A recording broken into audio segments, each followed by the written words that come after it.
Xiao Lian watched as this happened, horrified. This guy. What on earth was this guy doing? As all sorts of thoughts went through her head, Shen Liangchuan impatiently reached out and with a strong tug pulled her over to his side, releasing her from Sun Linen's grip. Sun Linen was stunned. What are you doing? Shen Liangchuan ignored him and looked straight at Xiao Lian. The expression on his face made her nervous. If Sun Linen found out about her relationship with Shen Liangchuan, would that person find out about it too? Terrified at that thought, she turned pale. Perhaps he could feel her fear, since the expression on Shen Liangchuan's face gradually softened as he spoke. Miss Qiao, how long are you intending to keep me waiting for this exclusive interview? Xiao Lian heaved a sigh of relief. For a split second she even thought it was quite funny. Was Best Actor Shen jealous? Trying to stifle a chuckle, she heard Sun Linen ask, aren't you that person? What's his name? Xiao Lian rolled her eyes. How could Sun Linen not know the popular Shen Liangchuan? He deserved a slap on the face. She stole a glance at Shen Liangchuan and saw that he wasn't bothered. In fact, he said as he looked away calmly, yes, and what about that? Sun Linen retorted immediately. What's the hurry? Can't you give us time for a few words? Shen Liangchuan replied, my time's very precious. How much do you charge for an hour? I'll pay you, Sun Linen said boldly and shamelessly. Xiao Lian could not contain her anger on hearing this. That remark had been too much. Her eyes flashed with anger as she looked at Sun Linen. Before she could say a word, the hand lying on the arm tightened its grip. Was that a warning for her not to speak? Taken aback, she looked at Shen Liangchuan as he said to Sun Linen, you won't be able to afford my time. Having said that, he promptly grabbed Xiao Lian in a domineering manner and walked to his car with Xiao Lian behind. Xiao Lian smiled to herself. In that moment, she felt like Shen Liangchuan was indeed her dashing hero. She looked back at Sun Linen. We'll be in touch again, Sun Tse. Then she got into the passenger seat obediently, as Shen Liangchuan held the door open for her. Shen Liangchuan got into the driver's seat and started up the engine. As the car drove away, Xiao Lian saw Sun Linen looking in their direction wistfully. She winked as Shen Liangchuan said, in touch again? Xiao Lian rolled her eyes. It was getting quite obvious that he was jealous. She pursed her lips and started to laugh. Sun Linen watched the car disappear into the horizon and stood there for a while. Then he frowned.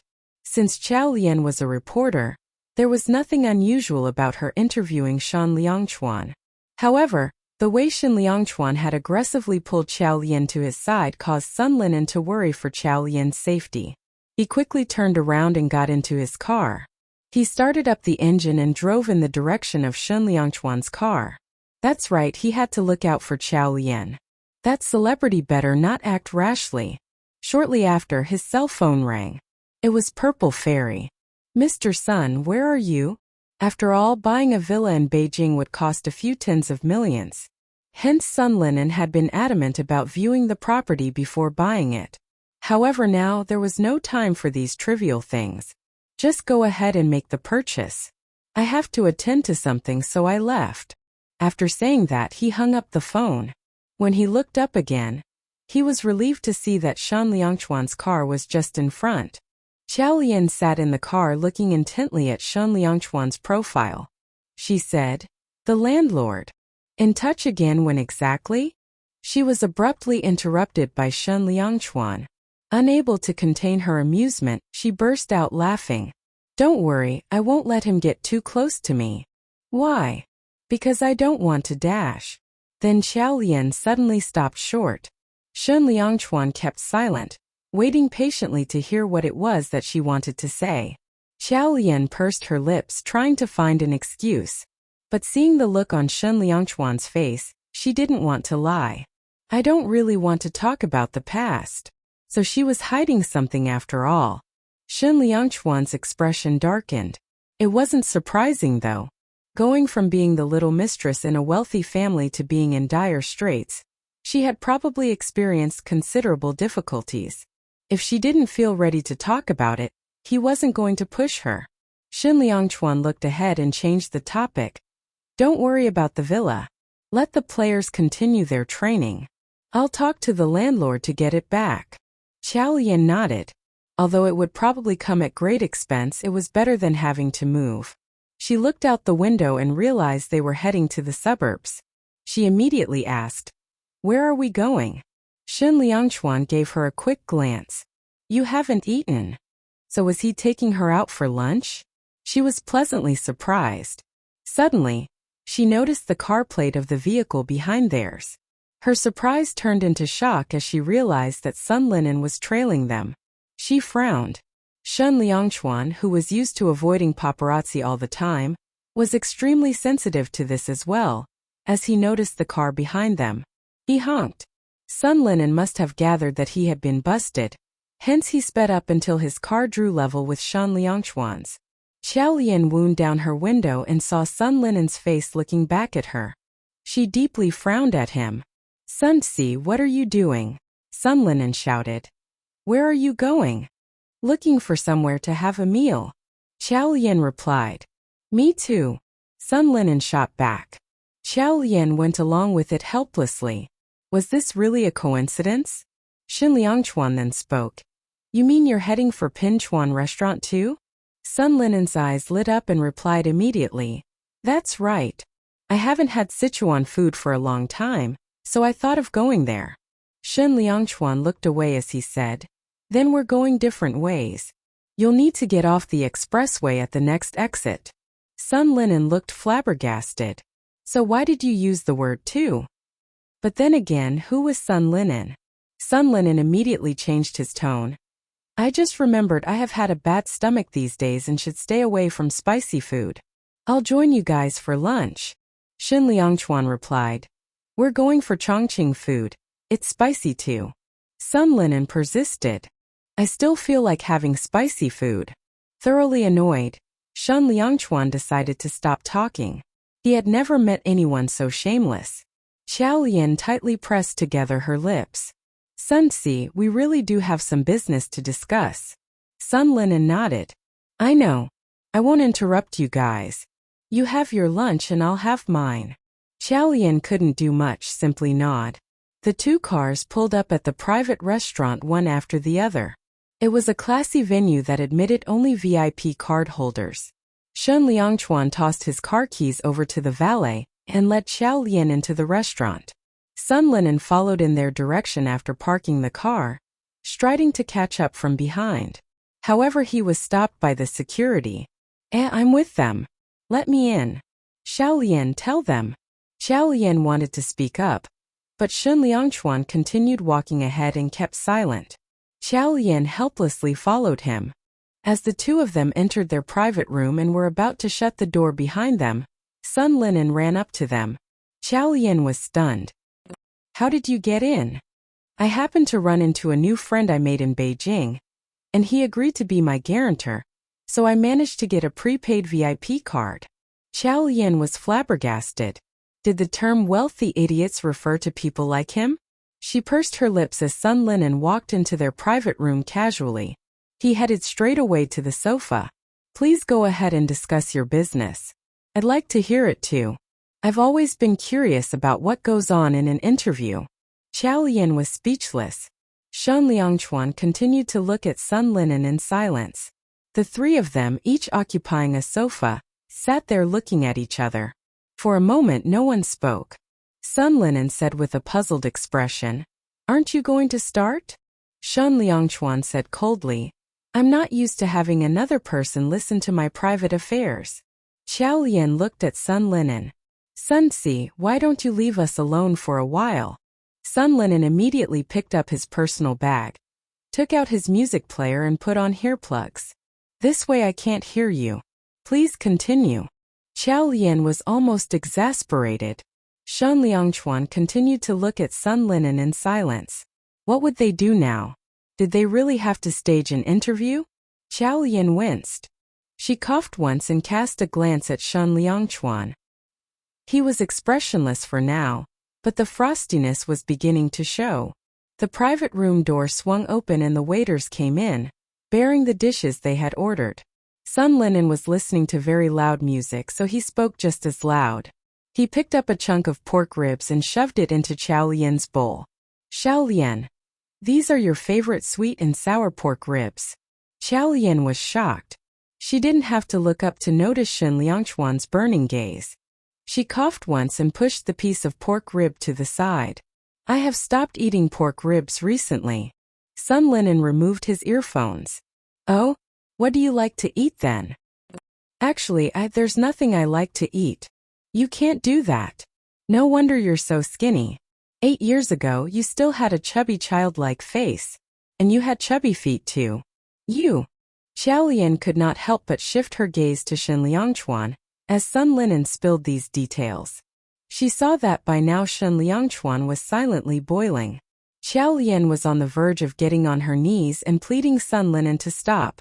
Sun Si, would you please stop digging my grave? She was about to cry. At this point, Shen Liangchuan stood up. I'm going to the restroom. Following this, he walked out. As soon as Sun Linen saw this, he immediately stood up too, saying, Brother, wait up. I'll go too. Xiao Lian was stunned. Shen Liangchuan walked into the restroom. As he was washing his hands, Sun Linen approached him. He stood next to Shen Liangchuan washing his hands too. As Shen Liangchuan, is it? May I discuss something with you? Shen Liangchuan raised an eyebrow. Sun Linen continued. Do you mind leaving first after the meal? I'd like to be alone with Xiao Lian for a bit. Shen Liangchuan continued to look at Sun Linen in silence. You can name a price. I'll pay you. Shen Liangchuan gave him a long, hard look and turned to leave without saying a word. But just as he turned, he suddenly saw a sign standing by the door. Caution, wet floor. Please walk around it. Shen Liangchuan lowered his gaze, carelessly reached out and flipped the sign, putting it aside. Then, he went around the puddle of water on the floor and exited the restroom. Sun Linen shouted after him. I'm talking to you, hey. You, ouch. A loud thud was immediately heard, which was followed by the sound of someone falling on the ground. The restroom floor was dirty, so the cleaner had splashed detergent all over it to prepare for mopping it. Hence, the ground was extremely slippery where there was detergent. The sign had been meant to give warning about the slippery floor. Sun Linen had stepped on the slippery area and fallen flat on his face. His clothes were soiled, and in addition, why did the dirt on the ground smell weird? Like. Just at that point, the cleaner returned and hurried towards Sun Linen. Sir, are you okay? Let me help you up. With the cleaner's help, Sun Linen pushed himself up. What on earth is this? The cleaner replied. A customer had too much to drink and has just thrown up. Ugh! He gagged. On hearing this, Sun Linen almost threw up. The smell on him was too much and he quickly removed his jacket. But there was puke on his trousers too. He couldn't possibly remove his trousers as well. He gritted his teeth with anger. If someone had too much to drink, then you guys ought to have cleaned up properly. I had just mopped it once and went to get a refill of clean water. Well then put up a sign of warning for goodness sake. Sun Linen hollered angrily. Your hotel is so irresponsible. The cleaner was on the verge of tears. I did put up a sign. It's true. See, here it is. Sun Linen's gaze followed the direction that the cleaner was pointing at, and eventually fell on the sign. It had originally been placed in a conspicuous location, but somehow it had gotten moved to the side. Crap! Who has been so unethical? Xiao Lian was feeling uneasy, sitting alone in the private room. Shen Liangchuan and Sun Linen had both gone to the washroom. Given Sun Si's personality, would there be trouble? But there was nothing she could do.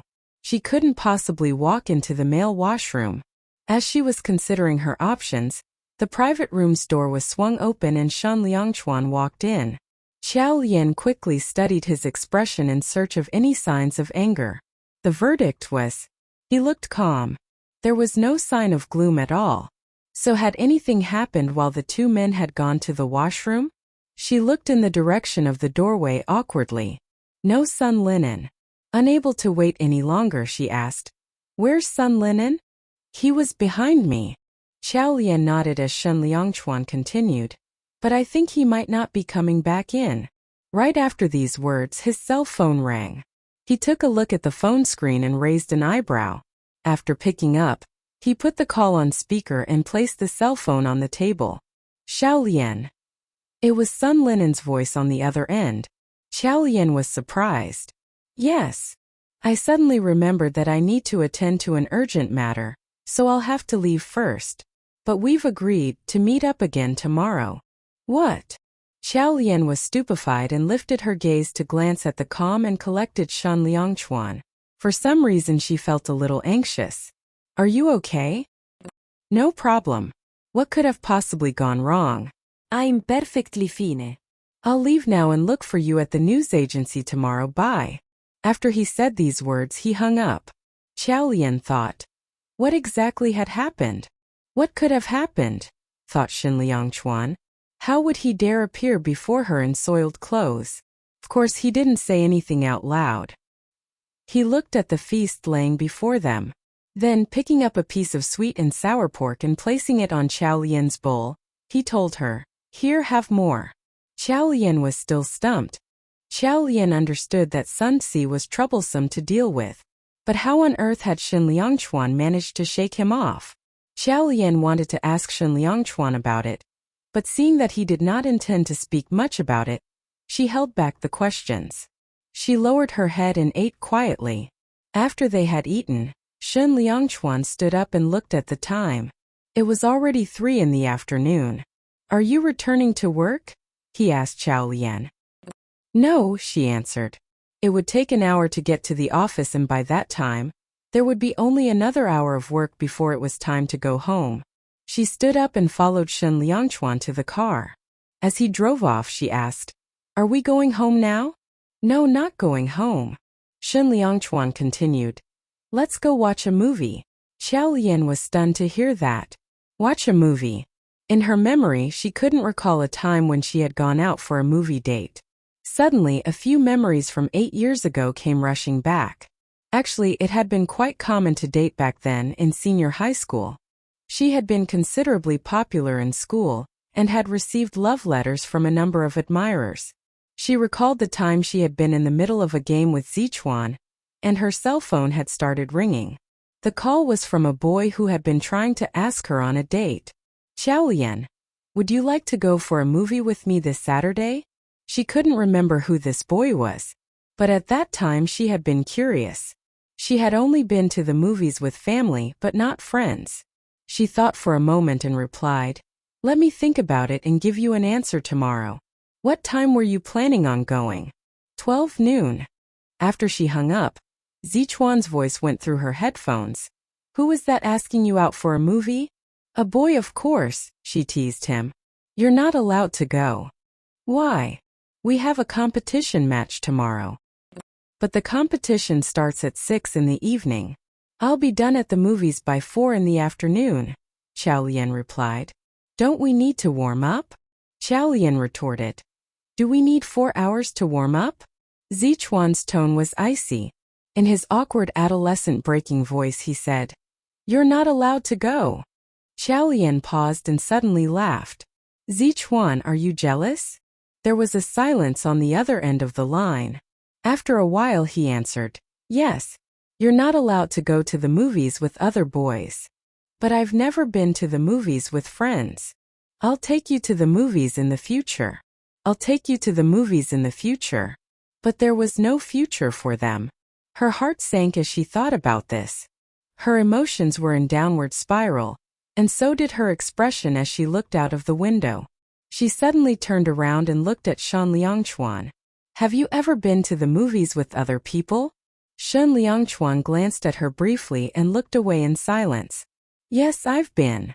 Xiao Lian fell into silence. As Shen Liangchuan drove on, he got a little distracted. That was the truth. At that time, because of his disapproval, Xiao Qiao had not gone to the movies with that boy. Eventually, since neither of them had been happy with the outcome, they had ended up going for a movie together. They bought 2 tickets each, leaving the other seat empty, and connecting to each other through their cell phones, they watched the same movie at the same time in different cities. Before entering the cinema, Xiao Lian's emotions were tangled up. The distracted Shen Liangchuan did not notice this as he led her into the cinema and took their seats. It was only after the movie started that she suddenly realized they were together. And they were in the glare of the public eye, watching a movie together. If the paparazzi caught them, their relationship would be exposed. Her heart skipped a beat as she turned to Shen Liangchuan. Shen Liangchuan, we? Her eyes widened with horror before she could finish her sentence because, in the dark, Shen Liangchuan had removed his sunglasses and the mask, exposing his face in the public. With someone next to him. Qiao Lian turned pale in fright, but Shen Liangchuan slightly tilted his head and said calmly, "Watch the movie."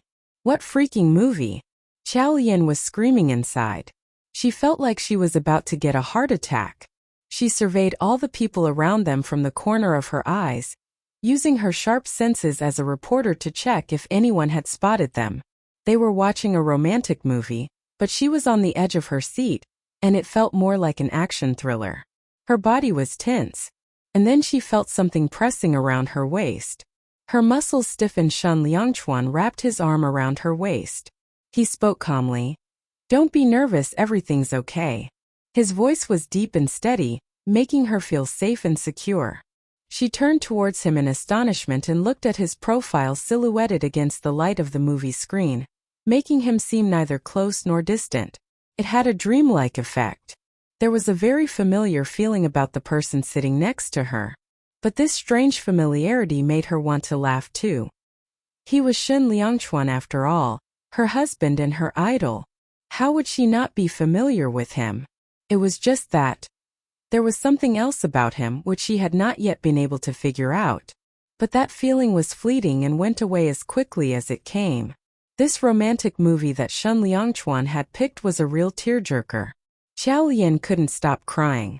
After the movie, Shen Liangchuan put on his sunglasses and mask again, and led her through the crowd and out of the cinema. "What are you crying for?" Shen Liangchuan asked expressionlessly, pulling out a tissue and handing it to her. Qiao Lian dried her eyes. It was very touching, don't you think? Especially the ending, when the leading actress found out that the male lead has died. The way she cried was heartbreaking. Shen Liangchuan's reply was like a bucket of cold water. The acting skills were a little mediocre. Like how? Like when one has to show silent pain, the eyes should portray their feelings. The look in her eyes was too cold. There wasn't much emotion. Qiao Lian listened without speaking. Besides, with that much crying, why was her makeup still intact? The male lead was too conscious about looking good, and his acting wasn't natural at all. So really, was Best Actor Shen here to watch a movie or to nitpick at it? Qiao Lian had initially felt unhappy because of the movie, but with Shen Liangchuan's criticisms, all that unhappiness disappeared. She finally said sarcastically, "Fine, fine. You're the best actor." "Yes, I am." What a narcissistic man. Qiao Lian sighed quietly, but at this point the movie date was about to take a turn.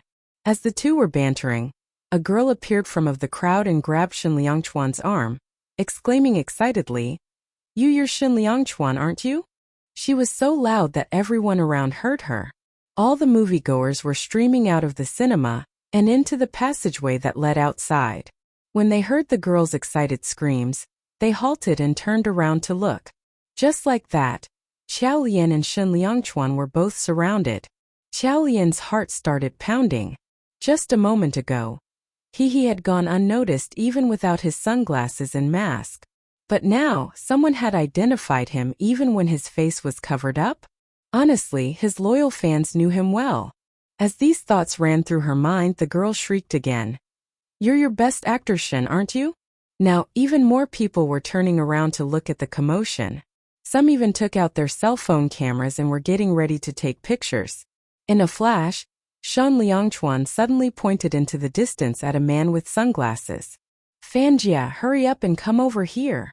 Hearing these words, the crowd turned their heads in the direction that Shen Liangchuan was pointing at, and aimed their cameras at that man. The man in sunglasses found himself surrounded suddenly. He took off his sunglasses with bewilderment. What are you people doing?" The crowd then realized that the man in sunglasses wasn't Fan Jier at all.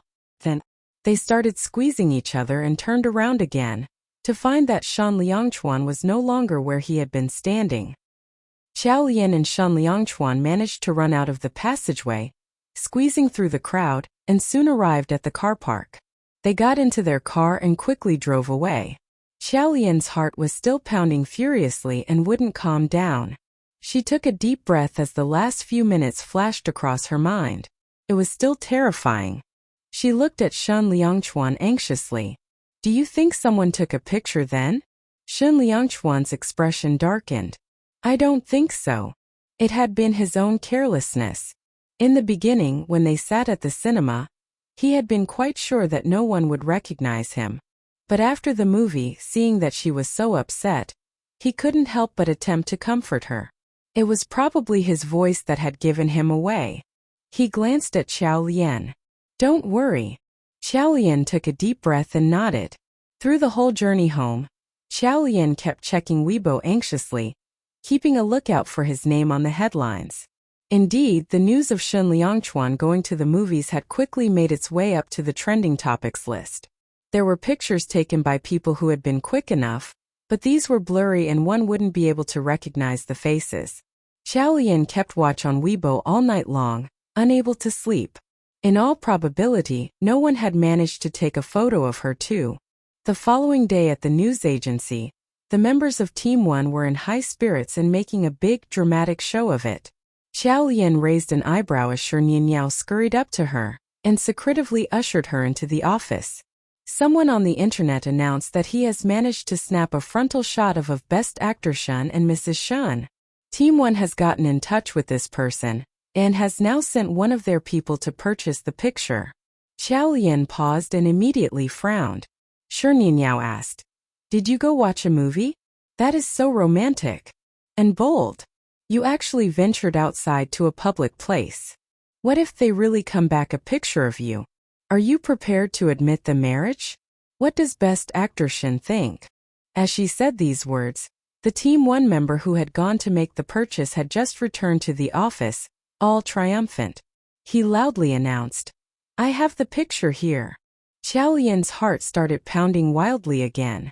This would be the end of her. What was she going to do now? She bit her lip and followed Shi Nianyao to Team 1's office. In Team 1's office, Zhang Chunhua and Su Mimi rushed over excitedly. "You're back. You really got the picture." The team member who had been sent to purchase the image had his last name Lu, so everyone called him Xiao Lu. Xiao Lu grinned widely as he said, "Yes, I got it. But it was quite expensive. Price is not that important. Hurry up and load the picture so that we can have a look." Xiao Lu nodded. "It's in my flash drive. Find me a computer and we can upload it." Immediately, someone passed him a laptop. "Let's all have a look at who this Mrs. Shun is. I'd like to find out who the woman who stole my Greek god is." Everyone gathered the laptop. Xiao Lian and Shi Nianyao moved forward too, trying to get a glimpse of it. Just then, Su Mimi said with a sharp tone, "Xiao Lian, what are you two doing here?" Xiao Lian lifted her head and looked at her. Su Mimi pointed at the office door. "Please get out. This is Team 1's scoop. What does it have to do with you?" Shi Nianyao smiled as she walked forward. "I wanted to have a look too." Su Mimi laughed icily. "Have a look? What do you want to have a look at? Even if you have a look, would you know who Mrs. Shun is? It was only a photograph. Even if they saw an image of this Mrs. Shun, there was no way to prove her real identity." But after Su Mimi said this, she realized that if Shi Nianyao was indeed Mo Shiqing's girlfriend, then it would not be impossible that she actually knew who Mrs. Shun was. She immediately shot Shi Nianyao a warning look and pointed at the doorway again. "Get out, the both of you." Xiao Lian and Su Mimi glared at each other before turning around and walking out. As they walked out of the office, Su Mimi stormed up and shut the door behind them. Shi Nianyao asked quietly, "You got photographed?" Xiao Lian was developing a small headache. "We went to a movie yesterday." Shi Nianyao smacked her lips with disapproval. You guys sure are bold. But I suppose Best Actor Shin is not worried about being exposed then." Shin Liangchuan not afraid of being exposed? Qiao Lian was in a daze.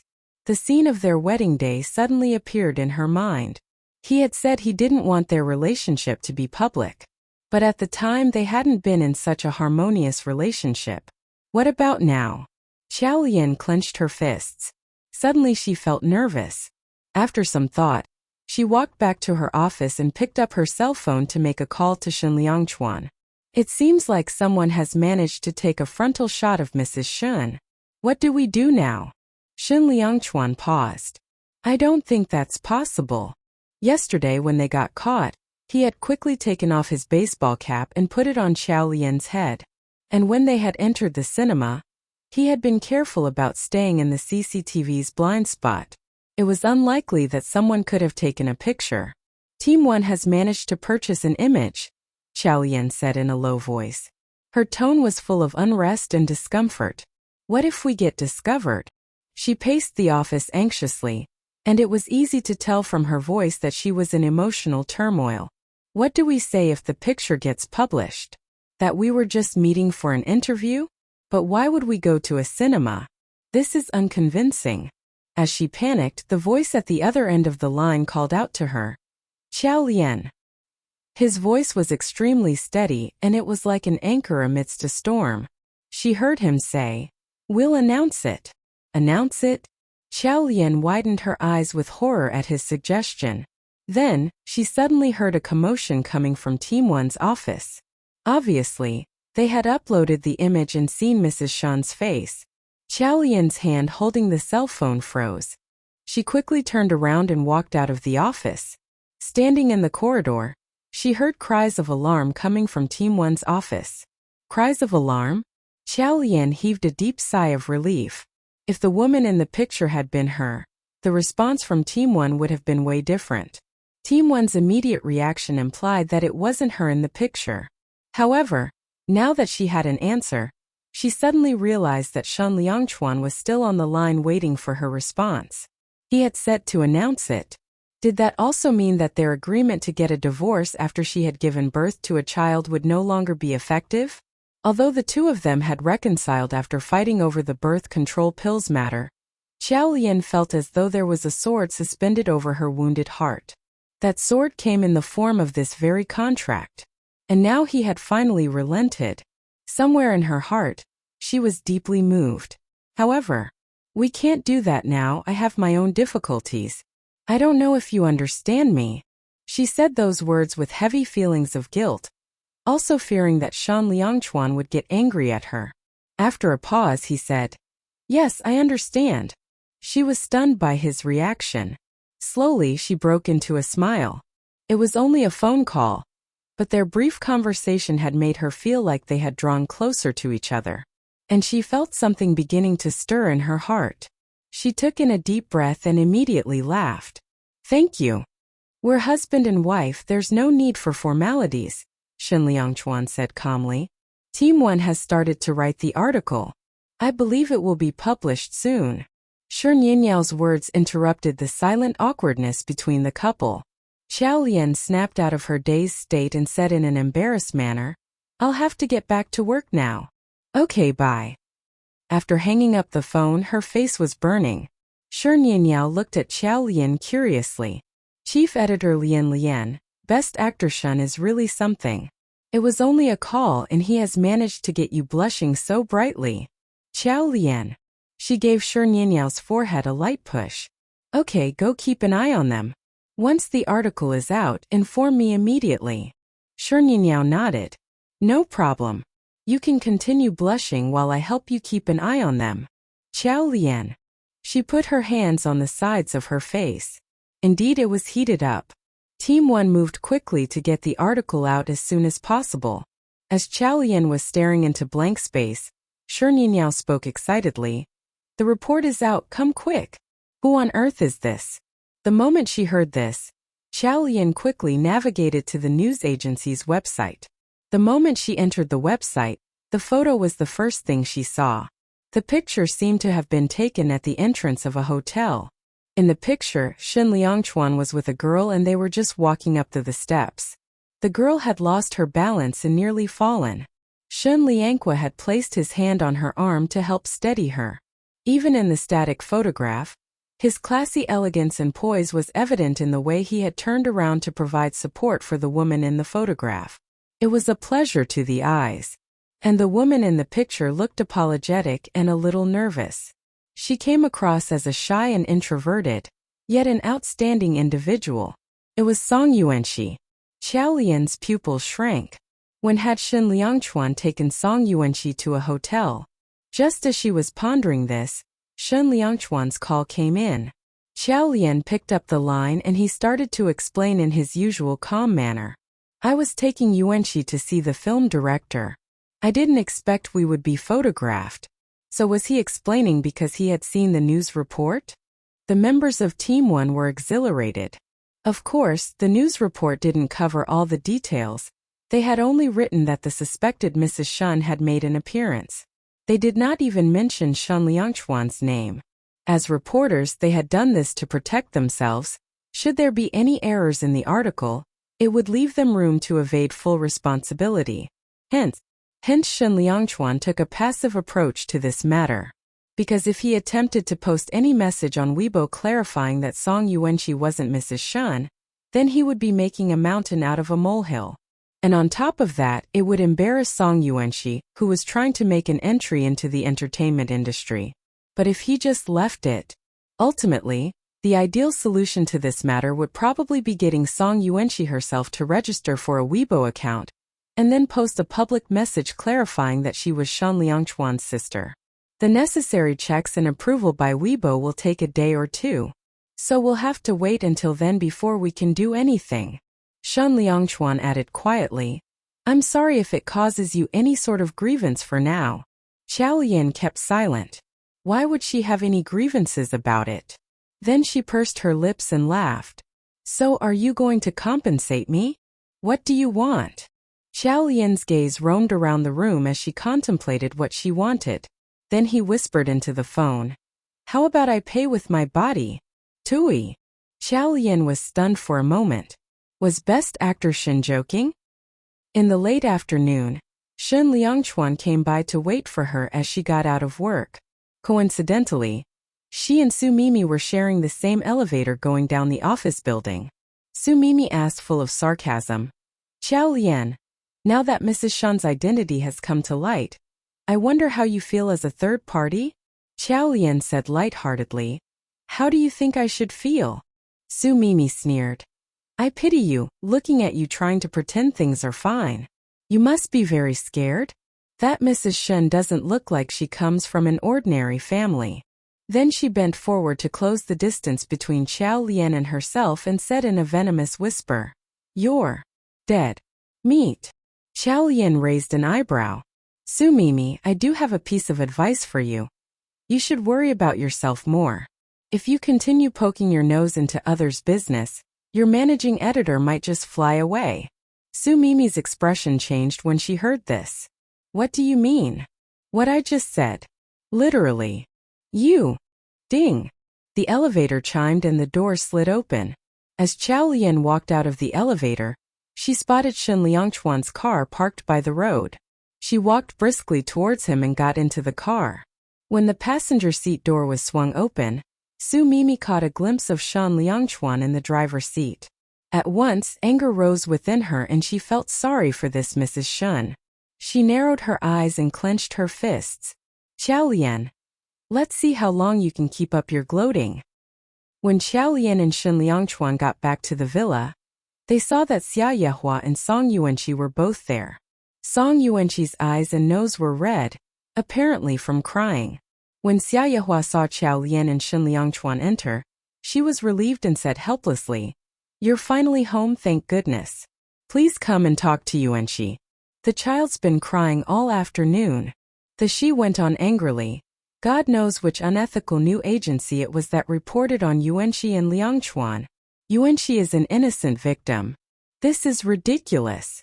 Xiao Lian kept silent. Song Yuanxi sniffed softly and then sobbed. Sister-in-law, I didn't think this would happen. I was too nervous about meeting the film director that day, and tripped going up the stairs. Brother Liangchuan merely helped to stop me from falling.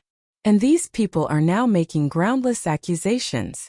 As she spoke, she started to cry again. Watching Song Yuanqi cry, Xiao Lian felt certain emotions that she couldn't quite place. Of course, she knew that Song Yuanqi was innocent. However, it was only a small matter. Crying to this extent served only to make Xiao Lian seem narrow-minded. It was just a report, wasn't it? Nothing about it was real. She glanced at Shen Liangchuan and saw that he was frowning too. That's enough, there's nothing to cry over. Song Yuanqi immediately stopped her sobbing and looked up at Shen Liangchuan nervously.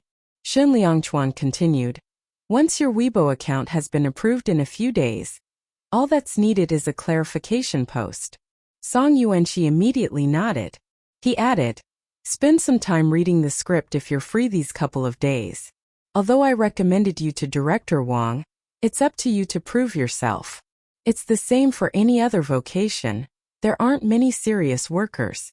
The entertainment industry may appear huge, but the director will be able to tell right away if you're putting your heart and soul into the role. Song Yuanqi straightened her posture and nodded earnestly. Shen Liangchuan had always been lenient with this little sister, who was a few years younger. As she had always been well behaved, he didn't need to spend too much effort minding her. After he spoke, he headed up the stairs. Halfway up, he suddenly recalled something. The filming crew has organized a press conference for tomorrow. I received a call from Director Wang today, and he has requested that you join them. Song Yuanqi was stunned for a moment and immediately looked up happily. Her glassy eyes lit up with excitement and she nodded enthusiastically. Yes. Xia Yehua lightly grabbed Xiao Lian's hand. Xiao, it's been a long time since we played a game. Why don't we play a round or two tonight? Sure, said a smiling Xiao Lian. After they all had dinner, Xia Yehua and Xiao Lian settled down and got ready for a game. Each of them had an iPad and logged into a simple game. It was relaxing and satisfying. Xiao Lian casually asked as they played, Mom, is Shen Liangchuan really good at playing games too? I would say so. I remember he once said that he had won the first place for something. First place for what? Xiao Lian paused briefly and looked up at her questioningly. Xia Yehua laughed. I don't remember clearly now, but I'm quite certain it was during his senior high school years that he got addicted to gaming. Hurry up. Which way do we go next? Xiao Lian looked down at her screen. Oh, to the right. Director Wang's film was a youth film. In this film, Song Yuanqi played the male lead senior high school crush. Her clean and pure image was a perfect fit for the role. Director Wang was a well-known figure in the industry, and he loved promoting new faces. Most of the actors who acted in his movies were now popular celebrities. Hence, this film's female lead received much attention. On the day of the press conference, scores of reporters turned up. Representing G8 SIP news agency was Su Mimi and another Team 1 member. This was considered a good assignment, as this sort of news was easy to get and attracted a large number of readers. However, when Director Wang brought Song Yuanqi onto the stage, Su Mimi was shocked. Wasn't this Mrs. Shen, who had been the focus of attention in the recent scandal? So, Mrs. Shen was also going to join the entertainment industry? Su Mimi watched Song Yuanqi closely. The minute she saw Song Yuanqi get up to go to the restroom, she stood up quietly and followed behind. After entering the washroom, she saw Song Yuanqi standing at the mirror touching up her makeup. She took a step towards Song Yuanqi. Mrs. Shen. Like a frightened rabbit, Song Yuanqi jumped and turned around. Su Mimi immediately smiled. Mrs. Shen, I know you're Mrs. Shen. Don't be nervous, I mean no harm. I just wanted to tell you that Best Actor Shen has something going with one of the reporters in our news agency. Song Yuanqi paused for a moment after hearing this. She furrowed her brow and looked at Su Mimi intently. You are? Su Mimi replied. I'm a reporter from G8 SIP Daily News. I wonder if you know a woman by the name of Xiao Lian? She's involved with Best Actor Shen, and I saw with my own eyes Best Actor Shen coming to our news agency to pick her up after work. After she said this, she narrowed her eyes. All at once, she was feeling really good about what she had done.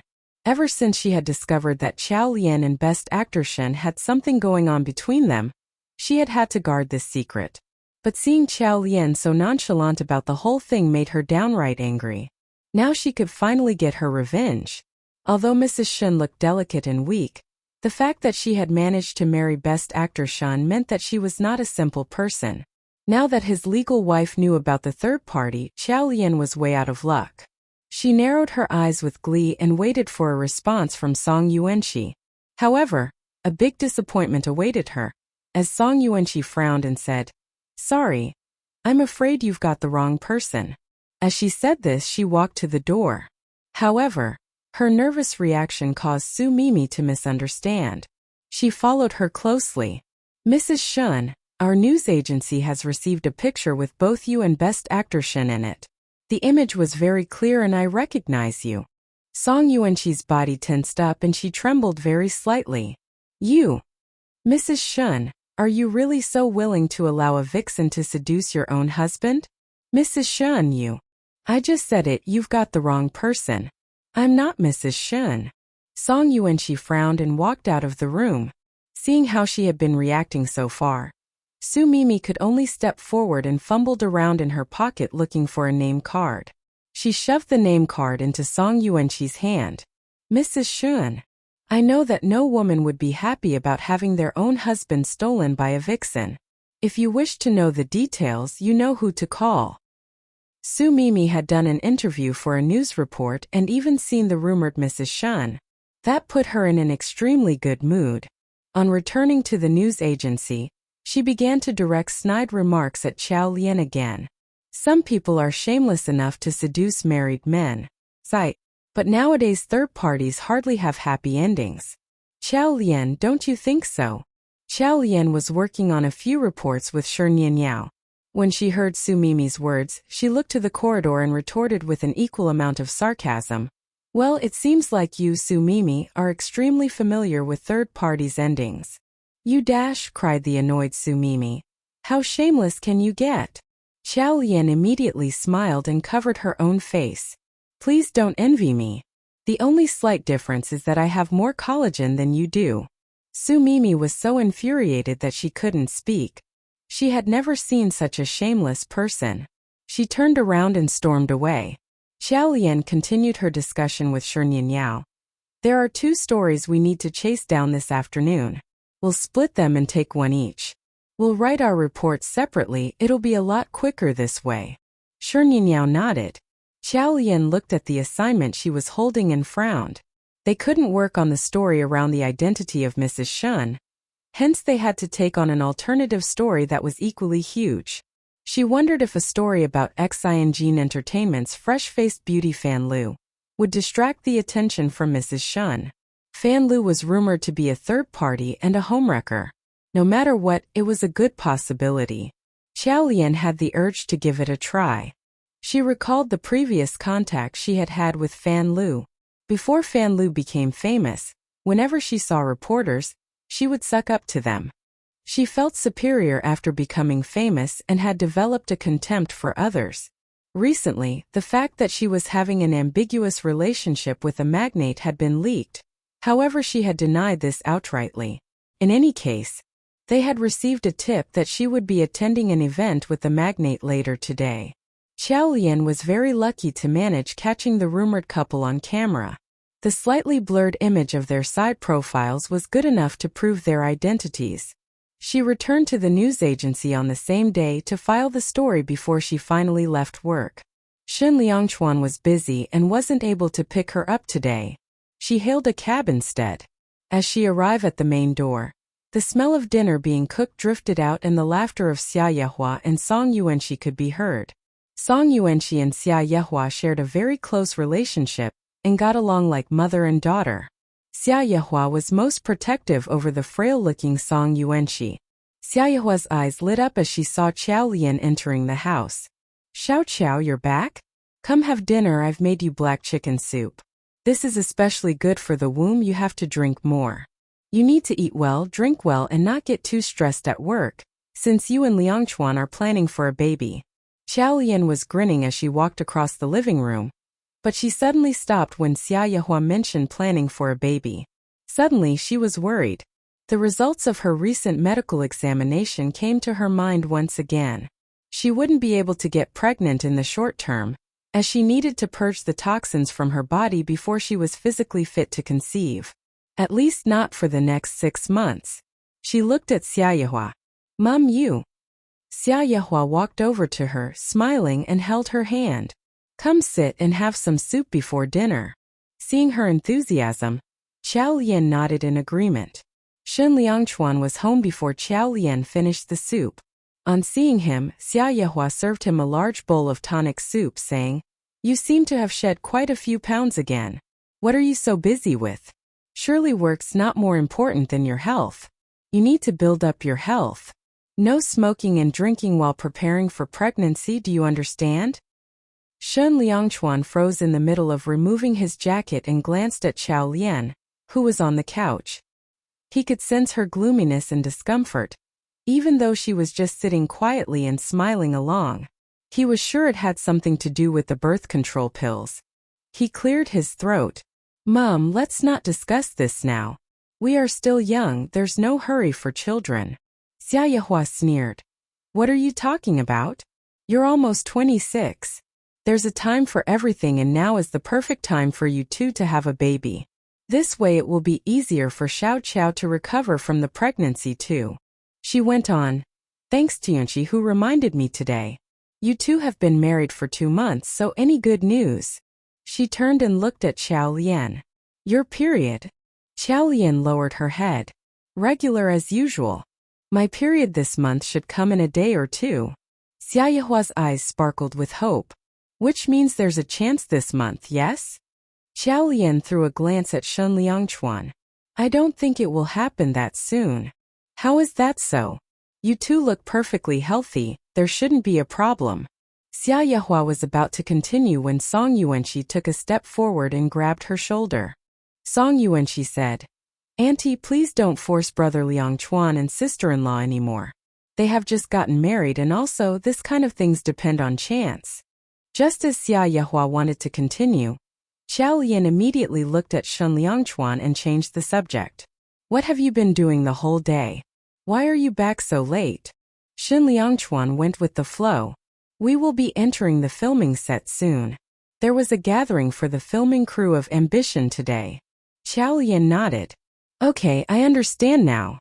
As soon as she had said these words, Shen Liangchuan's cell phone started ringing. He lowered his head with a slight frown. As he reached the balcony, he heard Song Cheng's voice from the other end of the line. Brother Shen, there is a budding actress who wants to have a meal with you. Shen Liangchuan spoke impatiently. If there's nothing important, I'll hang up. Hey, don't hang up first.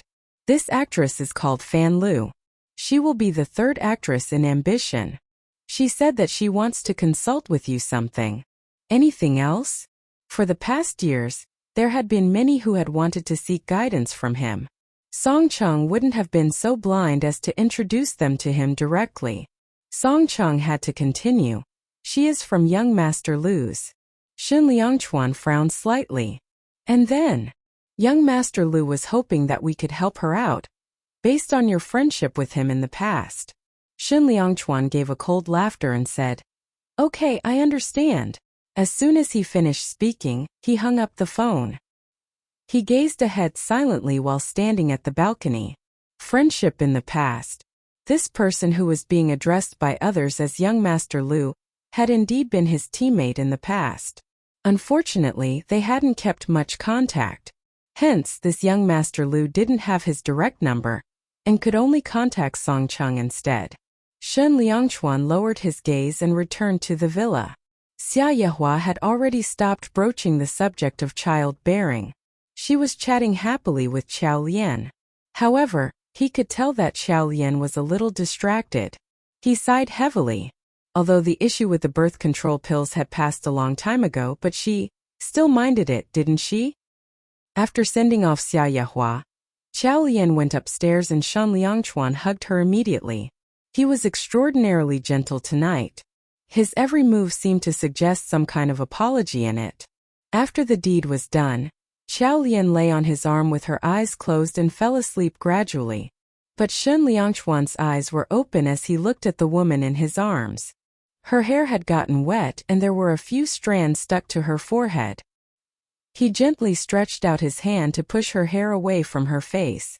Under the moonlight outside the window, he carefully looked at her face. She was his Xiao Qiao. The Xiao Qiao that he hated yet loved.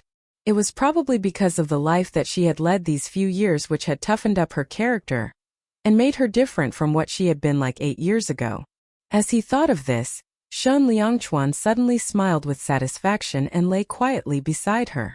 The next day, Xiao Lian only woke up when the first ray of sunlight penetrated the room. The physical exhaustion she felt made her fall into a trance. She then turned her head and realized that Shen Liangchuan had disappeared. When she went downstairs, she saw Shen Liangchuan coming home from his morning jog. Droplets of perspiration on his forehead were rolling down his cheek.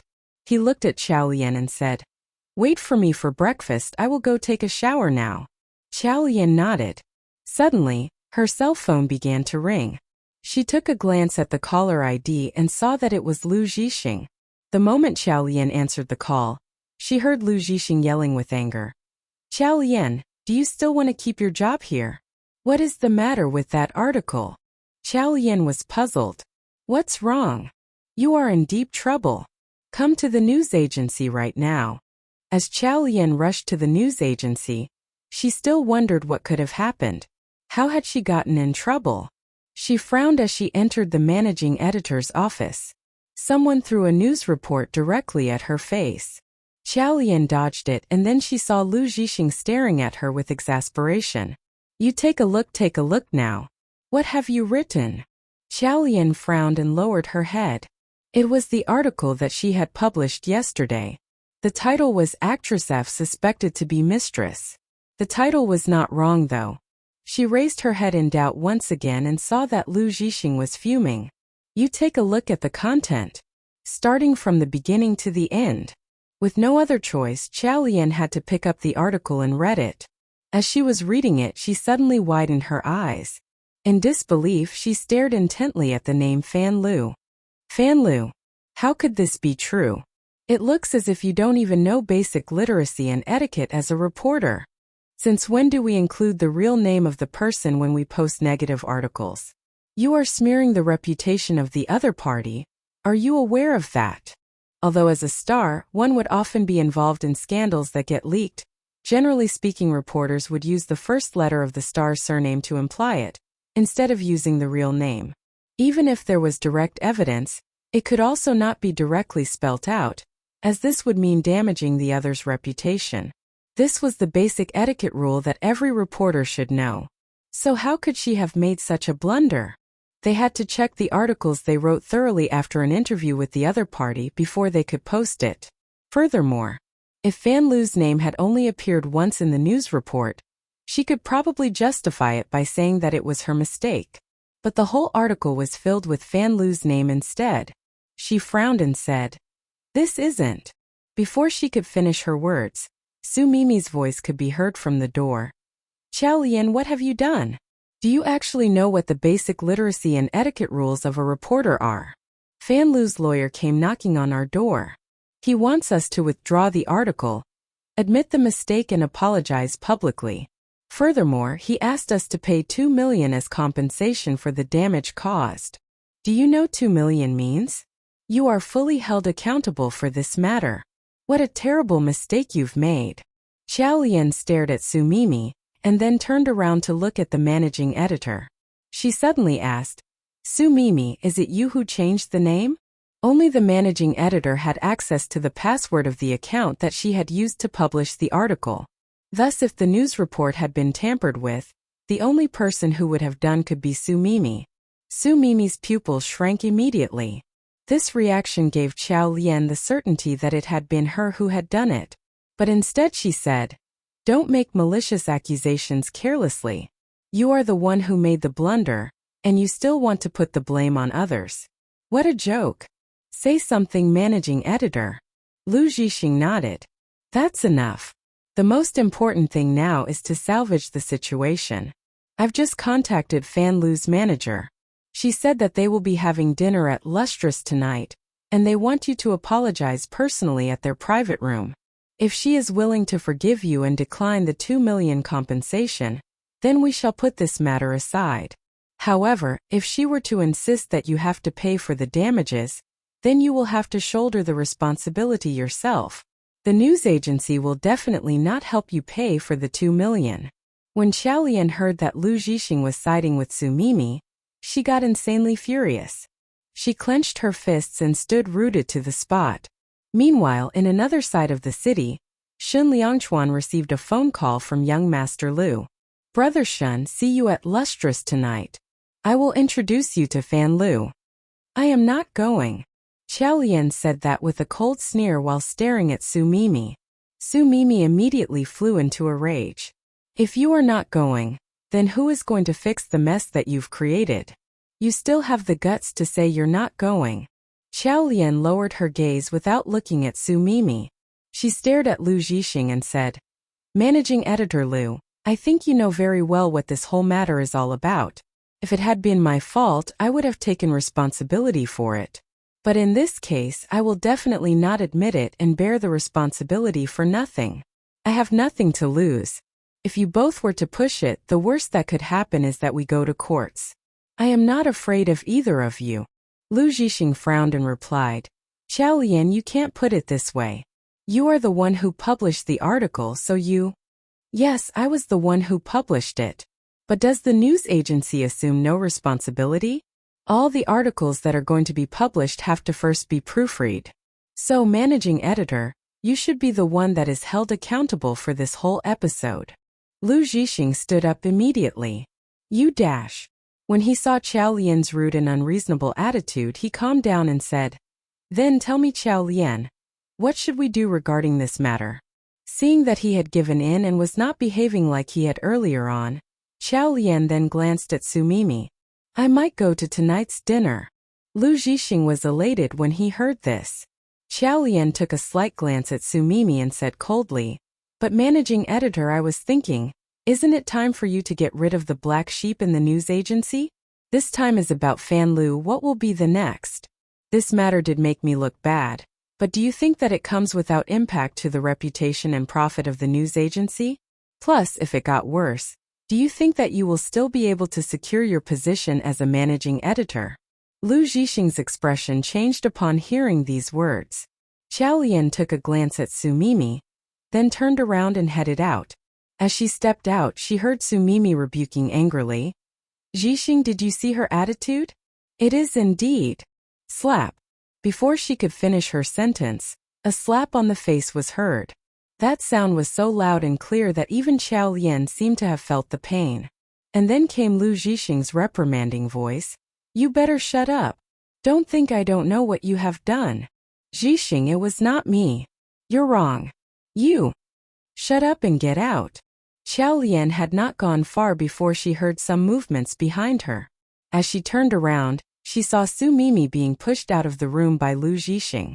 The door was slammed with a bang. Su Mimi was knocking on the door from outside, but Lu Zhixing simply ignored it. She frowned and then suddenly turned around. When she saw Xiaolian, madness flashed across her eyes. Xiaolian, well done. You wait and see. As she finished speaking, she pushed Xiaolian aside and left in a rage. Xiaolian raised her eyebrows, thinking that Su Mimi was indeed incorrigible. When she returned to her office, Shininyao came over to her nervously and asked, How was it? How is the issue going to be dealt with? Xiaolian shook her head and said, Not an easy feat. After all, it was not right to have someone's real name published on the article. She inhaled deeply and sat down on her chair, slightly irritated. After sitting on her chair for a while, she still felt stuffy. It felt as if her chest had been stuffed with a piece of cotton, making her unable to breathe. She really felt like giving up, since she did not feel like continuing in such a news agency. However, she took a deep breath and opened her drawer to retrieve a photograph. On that photograph was a family of 4. That was her family photograph when she had been 18. The picture had been taken in their house's garden. Her parents sat in the garden's pavilion while she and her brother stood by the side. The girl's youthful face carried a confident smile. Xiaoyi had always been a quiet and obedient child. The mother was soft-spoken and gentle, while the father was handsome and elegant. They had been a happy family of 4, and in Xiao Lian's mind at the time, this happiness would never come to an end. But who would have guessed the sort of changes that life would bring? Her parents were falsely accused and committed suicide to escape punishment. She had never believed that her parents had done the things they said. Hence, she had to obtain her reporter's certificate so that she could investigate it and pursue the truth. She had to report the truth and let the world know that her parents were innocent. She wouldn't allow her father to have a tarnished reputation. She clenched her fist tightly and sighed heavily. She had put up with it for 9 months, there were just 3 more to go. With this thought, she carefully slipped the photograph between the pages of her notebook in the drawer. The photo albums before she was 18 had all been destroyed in that fire. This particular picture was the one she had carried in her wallet, so it had been spared. And this picture was everything to her. She sat for a while until she calmed down and then stood up to go to the restroom. When she returned from the bathroom, she found a group of people had gathered at the entrance of her office. Angry voices could be heard coming from the office, and amidst the commotion, she vaguely heard something fall on the ground and then Shi Nianyao's raised voice. "Stop it, what are you doing? Let go." Xiao Lian froze for a moment and then dashed into the office. By this time, her office had been turned upside down by Su Mimi. Su Mimi was like a madwoman and had swept away all of her belongings on the desk onto the floor. Furthermore, the huge bouquet of 100 roses from Shan Liangchuan had been thrown on the ground and trampled over.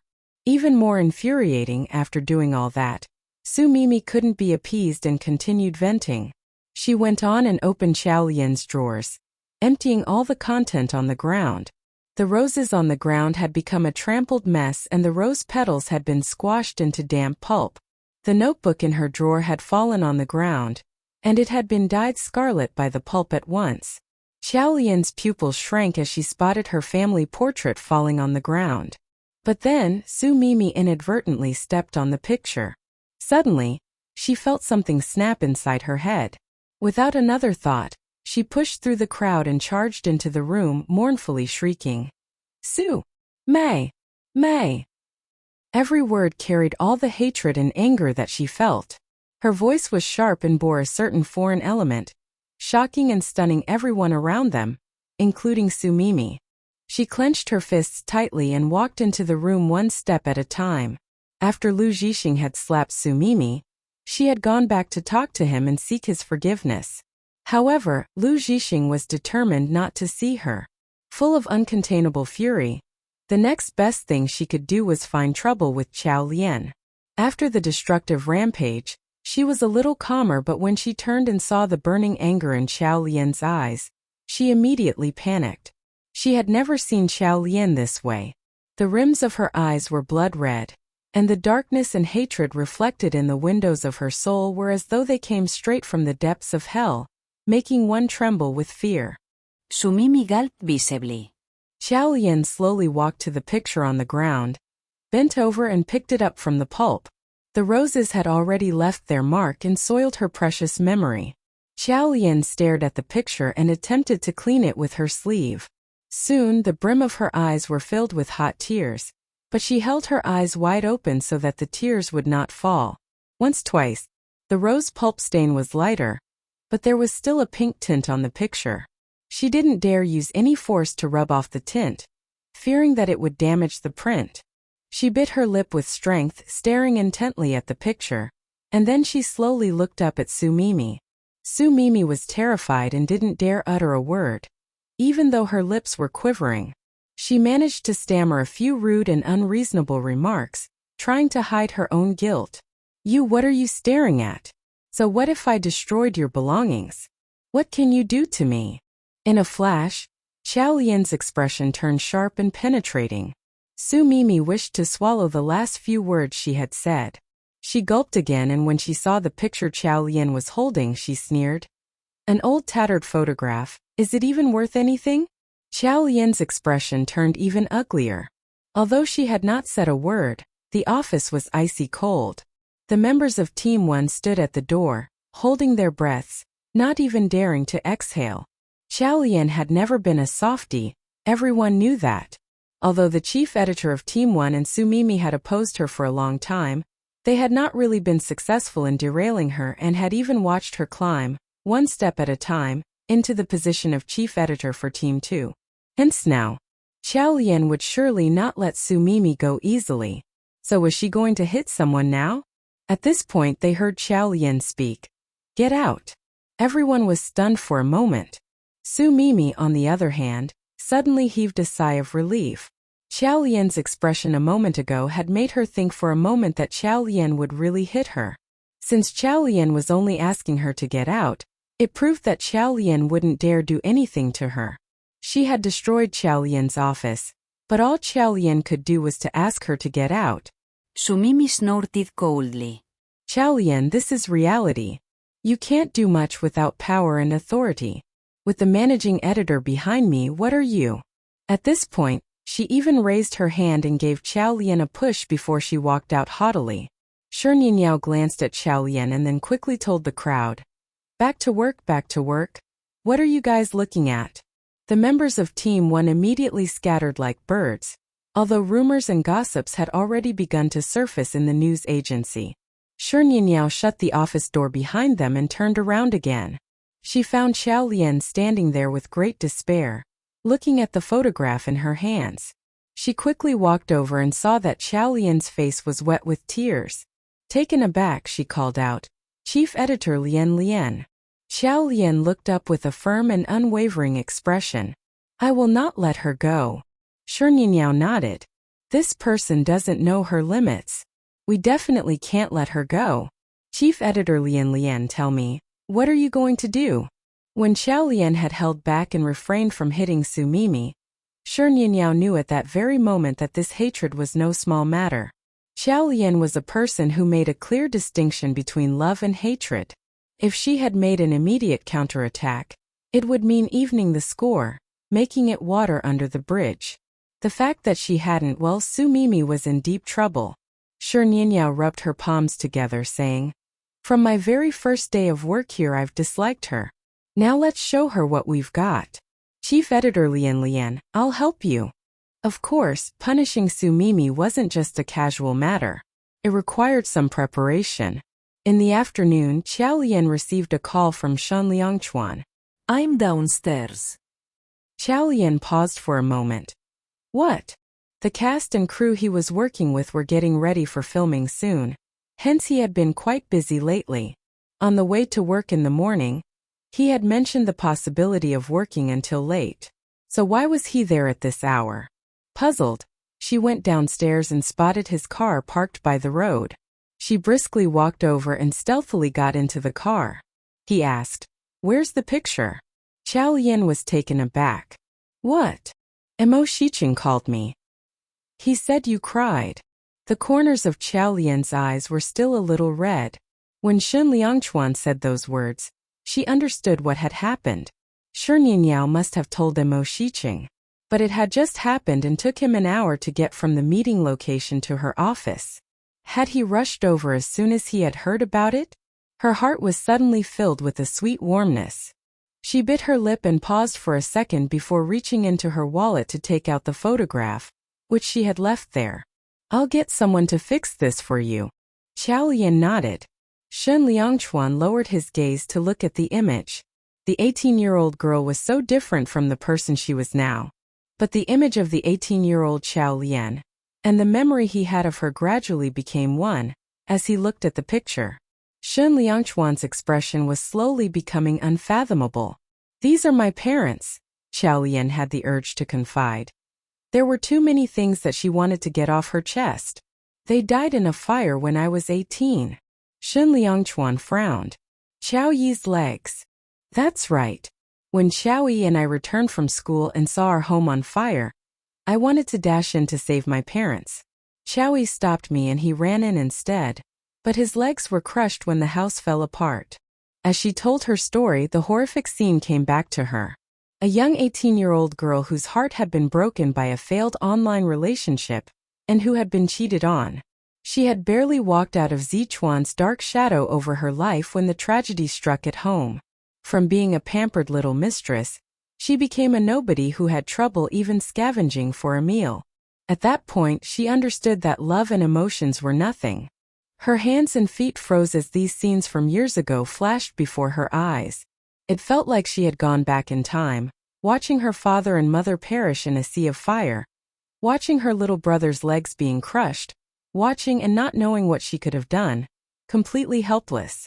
Hence, she must not let her parents rest without giving them the justice they deserve. As this thought went through her mind, two hands suddenly covered hers. In the cold and barren landscape of her world, this unexpected contact brought her solace and warmth. She turned her head and looked into Shen Liangchuan's eyes.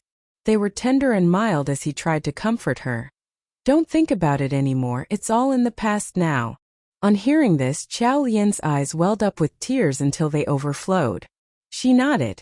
She remained silent for a while, until Shen Liangchuan's cell phone started ringing.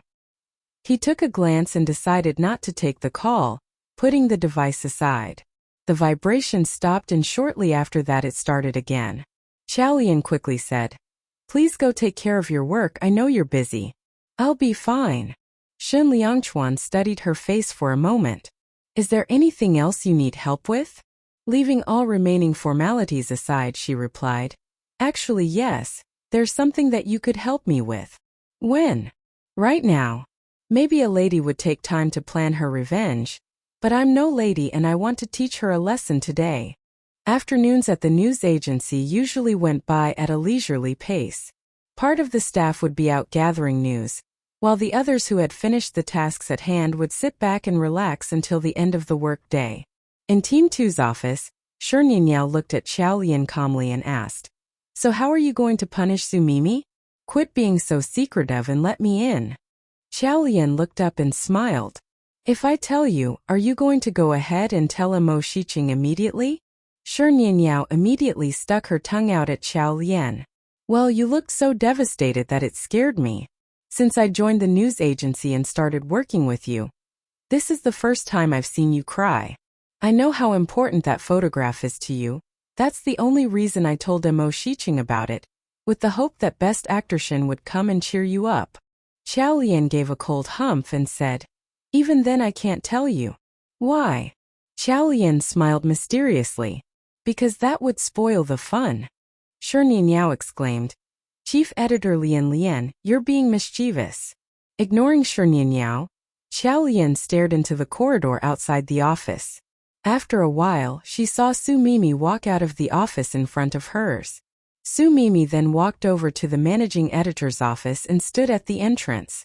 It seemed like this time Lu Zhixing was really angry at Su Mimi, as he had not called her to meet up all morning. However, she was eventually allowed to enter his office after a short exchange standing at his office doorway. Then, as if having waited forever for this moment, Qiao Lian immediately stood up and sent a message on her cell phone. "You can come up now."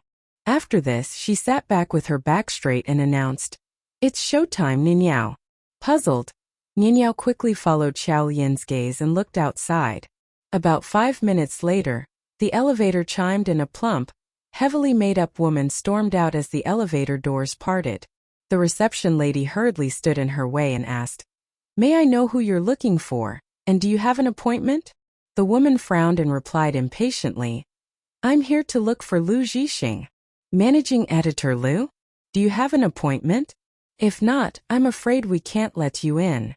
The woman laughed derisively. "Since when do I need an appointment to see Lu Zhixing? Get out of the way." The woman pushed open the entry barrier as she said this. The receptionist was stunned for a moment before hurrying forward in an effort to stop her. "Hey lady, what's your problem? This is a news agency and it's not open to the public." The woman halted and then sneered.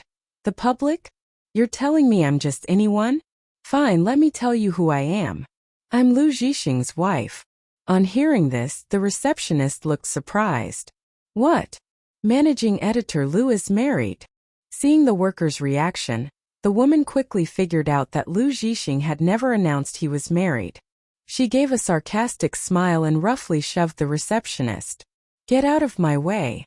She charged in and grabbed a random worker asking, Where is Lu Zhixing's office? The woman was too aggressive and the staff member could only point to managing editor Lu's office nervously. Without another word, the woman strode towards the office. It seemed that Lu Zhixing's door was locked, but the woman had obviously come prepared. With a wave of her hand, she summoned the locksmith she had brought along. The man stepped forward, bent over the doorknob and started working immediately. Within a few seconds, the lock was open with a click and thus unlocking Lu Zhixing's office. The woman forcefully pushed the door open. The scene that greeted her was rather unsightly. The neatly dressed Lu Zhixing was sitting back on his chair with his eyes shut, and with the most satisfied expression on his face. Su Mimi, on the other hand, was bent over, but it wasn't clear what she was doing since she was behind the desk. The couple must have been too engrossed in their indulgence and have not heard the commotion just then, when the woman was trying to access his office. As the office door was now suddenly flung open, Lu Zhixing jumped up from his chair. After he stood up straight and saw the woman, his eyes widened and his hands immediately reached down in an attempt to cover his crotch. Although no one got to see anything explicit, there was really very little left to the imagination. The little crowd that had gathered to watch the scene unfold was now staring with their mouths agape. Even Xiao Lian, hidden among the crowd watching this, felt like she had to recognize Su Mimi's efforts. This Su Mimi would do anything just to suck up, in all sense of the word, to Lu Zhixing. As Xiao Lian was still trying to get over her own surprise, she heard Lu Zhixing calling out in shock, Xiaoli, what are you doing here? What am I doing here? The woman shrieked and stormed up to him. With a hand she grabbed Su Mimi's hair and pulled her out of under the desk, where she was hiding. As Su Mimi emerged, everyone could see that her clothing was undone and her lips were a little red and swollen.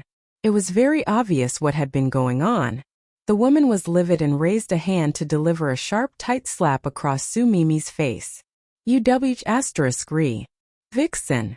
Su Mimi was stunned for a moment and then suddenly, as if remembering something, she reached out to shove the woman aside, screaming, Zhixing, help me quick! Zhixing? How affectionate! The woman mockingly laughed and immediately delivered yet another sound slap across the Su Mimi's other cheek. Following this, she forcefully shoved Su Mimi, who fell onto the ground. In her fury, Su Mimi got back on her feet in no time. Now both sides of her face were swollen and the metallic taste of fresh blood was in her mouth. She pointed at the woman and hollered, Who are you and what right have you got to hit me? That was for the dirty little deed you just performed. Su Mimi's chest was heaving with anger. Why is it any of your business what my boyfriend and I do together? Who are you? You're hitting someone for no reason. I'm calling the police. What a day it had been. She had initially wanted to punish Xiao Lian, but she had been unexpectedly insulted in return, and even despised by Lu Zhixing. She had then had to put aside her own ego and try to please him, but now this woman appeared out of nowhere? As she picked up her cell phone to call the police, a hand reached out to stop her. She was stunned for a moment. Looking up, she saw Lu Zhixing standing in front of her. What do you think you're doing? Su Mimi's eyes turned red at once and she yelled, Whoever this woman is, she hit me. Of course I'm calling the police. I'm going to sue her. You will not. Lu Zhixing spoke firmly. Su Mimi post. Why not? Why not? The woman stepped forward with an agitated and furious expression. You little ***re. What gives you the right to call the police? I have every reason to hit you. Su Mimi widened her eyes. What's your relationship with Lu Zhixing? The woman was getting increasingly annoyed at Su Mimi's attitude. We're husband and wife. Don't tell me you know nothing about it. Stop acting innocent. As she said that, the earlier scene came to her mind, provoking her once again. She took a step forwards with fury, grabbed Su Mimi's hair and gave her another slap. ***re. Husband snatcher. I'll teach you what seducing another woman's man means. I'll kill you. As she spoke, she punctuated her angry remarks by throwing punches at Su Mimi. Su Mimi, on the other hand, was so confused she couldn't react. That woman was Lu Zhixing's wife? How was that possible? Weren't she and Lu Zhixing about to get married? How on earth had she suddenly become a third party? Not knowing why, she suddenly recalled how she had mocked Qiao Lian for being a third party, and now, as Su Mimi stood there stunned, the woman kicked her in the stomach. She bent in pain and cried, "Let me go. I don't know. At this point, as if suddenly remembering something, she jumped and directed a clenched fist at the woman. "I'll teach you a lesson.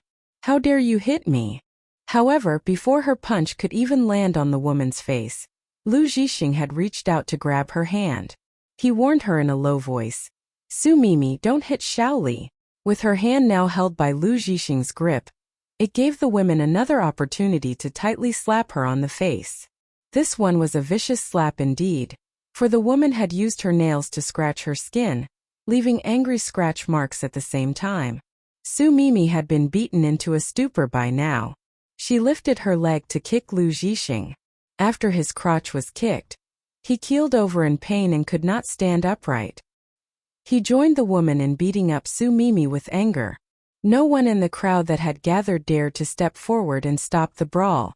As Qiao Lian looked at all of this coldly, a sharp expression appeared on her face. Shi Nianyao was astonished, to say the least. Su Mimi was now like a fallen villain, beaten into a corner and unable to retaliate. She squatted there like a mad woman, scheming how she could defeat the other two. But how could she stand up to the couple? This was a complete disaster. Shi Nianyao whispered in Qiao Lian's ear, "How did you know Lu Zhixing is married?" They had no access to his personal details. Furthermore, when Su Mimi had announced her relationship with Lu Zhixing in a big way, Lu Zhixing had never denied it. Hence everyone in the news agency had no idea he was married. Qiao Lian lowered her gaze and said, "I once accidentally saw a man's wedding ring in his office.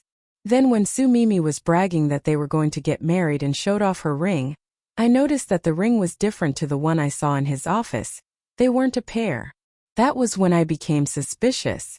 And on another occasion I saw a few strands of hair on Lu Zhixing's shirt, but they were short so they wouldn't have been Su Mimi's. So I became more certain." Shi Nianyao raised her thumb.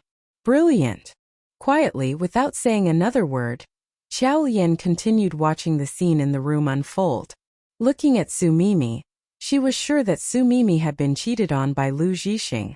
Objectively speaking, she was an innocent victim. The main player of this tragedy had really been Lu Zhixing. That was the reason why she had held back all this time.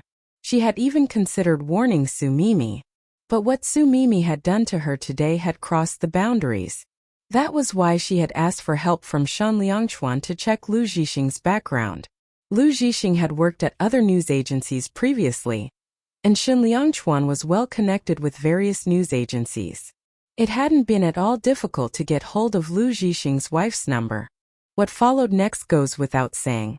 Although Su Mimi was in a tragic state, Qiao Lian felt no sympathy for her. Looking down, she turned around and walked back to her own office. Shi Nianyao followed her, groveling. "What do you think will happen now?" "What will happen?" Qiao Lian said calmly. "Su Mimi will probably be fired, and we won't have to deal with her anymore." Shi Nianyao nodded enthusiastically. "It serves her right." The matter was quickly resolved. Lu Zhixing owed his successful career to his wife, and of course he would do anything to appease her. Hence he fired Su Mimi and had her leave immediately, without even giving her time to pack and retrieve her belongings.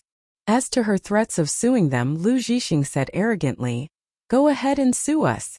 At worst I'll pay a compensation fee. We were both consenting adults. What has it got to do with my wife that you're so low down?"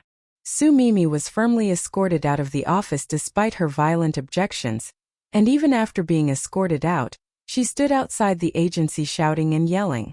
Whenever something came to mind, her eyes would light up and she would yell out to Lu Zhixing's wife, "You think Lu Zhixing is clean? Let me tell you, I'm not his first affair. We have a worker by the name of Qiao Lian and both of them have something going on too. They slept together as well. Look at Qiao Lian, she looks like a vixen." As soon as she said this, Lu Zhixing's wife immediately turned around and glared at Qiao Lian, who was already in her office. Qiao Lian didn't know whether to laugh or to cry. This Su Mimi, she was rotten to the core.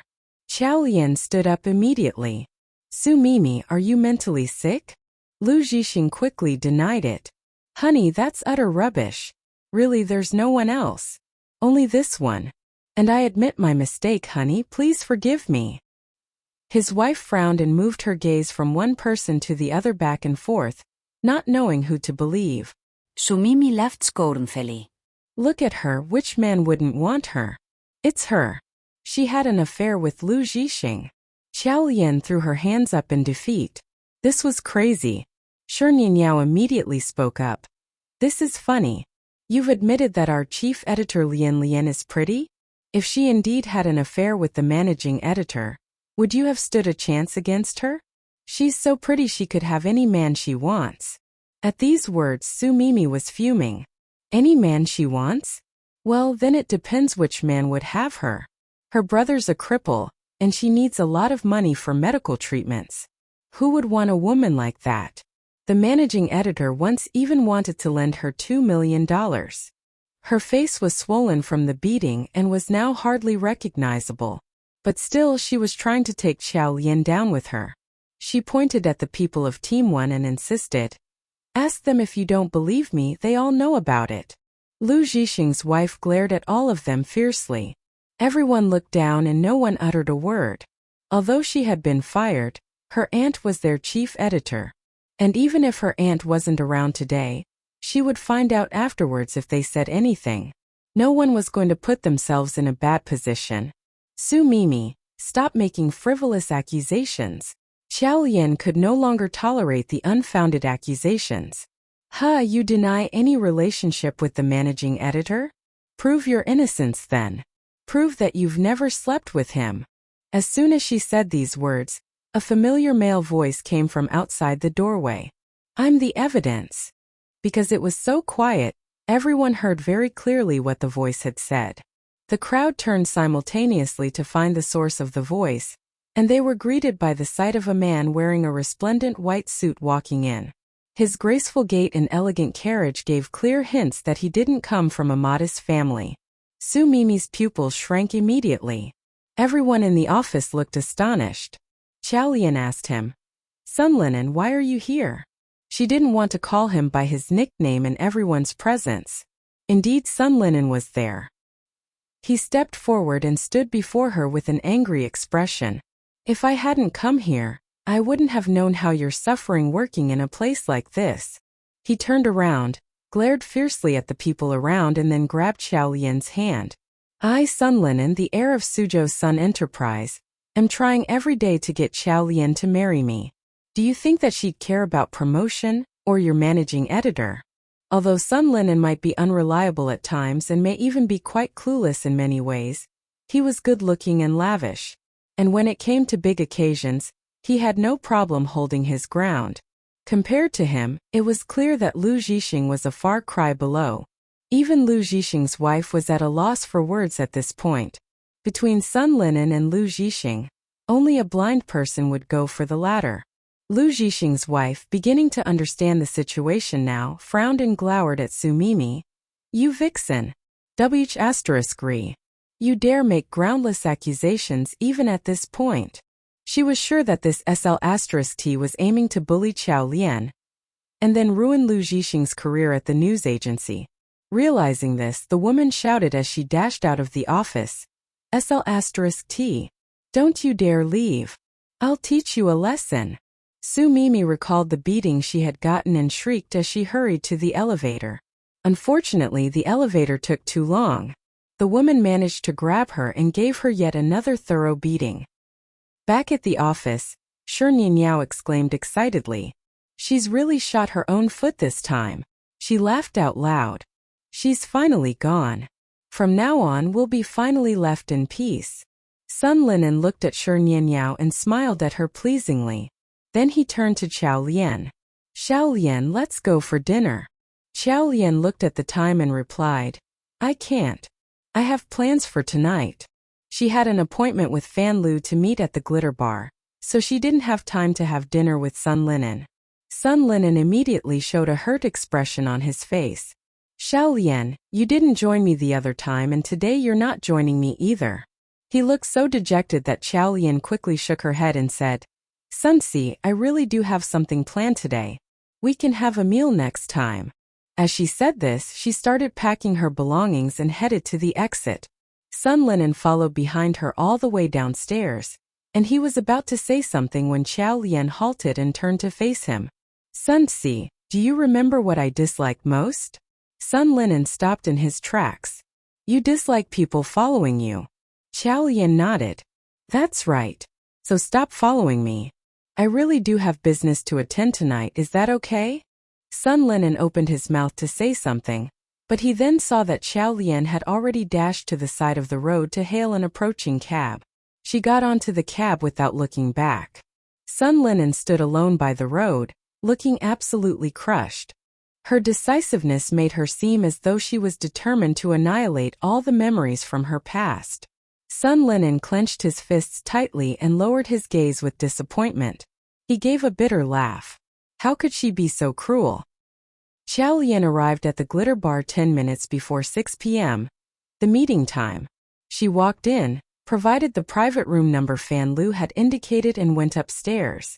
Glitter was a proper bar in Beijing that had earned the reputation of being a safe place. It served an upper-class crowd that respected women.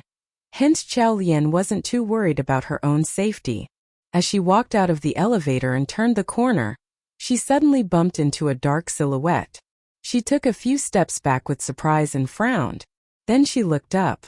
Before her stood a tall man with a rather big frame. He was wearing a loud and eye-catching printed shirt. Because his back was to the light, it was hard to see his features. But in a flash she had a sense of familiarity. As she squinted at the man to figure out where she knew him from, she heard him say, "Oh, now you're walking right into my arms voluntarily?" When he spoke, his breath reeked of both alcohol and tobacco. His frivolous tone made Xiao Lian frown. "I'm sorry." Taking another step back, she moved to squeeze past him.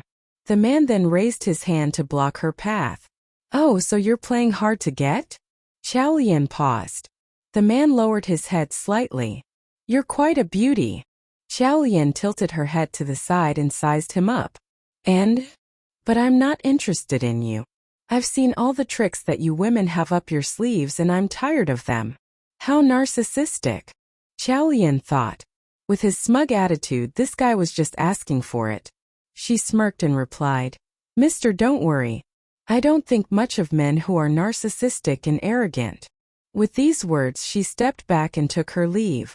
After being rejected in such a way, the man raised an eyebrow as he watched her silhouette disappear. Xiao Lian was able to quickly locate Fan Lu's private room. Even though she was quite certain that this trip wouldn't bear fruit, she still pushed open the door and entered the room. She had expected that it would be chaotic inside the private room, but to her surprise it was very quiet. It was only Fan Lu and her lover, young Master Lu. Both sitting on the sofa, Fan Lu had her hand around young Master Lu's arm. As Xiao Lian entered the room, Fan Lu followed her movements with her sharp eyes. Young Master Lu looked up curiously, as if waiting for someone. But when he saw Xiao Lian, he immediately looked disappointed. Xiao Lian began the conversation by politely introducing herself. "Miss Fan, I'm a journalist from G8 SIP News Agency. I wanted to talk with you about..." Before she could finish speaking, Fan Lu sneered. "You're the reporter who claimed that I'm a third party and homewrecker?" Xiao Lian pursed her lips and answered, "Miss Fan, that was my fault.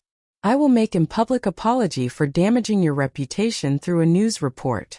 Fan Lu immediately stood up and walked to her arrogantly. "An apology? If an apology was useful to me, why would I have called the police?" Xiao Lian was stumped. She frowned and looked at Fan Lu. "So what do you want then?" Fan Lu gave a mocking laugh. "What do I want? How about this? If you kneel down and beg me, I could reconsider letting this matter rest." "Kneel?" Xiao Lian's expression darkened. She clenched her fists and gave a derisive laugh. She, Xiao Lian, would bow down to the heavens, the earth and her parents, but she would never bow down to anyone else. Xiao Lian had come with the intention to try and see how the woman felt. From Fan Lu's reaction, Xiao Lian realized that she wouldn't get very far. Since this was the case, there was no point in staying any longer. She lowered her gaze and turned to leave. When she had only taken a couple of steps, she heard Fan Lu speak. "If you dare leave, I'll take your news agency to court tomorrow. I'll be asking for a compensation of $2 million. Also, someone's head will roll. You have the guts to write about Lu Xiao. You must be out of your mind." Every word she said was a threat. Xiao Lian turned back to look at them and smiled sarcastically. "You're wrong. My article was about you, not Lu Xiao. Miss Fan, please don't let public opinion confuse you. Even if Su Mimi had dared to make some changes in the draft, she wouldn't have dared to include Lu Xiao's name." Fan Lu frowned and retorted. "How unreasonable can you get? You." At this point she turned to look at her lover, stomping her foot. "Lu Xiao, look at that. Someone's insulting me right in front of you." Lu Xiao was calm and stood up as he glanced at Xiao Lian. Following this, he cast his gaze down as though thinking, "This matter." Before he could continue, someone came to the door and softly said, "Lu Xiao, Mr. Shun is here." As soon as Lu Xiao heard this, he looked up and quickly glanced at the doorway. Even Fan Lu looked up excitedly and looked in the same direction. Xiao Lian was stunned for a moment as she turned and saw Shun Liangchuan stride into the private room. He was dressed in a light gray suit and leather shoes. His large frame was naturally intimidating, and the moment he stepped in, his presence was felt. However, it was obvious that when he saw Xiao Lian, he hated briefly. He raised his eyebrows and looked very surprised. Before he could say a word, Lu Xiao had dashed over to him, exclaiming, "Brother Shun!" His voice was full of emotion and excitement, as though he had just spotted his idol. He was entirely different from the calm person he had just been a moment ago. Shun Liangchuan somehow decided to hold back what he had been about to say before. He looked at Lu Xiao and calmly acknowledged him with a mumble. Lu Xiao's eyes were turning slightly red now. "Brother Shun, so many years have passed since you last contacted me. I was so sad. When you left just like that, without a word, you care about the rest of us anymore. We're brothers." When Shun Liangchuan heard this, he pursed his lips for a moment and then asked, "So why did you ask me to come here?" His attitude was a little withdrawn and he kept a distance. Lu Xiao paused for a moment and then sighed heavily. He turned to take a glance at Fan Lu, who looked as though she couldn't wait for her presence to be noticed, and said, "Let me introduce you too. This is Best Actor Shun. I'm Fan Lu. I'm a supporting actress in the film Ambition. Very soon I'll be working with you. What an honor. I have a lot to learn from you." As she said this, she extended her hand to Shun Liangchuan. Shun Liangchuan did not reply and instead looked at Xiao Lian. "Why are you here?" At this point, Xiao Lian wanted to laugh. She had initially thought that there would be no easy solution for the matter between herself and Fan Lu. But who would have guessed that Shun Liangchuan was going to make an appearance? In addition, it seemed that Lu Xiao somehow knew Shun Liangchuan. Still, Lu Xiao was the owner of Lu Enterprise and Shun Liangchuan was only an actor. Normally, someone like Lu Xiao wouldn't bother with celebrities. However, his respectful attitude toward Shun Liangchuan puzzled Xiao Lian. So who was Shun Liangchuan really? Before Xiao Lian could figure this out, Fan Lu started diminishing her. "What else? She's just a reporter who writes irresponsibly. The article with my name on it was written by her. She's here to ask for my forgiveness. Best Actor Shun, you're a veteran, and I'm sure you have a lot of experience in dealing with these liars. What do you say I should do?" Fan Lu had a smug smile on her face as she said this. Everyone in the entertainment circle knew that Best Actor Shun hated the paparazzi. As she didn't want to seem too ruthless in front of young Master Lu, she conveniently pushed the matter to Best Actor Shun, so that he would play the bad guy instead. She smiled triumphantly at her own brilliant scheme and then gave Xiao Lian a fierce glare. "I was going to let the matter go initially, but what do you know? This reporter has got some guts. Even her apology is half-hearted. Best Actor Shun, I know that you and young Master Lu are good friends. If someone were to write rubbish about me, I wouldn't mind. But because the news report has implications for young Master Lu, it's a different story. What do you think, Best Actor Shen? Fan Lu leaned back and waited to watch the situation unfold. Young Master Lu quickly interrupted her. Brother Shen has never liked to get himself involved in such things. Why bother him about such a small matter? Let's just ask this junior reporter to leave. Brother Shen, let's sit and have a chat. However, the next moment, Shen Liangchuan spoke up. I think. The moment he spoke, young Master Lu paused and suddenly looked pleasantly surprised. Ever since Shen Liangchuan had left 8 years ago, he had not contacted them. But now he seemed to care enough to intervene in this matter.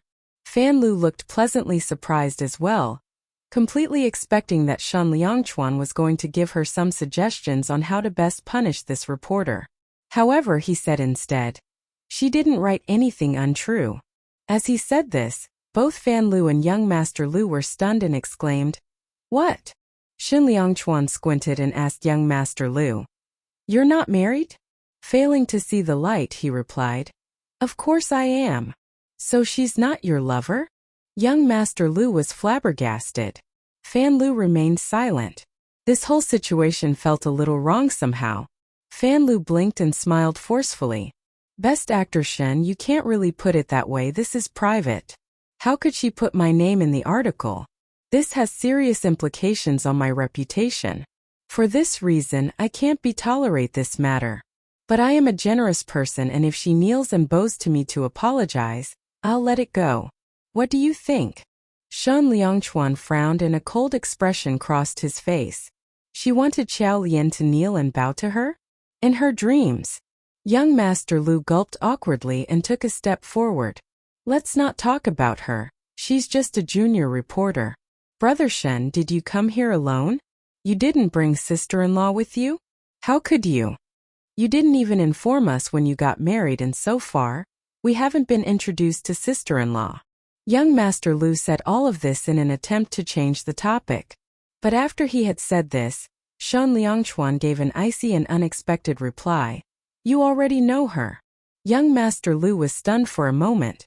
Shen Liangchuan walked up to Qiao Lian and placed his hand on her arm with an expression that made the couple tremble.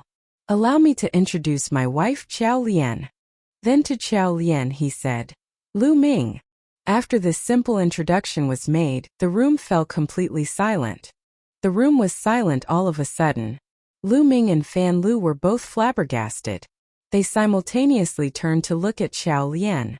After a while, Lu Ming coughed once and said, This. Fan Lu interrupted him. This is not possible. How could a junior reporter be the wife of Best Actor Shen?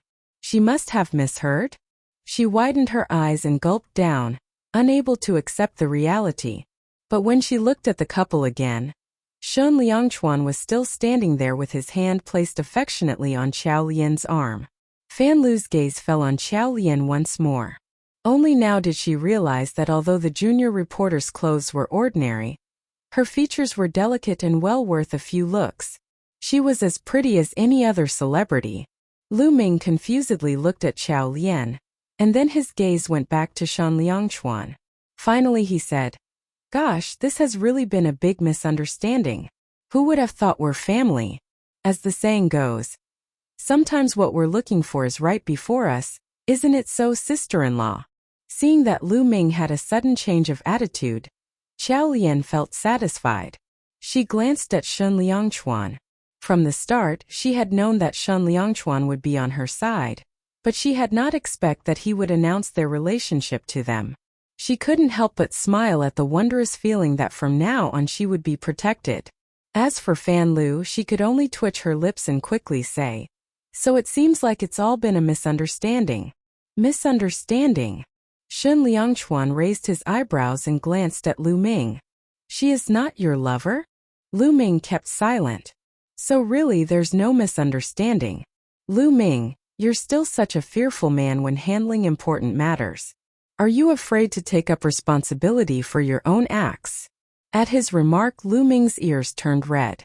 He winced and said, Brother Shen, you're a bit harsh with your words. It's not that my words are harsh, it's that you have bad taste. Lu Ming kept silent. Shen Liangchuan put his arm around Xiao Lian's waist and led her to the doorway without even throwing a mere glance at Fan Lu. He said to Lu Ming, "See you again." Then with his arm still around Xiao Lian, they left the room. As they were walking out of the room, they heard someone say with a humorous tone, "Say, isn't that my brother?"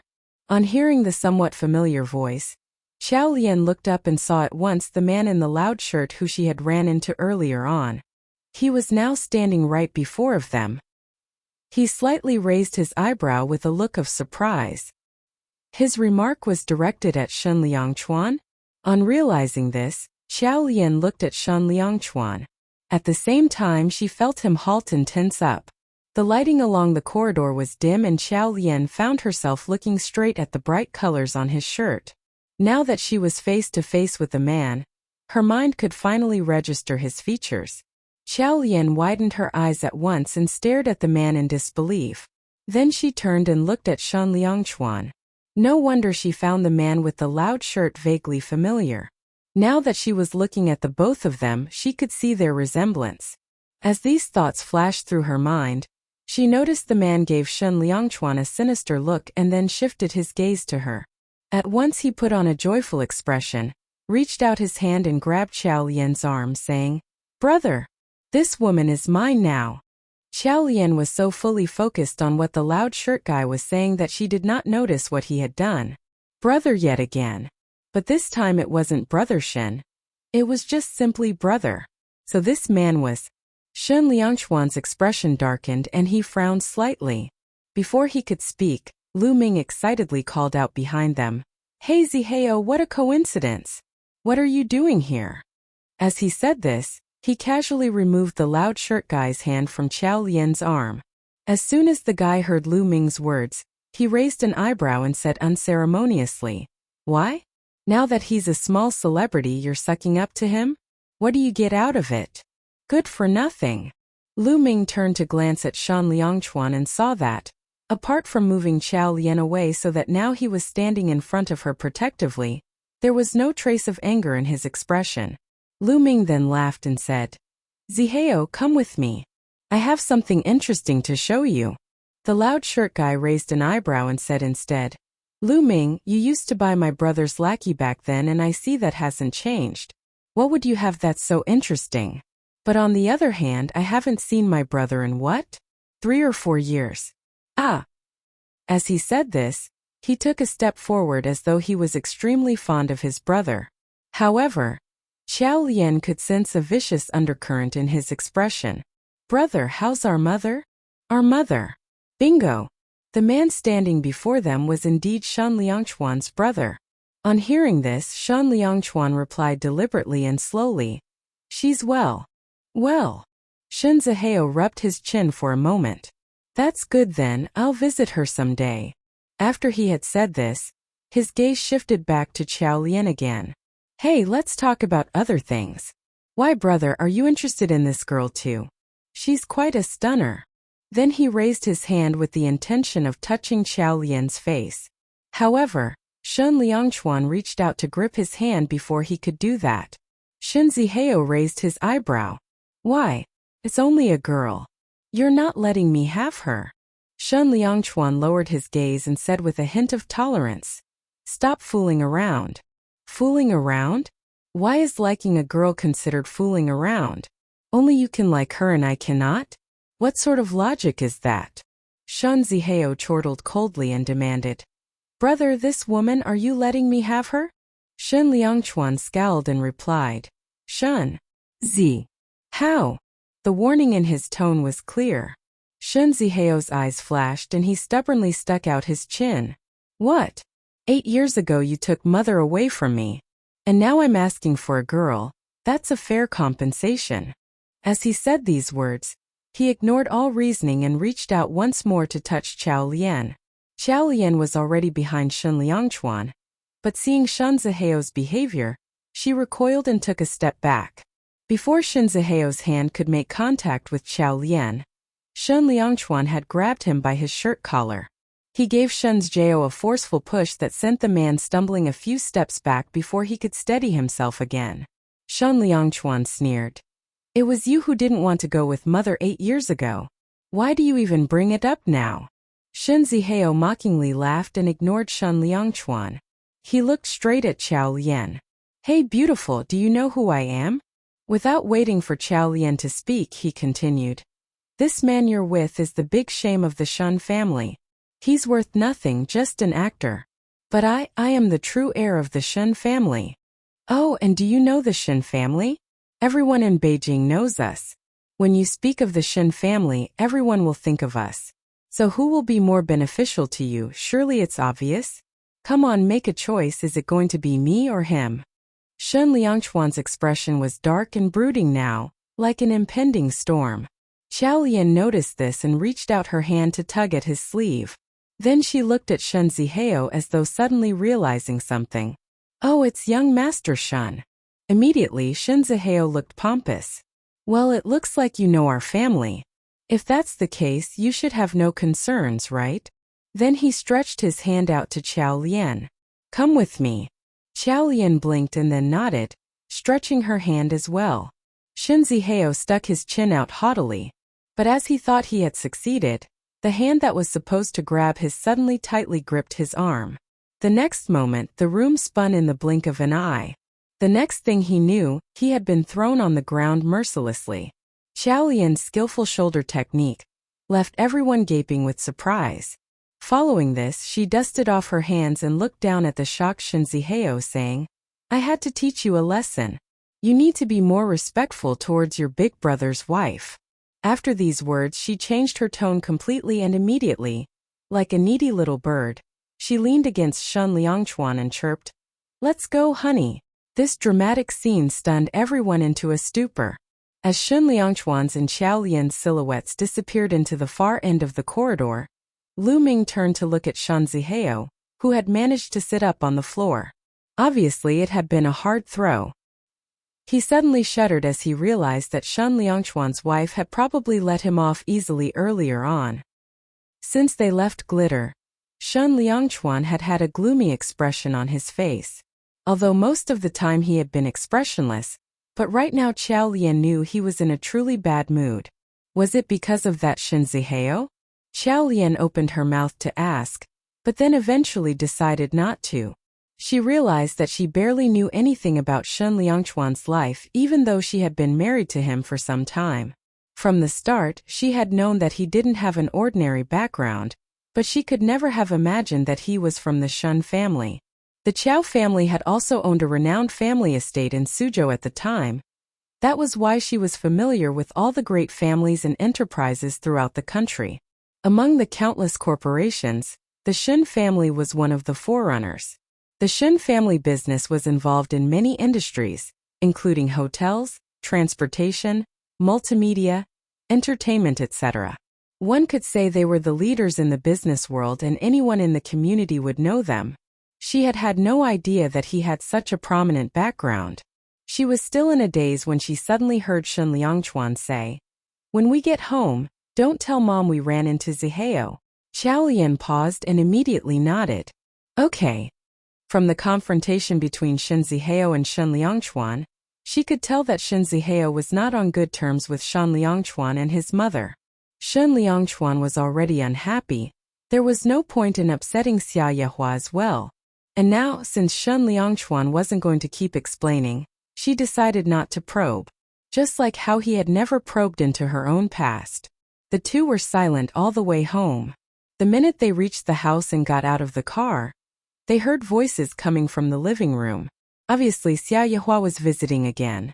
The atmosphere in the living room was extremely warm and inviting. When Shen Liangchuan walked in, he saw that Xia Yehua and Song Yuanqi had already cooked dinner.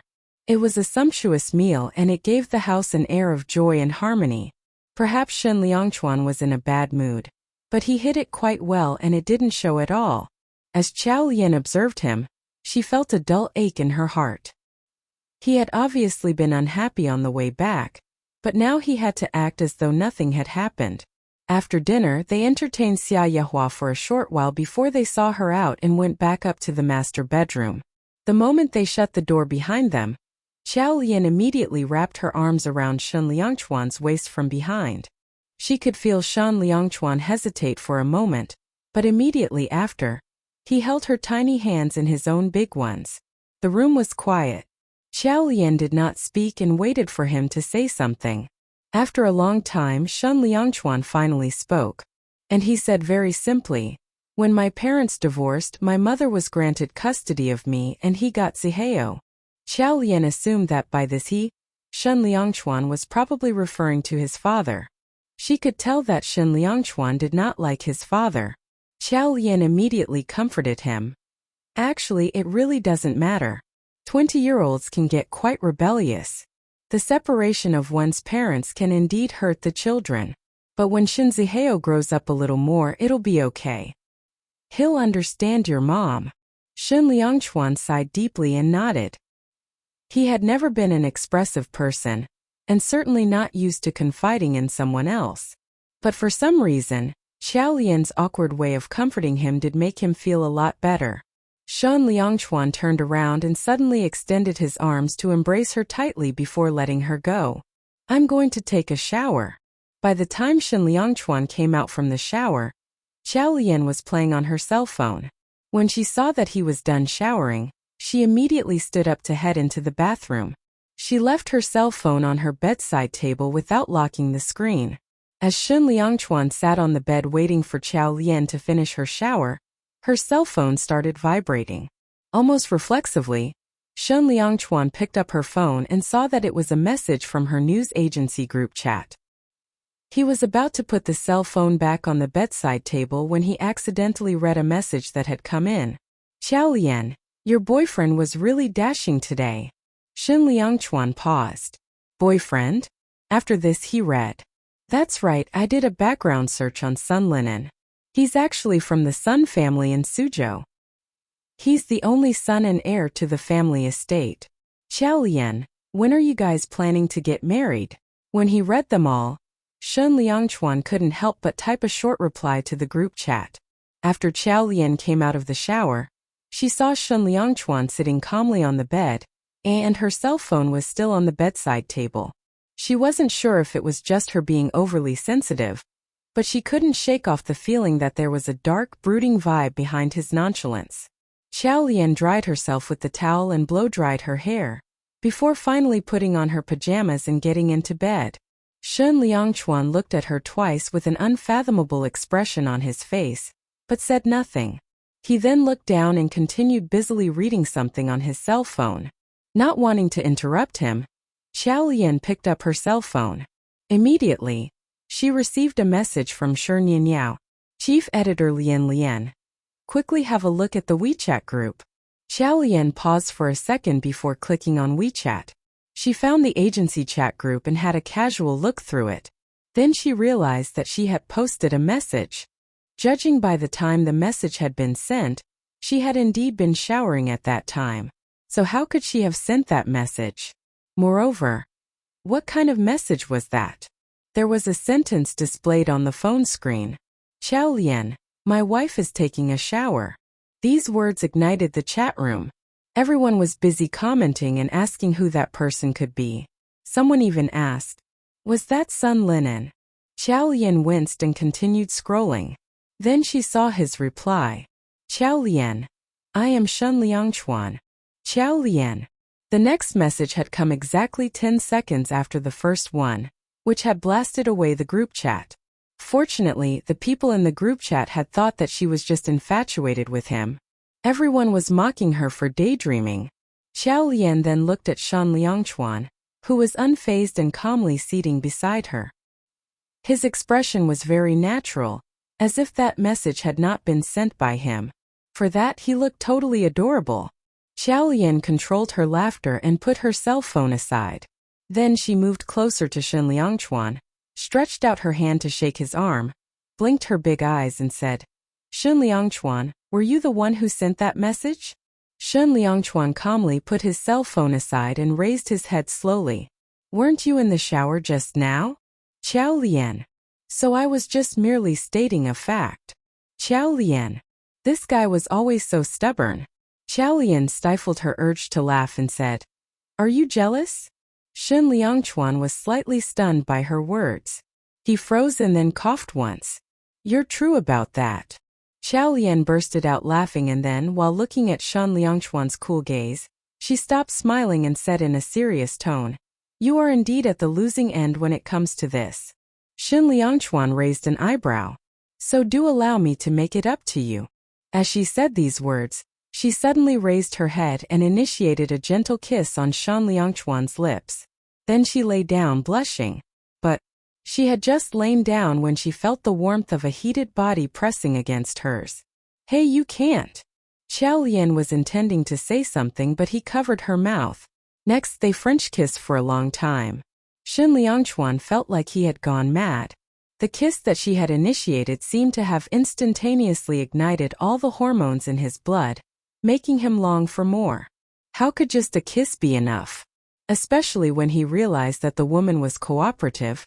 He began to show more initiative as both of his hands groped her body. Within a short span of time, almost all obstacles were gone. He finally lifted his head, and while looking at Xiao Lian's blushing cheeks and misty eyes, he suddenly smiled. How can just a kiss be enough? As soon as he finished speaking, his hand touched the last obstacle. However, in his haste, his palm suddenly encountered something soft. That kind of feeling. His facial expression darkened instantaneously. As he looked down, he saw Xiao Lian's innocent eyes. She winced and said, I am on my period. Shen Liangchuan. She could feel that the man's body had stiffened. Xiao Lian lowered her head and wrapped herself under the blanket, in the fear that he would vent his anger on her. Then she couldn't help but smile once again. After that, she heard him say while clenching his teeth, Xiao Lian, you did that on purpose. In the middle of the night, peals of laughter could be heard coming from the villa's master bedroom on the second floor, causing the housekeeper downstairs to pop her head out of her room with curiosity. What on earth was this couple doing? But immediately after this, the housekeeper blushed, because she had heard the madam's laughter suddenly stop and turn into a low, pleading moan. The next morning, Xiao Lian was too exhausted to get out of bed, while Shen Liangchuan was refreshed and energized. Xiao Lian tried to move her fingers. They were a little numb. She thought about the man's request last night and turned scarlet. It still made her heart thump. The atmosphere between the couple had gotten intense and highly charged. She found herself feeling too embarrassed to even look at him in the eyes. After breakfast, he got ready to send her to work as usual. Except, as they were about to drive away, Shen Liangchuan suddenly stopped and frowned. He was looking at a car that had driven into the villa neighborhood and was now approaching them. He contemplated it for a moment and changed direction. Let's pop by Mom's place for a bit first. Xiao Lian nodded. On the way to Xia Yehua's house, Xiao Lian realized that the car that they had seen driving into the villa was now parked at the courtyard. She got out of the car, and then to her surprise, saw the guy with the loud shirt getting out of the other car. Wasn't that Shen Zihao? No wonder Shen Liangchuan had made the sudden decision to come to his mother's place. It must have been because he had seen Shen Zichuan's car. As this thought ran through Xiao Lian's mind, the main door swung open and Xia Yehua appeared at the doorway with bloodshot eyes. She stared at Shen Zihao in disbelief for a moment. Her quivering lips managed to hoarsely whisper, Zihao. Shen Zihao responded with a sneer and surveyed the apartment. Then he twitched his lips and said, I thought you had left with brother to have a better life, but look at this place. It's not much bigger than the bathroom in our house. Ah, Mom, can you really put up with this? Although he sounded like he was sympathizing with her, his expression was cold and lacked emotion. Xia Yehua frowned and asked, Zihao, you are still upset with me? Shen Zihao replied with a dismissive wave of his hand. Why would I? What is there to be upset about? Upset with you for abandoning Dad and I? In fact, I should thank you. If it weren't for you leaving me with the Shen family, the heir of the Shen family would be him and I'd be a mere actor. The way he had insulted Shen Liangchuan made Xiao Lian's blood boil. She could feel the veins in her temple throbbing. Xia Yehua reprimanded him. Shut your mouth. You can't speak about your brother like that. Shen Zihao shrugged and said, Fine, I will say no more about your beloved son. Ah. Then he swiftly changed the topic. I haven't had breakfast, is there any food left? Xia Yehua followed the change of topic and said, Of course, Zihao. This is your home too. Help yourself. Shen Zihao shot Shen Liangchuan a provocative look and without saying a word, he walked into the living room. Shen Liangchuan and Xiao Lian followed behind him.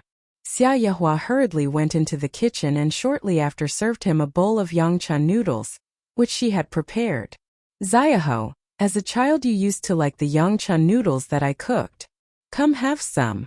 Shen Zihao got up off the sofa, behaving like he was the king of the house, and strode slowly into the dining room. He took one glance at the bowl of yangchan noodles and an expression of disdain spread across his face. With a smirk, he suddenly reached for the bowl of noodles and lifted it. He held the bowl to his nose and carefully sniffed at it. Then he stretched his arm. Relaxing his fingers, he dropped the bowl with the yangchan noodles on the ground with a loud thud. The living room was silent all at once. Xia Yehua stood rooted to the ground, flabbergasted. The noodles were now all over the floor, and the soup in the bowl had even splashed on her dress.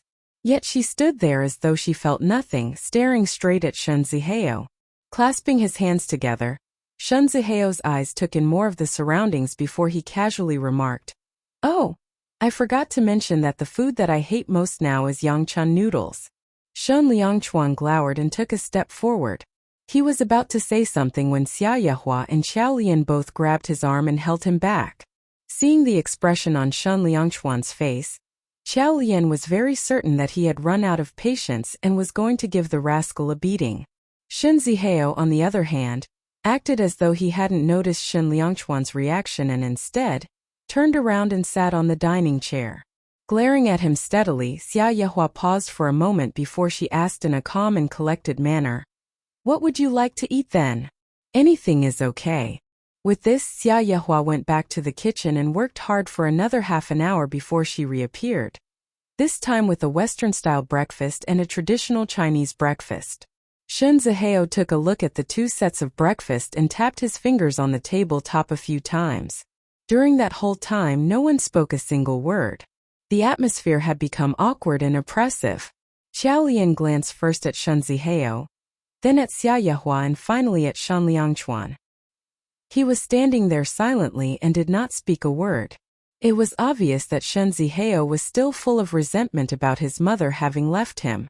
The best that they could do now was let time heal the emotional wounds.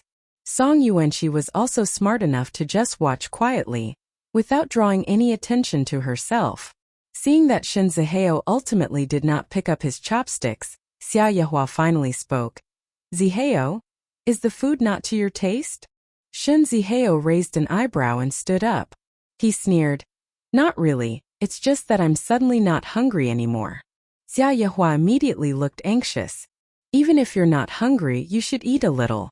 Skipping breakfast is bad for your health. Health is what enables you to do great things. All these years, no matter how busy your brother was, he would still eat his breakfast. At her remark, Zihao shut his eyes and snapped. I said I'm not eating. Why do you care? Xia Yehua paused for a moment and let out a deep sigh. Shen Zihao laughed derisively as he walked to the door to leave her apartment. As much as she couldn't bear to see him go, Xia Yehua did nothing to stop him, but she did say, Zihao, this is your home too. You can come by any time. Okay? The man paused for a moment and turned around. With a scowl he said, Sure. After he had said this, the atmosphere slightly lightened up. Wistfully, Xia Yehua saw him to the door with Shen Liangchuan and Xiao Lian behind her. As Zihao got onto the car, Song Yuanqi suddenly spoke. Mr. Shen. Shen Zihao stopped and turned around looking a little puzzled, as though just realizing the presence of this person. Song Yuanqi glanced once at Xia Yehua and smiled. It's such a rare opportunity for you two to meet. Why don't you take a photo together? Her words struck a chord with Xia Yehua. She stood there looking at her younger son expectantly. Shen Zihao frowned impatiently. I'm not interested. Immediately, Shen Liangchuan stepped forward and held his brother back by the shoulder. We'll take a photo. The three of us. The force in Shen Liangchuan's action didn't seem to offer a choice. Xia Yehua smiled and quickly walked over to her two sons. Grabbing the opportunity, Song Yuanqi quickly reached into her pocket. After a quick search, she exclaimed, "I don't have my cell phone with me." Qiao Lian immediately said, "Here, I'll use mine." Then she took out her cell phone and snapped a picture of the three of them. In the picture, the two dashing-looking men stood next to their mother. Shen Zihao's face displayed a reluctant expression, while Shen Liangchuan was expressionless. Only Xia Yehua smiled so happily that her eyes could barely be seen in the photo. Shen Liangchuan only let Shen Zihao go after the picture was taken. Before Shen Zihao got into the car and drove away, however, he shot Shen Liangchuan a hostile glare. Xia Yehua shook her head and smiled as she watched him leave. Then she turned to Qiao Lian asking anxiously, "Where's the picture?" Qiao Lian selected the picture and displayed it on the screen for Xia Yehua. As Xia Yehua reached out for the cell phone with a trembling hand, her eyes turned teary with emotions. She stared at the image for a long time and sighed. "It's been 8 years. I haven't taken a picture with him for 8 years. The way she said it was heart-wrenching. Song Yuanqi quickly came forward to comfort her. "There's still plenty of time. Since Mr. Shen has visited you, it shows he's no longer angry. So you don't have to worry anymore." Xia Yehua smiled and looked at Qiao Lian again. "Xiao Qiao, send me the picture as soon as possible." Qiao Lian assured Xia Yehua that she would do so. She and Shen Liangchuan then got into their car and drove away from the villa. Sitting in the passenger seat, Qiao Lian remarked, "I completely didn't know what to do before Yuanqi suggested taking a picture. But Mom was really happy." Shen Liangchuan nodded. "Yuanqi knows Mom the best." Qiao Lian nodded in agreement. "That's right. As the old saying goes, daughters are the closest to a mother's heart. And you, the son, had to be reminded by Yuanqi." Shen Liangchuan pursed his lips tight and didn't say another word. Qiao Lian could tell that he was a little unhappy. She contemplated it for a moment and reached out for his hand. "There's nothing that cannot be resolved between a mother and a son. Zihao may have some grudges against you and your mom, but that will go away with time." Shen Liangchuan let out a deep breath and he said with pessimism, "Let's hope so." The workday had been long and uninteresting. The news agency had been quiet since Su Mimi had left. It actually took a while for Qiao Lian to get used to not having that woman making snide remarks for her to hear all day long. And because the matter concerning Fan Lu had been well managed, she was no longer putting the news agency in a difficult position. She didn't even bother with the proposed article that the news agency offered to help clear her name. Lu Zhixing therefore had been especially polite and nice to Qiao Lian. Except that just as the workday ended, there was a breaking piece of big news. "Hurry up. Check Weibo. Oh my god. This is the most sensational news I've heard this year." It reached the trending topics list after only having been published for 5 minutes. The members of Team 1 discussed this with great excitement, so it didn't take long for Qiao Lian and Shen Yao of Team 2 to realize it. Qiao Lian quickly took out her cell phone. Her pupils shrank immediately when she read the news. The headline read, "Best Actor Shen's Background Exposed." Qiao Lian clicked Weibo with trembling hands. The first thing she saw was that photograph. That picture of Shen Liangchuan, Shen Zihao and Xia Yehua. The content of the article thoroughly exposed the identities of the 3 people in the picture. Shen Liangchuan was no ordinary celebrity, but the son of the Shen family. Qiao Lian's fingers froze as she read this and she dropped her cell phone on the ground in shock. Qiao Lian widened her eyes and looked at the picture in stunned disbelief. No matter how much she stared at the picture, it resembled the one in her cell phone. She clenched her fists tightly. Actually, the news report wasn't that bad. It only revealed Shen Liangchuan's identity and background. However, because Shen Liangchuan had always hated the paparazzi, he had protected Xia Yehua and kept her shielded all these years. No one had known of her existence, and even his own identity had been a mystery. Ever since she had gotten to know about Shen Zihao, Qiao Lian had come to understand why Shen Liangchuan hated the paparazzi so much and why he kept such a low profile. It was all to keep his identity undercover.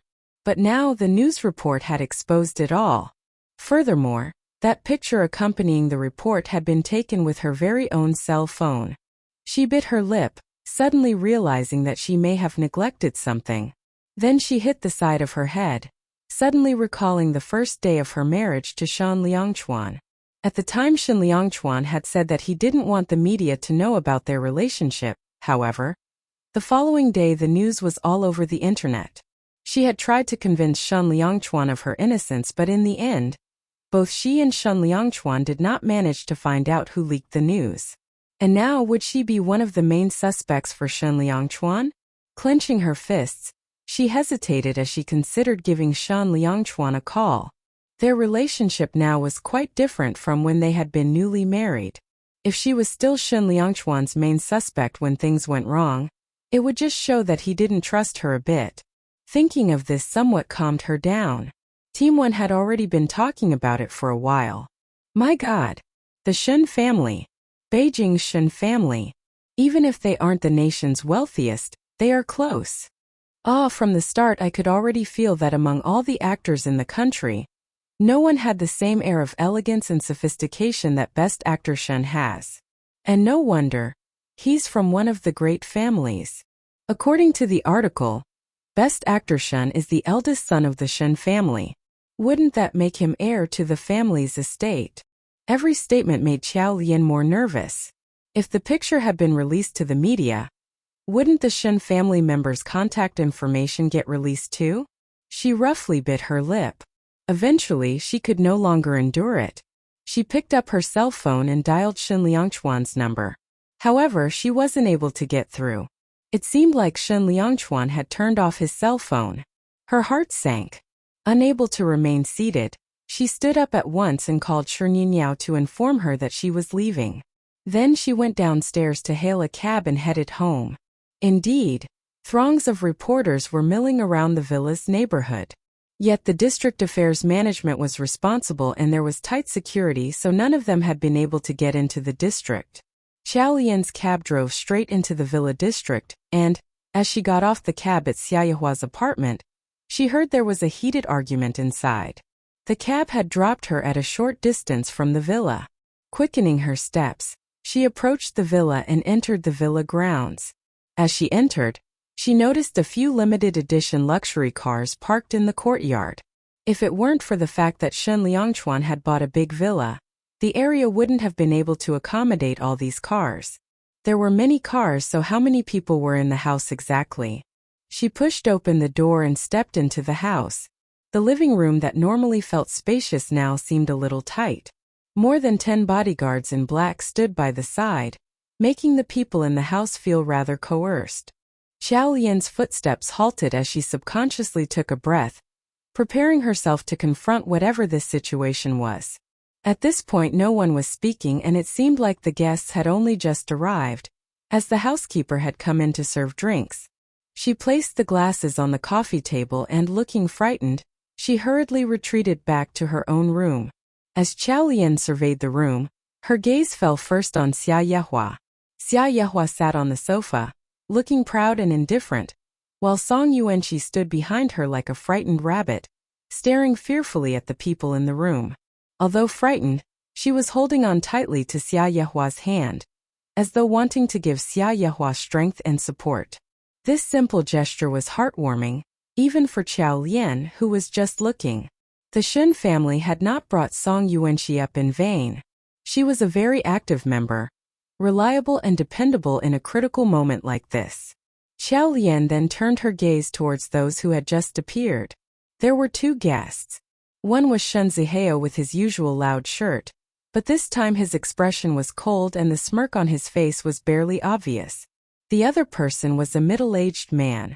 He shared similar features with Shen Zihao and Shen Liangchuan. Then probably the man was Shen Liangchuan's father.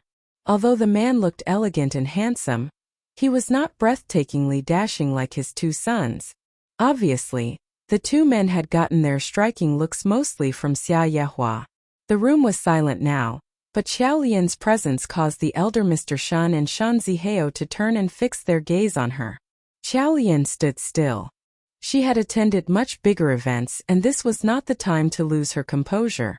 Hence, she gave a faint smile, walked towards Xia Yehua and sat down beside her. Then she held Xia Yehua's hand and addressed the woman steadily.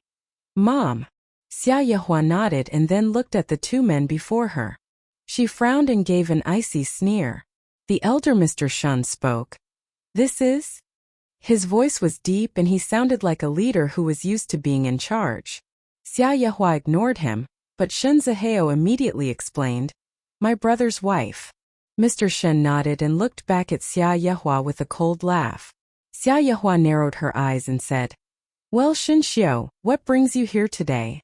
"What brings me here?" Shen Xiu laughed derisively once more. "I'm sure you've seen the headlines on Weibo?" Xia Yehua's pupils shrank. "So what about it?" "My son has always been a hot topic. The reporters pick up on every little thing to do with him." Shen Xiu stood up with a jolt. "Xia Yehua, enough is enough." Xia Yehua was not to be intimidated. She loudly slammed the table as though to challenge the other party. "Shen Xiu, you're overstepping your boundaries. Raising your voice in my house? I can call the security to escort you out right now." Shen Xiu frowned and glared at her. "Can you stop being this rude? Do you think raising your voice will change anything? Do you have any idea the damage that these headlines will cause to the Shen family? The eldest son of the Shen family is an actor, an entertainer.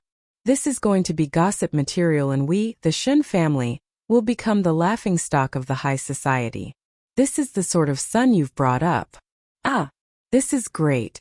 Ever since he was born, he has made no contributions to the family. On the contrary, he only brought trouble. Where is he? Has he disappeared the moment there's trouble? Too ashamed to come home."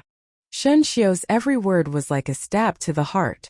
The remarks angered Xiao Lian so much that she clenched her fists and could not bear to listen further. However, since she was conscious that the man was Shen Liangchuan's father, and she wasn't quite sure what attitude to adopt towards him, she held herself back and did not speak.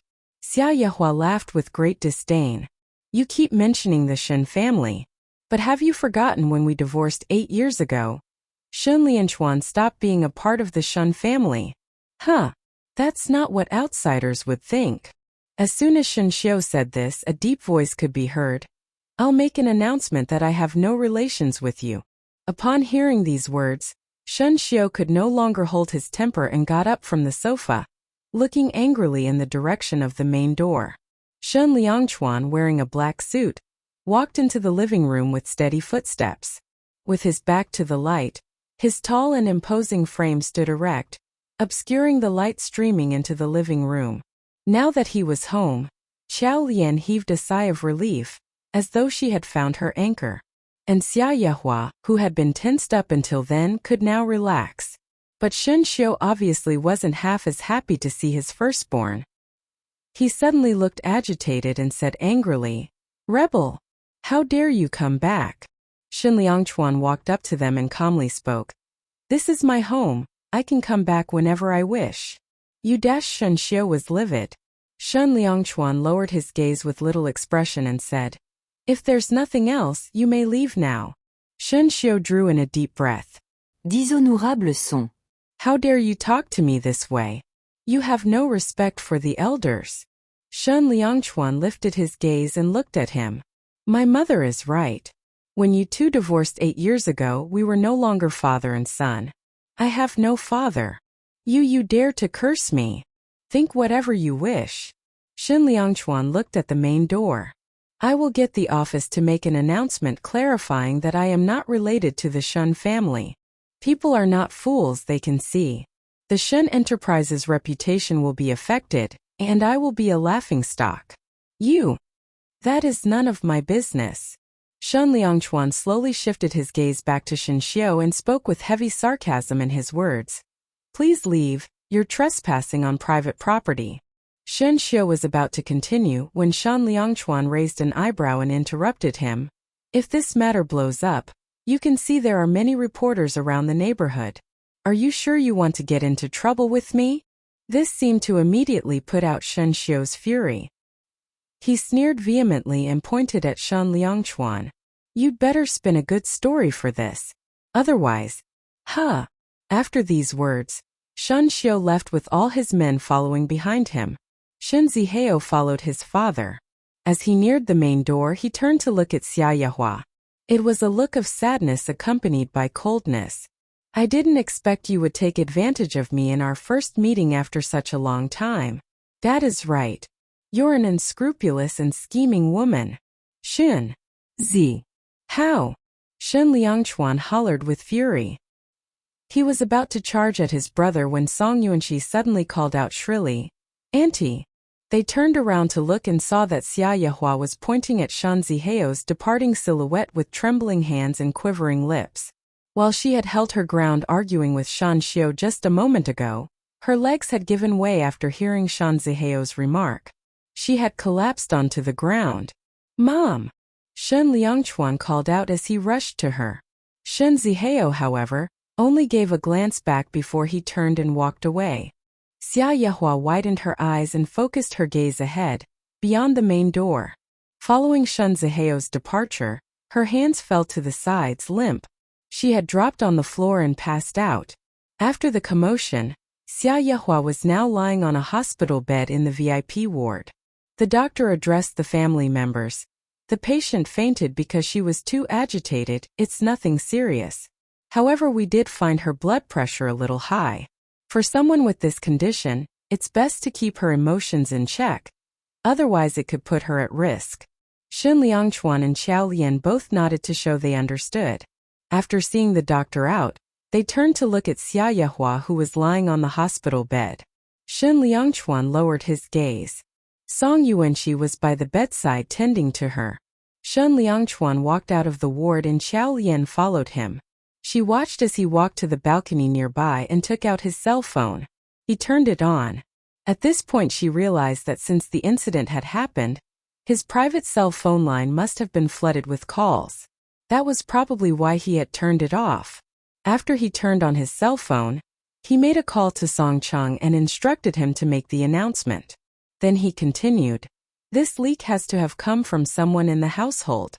Reporters couldn't have been able to get hold of the picture. Run a check on the housekeepers."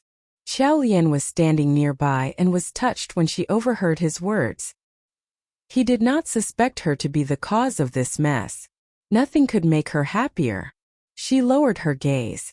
Initially she had wanted to say something, but now, she quietly retreated and went back to the ward. It was only the following day that Xia Yehua regained consciousness. When she came to, she sighed. "Old age is catching up. My health is getting worse." Qiao Lian teased her in an attempt to humor her. "What are you saying, Mom? When you're next to me, people think we're sisters." Xia Yehua laughed. "You silly child." Although her mood had lightened up, she had a poor appetite. Qiao Lian and Shen Liangchuan had taken leave from work to be at the hospital to accompany her for the day. As Qiao Lian was concentrated in finding a way to get Xia Yehua to eat something, the ward door was suddenly flung open very impolitely. Qiao Lian and Shen Liangchuan turned to look and saw Shen Xiu, standing at the doorway looking very angry. He marched up and with a derisive sneer said, "Xia Yehua, after so many years you still won't give up." Xia Yehua was stunned at this sudden outburst. "What are you talking about? What am I talking about?" Shen Xiu repeated, and then he turned around and delivered a hard slap. The slap landed with a loud crack on Shen Liangchuan's face. As it had all happened in a flash, nobody could expect this at all. When Qiao Lian saw the scarlet mark left by Shen Xiu's hand, the fury inside her exploded. Xia Yehua was equally furious. "Shen Xiu, are you mad?" Shen Xiu laughed and asked, "I'm mad." He raised his hand again.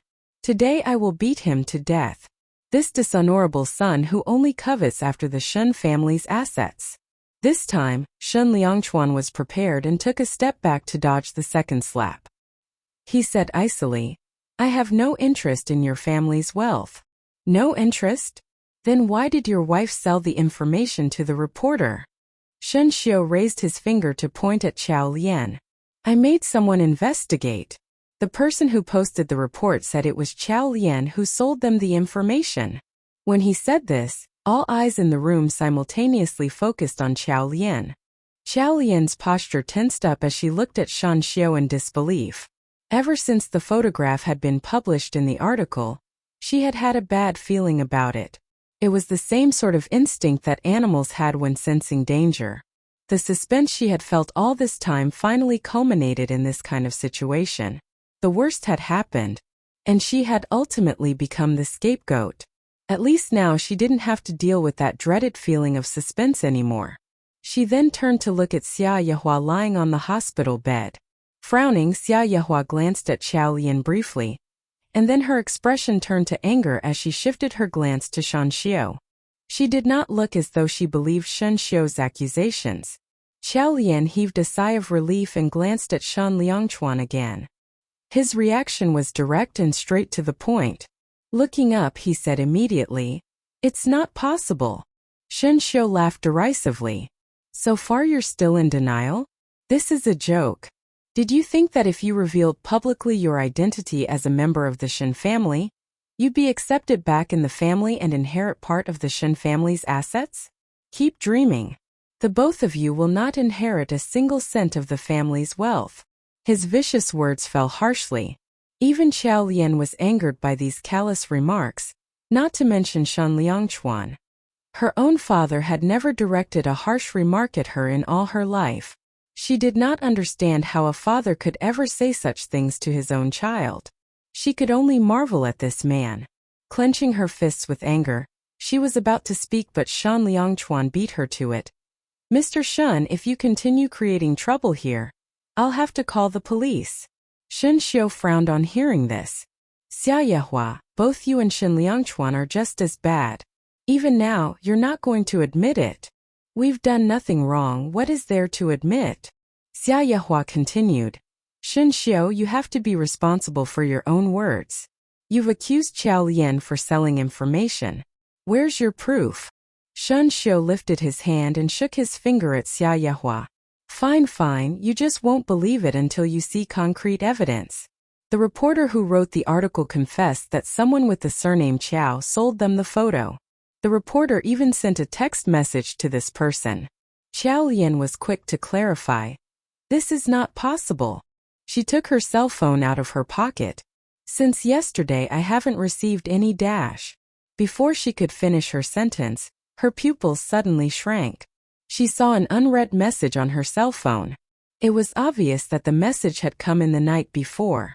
Only at this point did she suddenly realize that since the incident had happened she had been anxious and stressed, and hadn't looked at her cell phone. So this message was... She clicked on the message and saw that it had come from an unknown number. "Miss Qiao, I received the documents.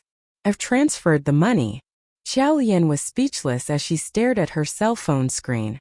She only felt cold shivers down her spine. She was certain, as she knew, that she was not the one who had leaked the picture. But who could be trying to frame her by sending her that message? As she thought this, her cell phone was suddenly snatched away from her. She looked up and saw that Shan Liangchuan was now holding the cell phone in his hand, reading the mysterious message on the screen. As he read the message, a look of doubt flashed across his face. Then he looked up at her with an expression that was both complex and unfathomable. She clenched her fists tightly and laughed bitterly inside. This time, was Shan Liangchuan going to believe that she was innocent? She bit her lip and tried to explain. "I don't know what happened. Before she could finish her sentence, Shan Liangchuan suddenly turned to look at Shan Xiao, narrowing his eyes. Holding up the phone, he said steadily, "There's something fishy going on." Qiao Lian's heart once more filled with warmth.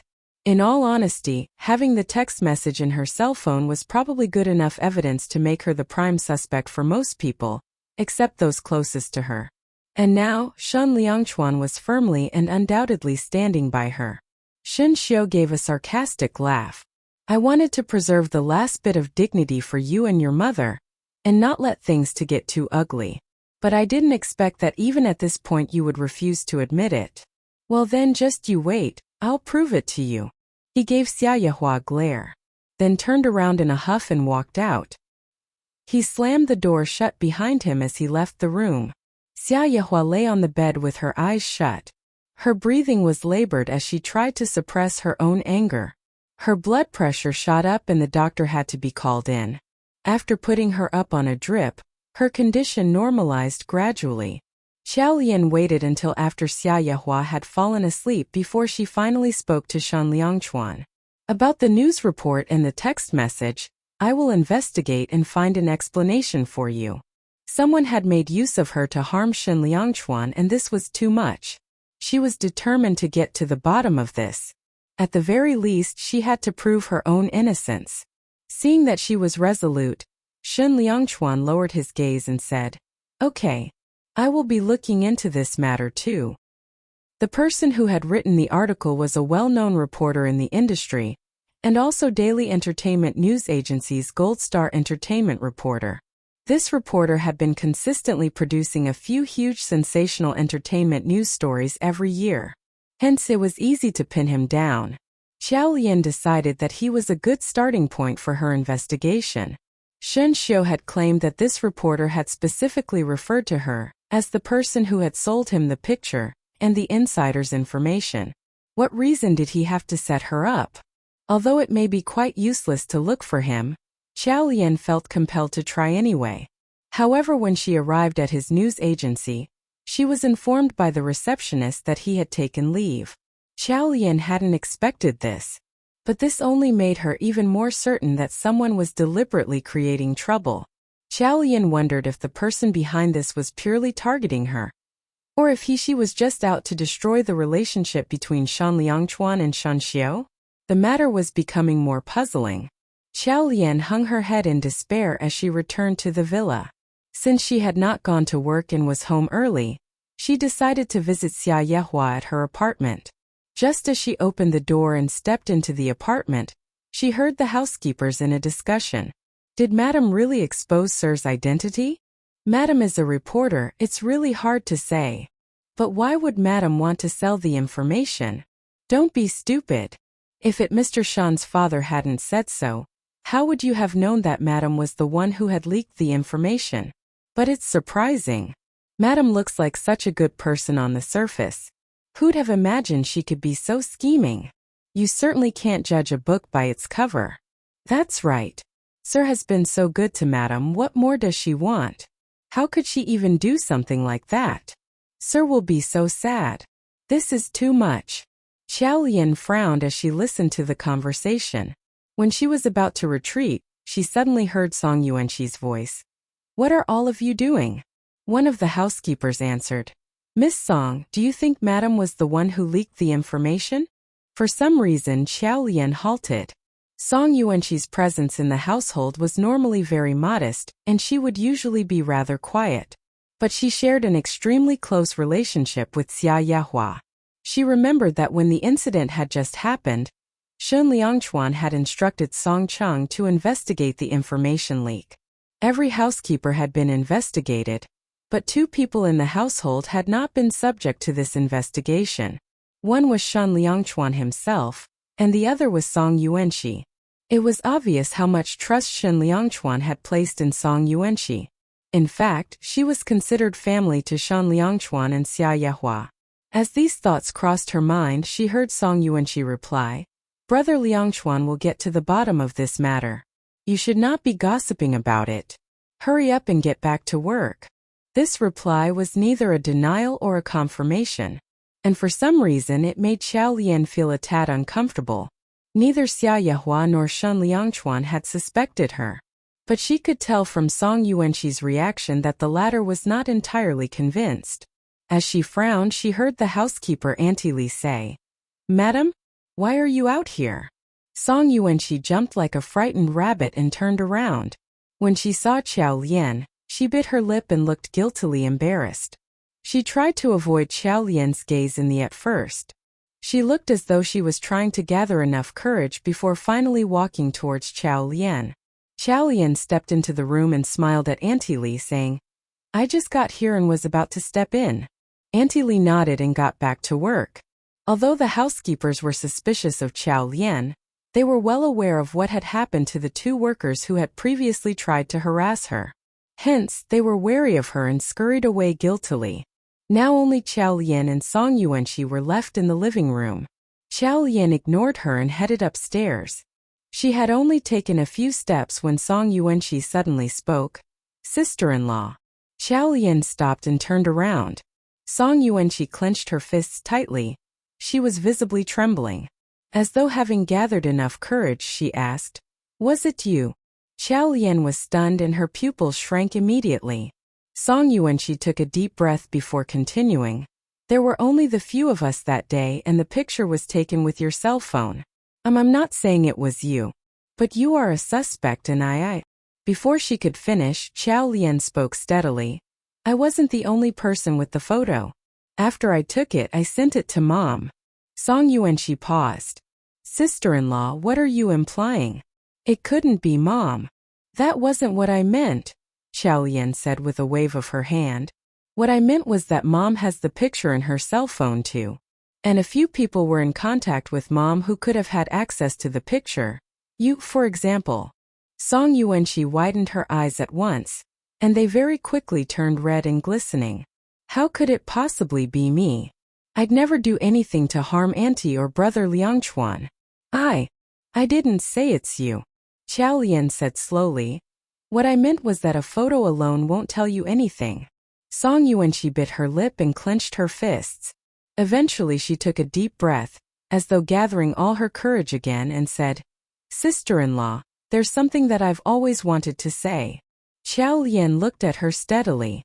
Did Song Yuanqi think that just because Shen Liangchuan was good to her, she, as Shen Liangchuan's wife, had to be too? All this time, she had believed that Song Yuanqi had treated her like family. But seeing her attitude now, she might have been mistaken. Xiao Lian replied, "What is it?" "Sister-in-law, perhaps you might not know who I am, but I can tell you that I was an orphan before. 8 years ago, Brother Liangchuan adopted me, and I have treated this family as my own. You might not be able to understand what the meaning of a home is to me.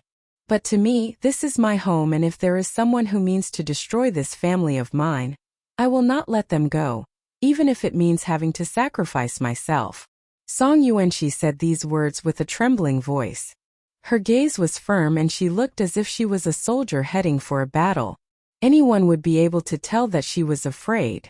Evidently, she had plucked up a lot of courage to be able to say so many words. Xiao Lian pressed her lips together while staring at her. While Xiao Lian stared at Song Yuanqi, she could not help but lower her head and say timidly, "Sister-in-law, although my words may not sound appealing, I meant it from my heart. I truly hope that you were not the one who caused this." Having said this, she ran away in a hurry. Xiao Lian took a deep breath and after a while, she turned around. She was intending to head upstairs when she saw Xia Yehua standing at the corridor on the second floor, looking at her. Xiao Lian was stunned. Xia Yehua took a deep breath and said, "Xiao Qiao, come here." Xiao Lian tried her best to squeeze out a smile as she went up the stairs. Xia Yehua held her hand and said, "Xiao Qiao, I believe you." These words warmed up her heart. Xia Yehua spoke again. "I've seen this child, Yuanqi, grow up. Please do not mind her for that." Her heart had just been warmed up. Yet this comment affected her. It seemed as if there was a piece of cotton stuck in her chest, causing her to feel stuffy. But wasn't it true that she did not have the right to blame Song Yuanqi?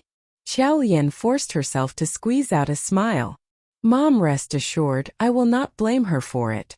Xia Yehua nodded and then patted her shoulder. The two of them stayed in her room for a little while. Xiao Lian did not feel as relaxed as before, instead she felt exhausted. As she hadn't slept well the night before, she unknowingly fell asleep while sitting on Xia Yehua's sofa. When Xiao Lian next woke up, she realized that Xia Yehua had already left the room. She walked out of the room in a daze and saw Xia Yehua stepping out of Song Yuanqi's room. Song Yuanqi was following her. Her eyes were all red. Evidently, she must have been crying for a long while. When Xia Yehua saw Xiao Lian, she immediately turned around and told Song Yuanqi, "Do apologize to your sister-in-law right now." Song Yuanqi walked out of her room with embarrassment and shyness, lowered her head and did not dare to look at Xiao Lian. "Sister-in-law, I am sorry. I should have not been suspicious of my own family members." Xiao Lian looked at her and then at Xia Yehua. The tinge of unhappiness that she had just now immediately disappeared. Actually, Xia Yehua was in a difficult spot, wasn't she? She was stuck between her own daughter-in-law and her adopted daughter, who she had already treated her as her own daughter. This was probably the least she could have done. Xiao Lian smiled and stretched out her hand to pat Song Yuanxi's shoulders. Everything's fine now. But was everything indeed going to be fine? Not matter what happened, it would be sufficient to maintain harmony on the surface. As she was saying this, they heard the main door open. The three of them turned around and saw Shen Liangchuan walking in with big strides. He changed his shoes, and although he wasn't close to them, he could detect that there was some strange atmosphere going on between them. Hence, he frowned and inquired, "What's wrong?"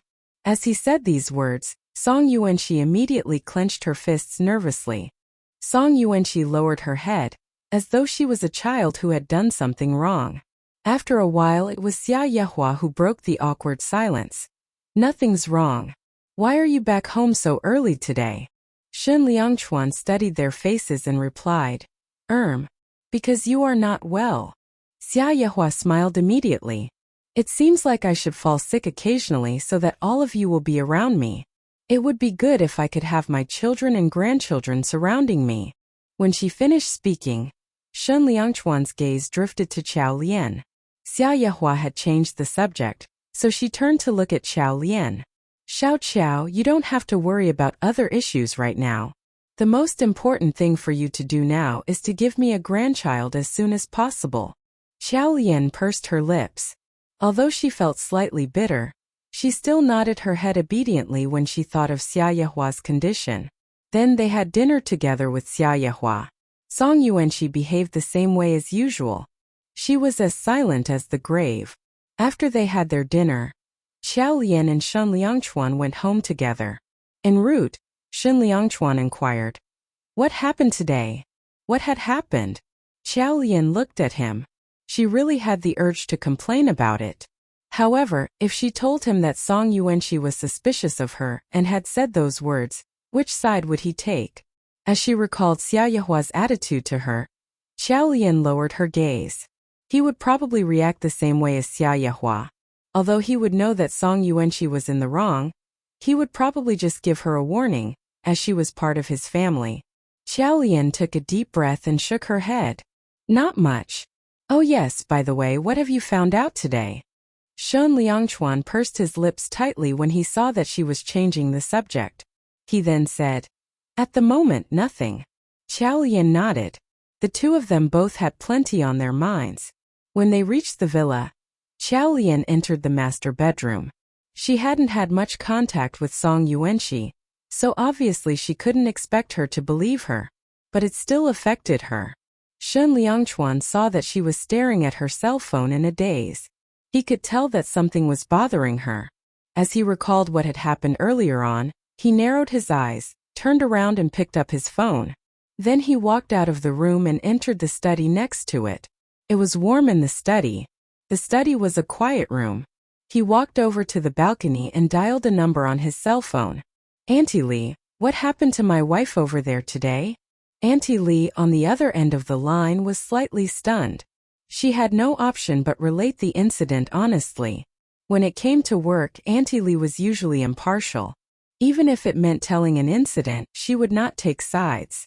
Shen Liangchuan's facial expression remained calm. His dark eyes narrowed slightly when he heard that Song Yuanxi had been suspicious of Xiao Lian. At the end, Auntie Lee said slowly, "Sir, Miss Song acted that way out of a good heart. I saw that her crying anxiously today. Even after both of you left, she cried once again in front of your mother, saying that she knew she had done wrong. Even though she might have realized her mistake, she shouldn't have said those words and hurt others." Shen Liangchuan slightly raised the corners of his lips. He then replied, "Okay, I know now." After hanging up, he sat by his desk and his gaze landed on his cell phone.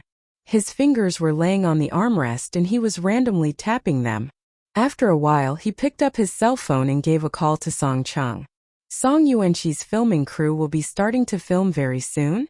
Song Cheng replied, "Yes, they should be entering the film set in the next 2 days." Where will they be staying? Song Chung replied, You don't have to worry about it. As the filming set is based in Beijing, Ms. Song will be able to go home every day. She also doesn't have many scenes in the film. That's not necessary. Keep a room for her in the hotel where the filming crew will be staying at. Ah! Song Chung was stunned. Expressionless, Shun Liangchuan lowered his gaze and said, Staying with the filming crew will allow her to mingle with the crew and get into her role better, as well as acquire more knowledge. Song Chung thought, But she could seek guidance from you if she were to stay at home. Who else could have better acting skills than you? However, he couldn't say this, so he swallowed the words in the end. Song Chung nodded and replied, Okay. Song Chung then continued speaking. Mr. Shun, how did Ms. Song offend you? He was clearly forcing her to leave the house. The answer to this question was the dial tone after a call has ended. Song Chung. After he hung up, Shun Liangchuan sat down in the study for a little while before standing up. When he was intending to head to the master bedroom, he received a call from Xia Yuhua's villa. As he answered the call, Auntie Li said, Sir, please come here quickly. Senior Mr. Shun and young Master Zihao are here again. When he heard this, Shun Liangchuan immediately stepped outside. He had to put on his clothes once again. When Xiao Lian came out of her room upstairs, she saw the anxious look on his face and therefore inquired curiously, What happened? I am going over to Mom's. Xiao Lian's heart instantly leapt. Did something happen to Mom? Let me go with you. No need. When he spoke, he had already started his car. Following this, he drove away speedily. Xiao Lian frowned. She did not know why, but a sense of confusion suddenly flashed across the bottom of her heart. It felt like as if there was something major happening soon. She took a deep breath, uneasy. She didn't have to wait long. About 15 minutes later, her cell phone rang. She answered the call. It was Shun Liangchuan speaking on the other end of the line. Come over here now. Xiao Lian's heart leapt. Okowo. After she had changed, she headed downstairs and realized that they had already sent a chauffeur there to take her. Xiao Lian went into the car and reached Xia Yuhua's home within a short time. As usual, there were some cars parked in the courtyard. However, this time, the bodyguards in black were not allowed to enter the house, so they remain on guard outside. As she stepped in, she saw that there were a few people seated in the living room. Once she entered, she realized that Xia Yuhua was frowning, as if she had found something tricky. However, Song Yuanqi was staring at her furiously. Those eyes of hers seemed to suggest anger and rage, but because she was afraid, she only dared to look at her a few times before looking down. It looked as though she was on trial with 3 different judges, so Xiao Lian took in a deep breath. She had not spoken yet, but Shun Zihao immediately stood up and said, This time we've gotten hold of the evidence, what more do you have to say? Still trying to deny it. Xia Yuhua and Shun Liangchuan did not speak a word, whereas Song Yuanqi said, Mr. Shun, even if it was indeed true that she did this, Brother Liangchuan definitely did not tell her to do it. As he heard these words, Shun Liangchuan got furious. Shut up. Song Yuanqi was going to say something. She opened her mouth but in the end decided to shut it. Xiao Lian frowned. It looked like the other party had managed to find evidence. Shen Xiu pointed to someone in the room and inquired, Do you know him? As she looked in the direction he was pointing at, Xiao Lian saw a man who was about 30-odd years old, wearing a baseball cap, turning his head around. The second Xiao Lian saw him, her body froze instantly. Her pupils shrank at once and she tried to stay calm. Then she clenched her fists tightly. Before she could speak, however, the man exclaimed, Miss Chow, it's been a long time. The moment he said this, the expressions of everyone present changed. Xiao Lian bit her lip and clenched her fists tightly.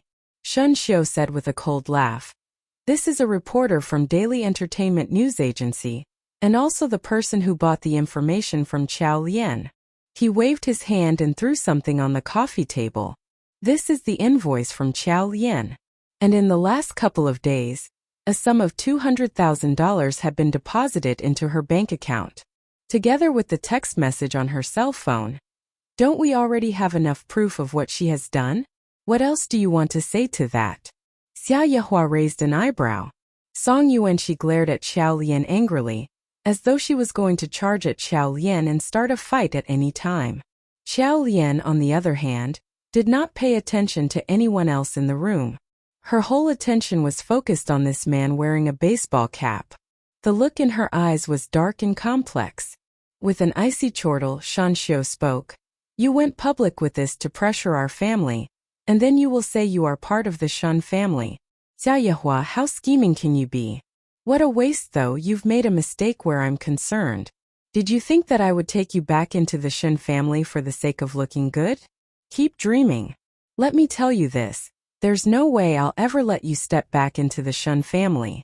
After he said this, Shen Ziheo's pupils shrank as he looked at Shan Xiu, seemingly about to speak, but eventually he kept silent. Shen Liangchuan stood up at once. You're exaggerating. Shen Xiu pointed at him angrily. Dishonorable sont. Shut up. If it weren't for you, your mother and I wouldn't have divorced. Shen Liangchuan's pupils shrank again when he heard this. Xia Yehua stood up immediately. Shen Xiu, that's enough. Don't assume I won't tell the truth in front of our children just because I've been giving you face up until now. Panic flashed across Shan Xiu's face as he quickly glanced at Shen Ziheo. Seeing that Shen Ziheo had not paid close attention to Xia Yehua's words, he looked relieved and quickly changed the topic. Looking at Xiao Lian, he continued. Xiao Lian, are you still not going to own up to this matter? Feeling that she was once again the focus of an attack, she opened her mouth to speak. However, Shen Liangchuan interrupted her. So what do you want exactly? Xiao Lian was stunned as she did not expect that Shen Liangchuan would still protect her. Even at this moment, Shen Liangchuan looked at Shan Xiu coldly. You turn up here repeatedly to create trouble. What is it that you want? At this point Shan Xiu choked on his words, unable to answer that question. That's right, why was he there to create trouble? The article was out, and even if they managed to uncover the real culprit, so what? Even if Shen Liangchuan were to upload a post on Weibo to deny the news report, the Shen family blood still flowed in his veins. Could that reality be changed? No, it couldn't. The truth was that he could not bear Xia Yehua's disdain towards him. And that was why he wanted to find proof that Xia Yehua was regretful and wanted to come back to the Shen family. He wanted to find evidence of what he hoped was true. But what then? Even if he could find such evidence, there was really no benefit in it for him. Because right up to this moment, neither Xia Yehua nor Shen Liangchuan had expressed the tiniest bit of desire to return to the Shen family. Shen Xiu, who had been cornered by Shen Liangchuan's question, glanced at Shen Ziheo with an embarrassed expression. He then pointed at Shen Liangchuan and his mother. You see this? This is awful behavior. Stay away from them in future. Let's go right now. Having said this, he turned around immediately to head out. However, at this point, Xiao Lian suddenly called out, Wait a minute. The young woman's voice was light and clear, very pleasant to the ears. It rang brightly in the silent and tense atmosphere. Shen Xiu and Shen Ziheo both stopped and turned their heads in her direction. Even Xia Yehua, who had been just a moment ago so angry at Shen Xiu, looked at Xiao Lian with a puzzled expression. Song Yuanqi widened her eyes, wondering what Xiao Lian was up to. Only Shen Liangchuan lacked any sort of reaction, as though he wouldn't be surprised by anything Xiao Lian would do. Ignoring all the eyes on at her, Xiao Lian's gaze was fixed on the reporter. She walked up to him one step at a time and spoke slowly. How did I sell you the information? Shen Xiu laughed sarcastically as soon as she asked this question. You have been so quiet since you stepped in that I thought you wouldn't have the guts to admit it. And now you've finally decided to come clean. Xiao Lian turned and glared at the man sharply. Prior to today she had been cordial with him solely because he was Shen Liangchuan's father. But after he had repeatedly subjected Shen Liangchuan and Xia Yehua to verbal abuse, Xiao Lian could no longer contain her fury. She retorted without bothering to be polite. Since you insist that it is me, then I should really get things straight. Shen Xiu's expression clouded over and he choked. You. Without bothering about his response, Xiao Lian looked back at the reporter before Shen Xiu could utter another word. Tell us the time and the place. What exactly took place during our transaction? Shen Xiu's blood boiled to see how arrogant she was. Pointing to the reporter, he said, Fine, since we are going to go through this, let's do it clearly and thoroughly. I don't want to be accused of attacking her. Given this, the reporter had no choice but to speak. Well, yesterday you called me and told me you had a big scoop in exchange for a payment. Just a simple call like this for a $200,000 deal? The reporter laughed. Of course, normally it isn't like this, but between us there's mutual trust.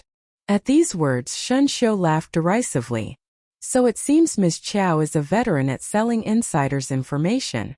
Ignoring him, Xiao Lian continued to look intently at the reporter. How did I give you the picture? You sent it to me on my cell phone, the reporter replied. Xiao Lian asked for further details. Where's the text message? Or the mail? The reporter laughed. Why would I keep that kind of evidence? We are colleagues of the same field. Of course we have to be discreet about such things. They're against our professional ethics. Xiao Lian seemingly missed the sarcasm in his remarks. Do you think I'm an idiot? The reporter paused and replied. Miss Qiao, you're exceptionally intelligent.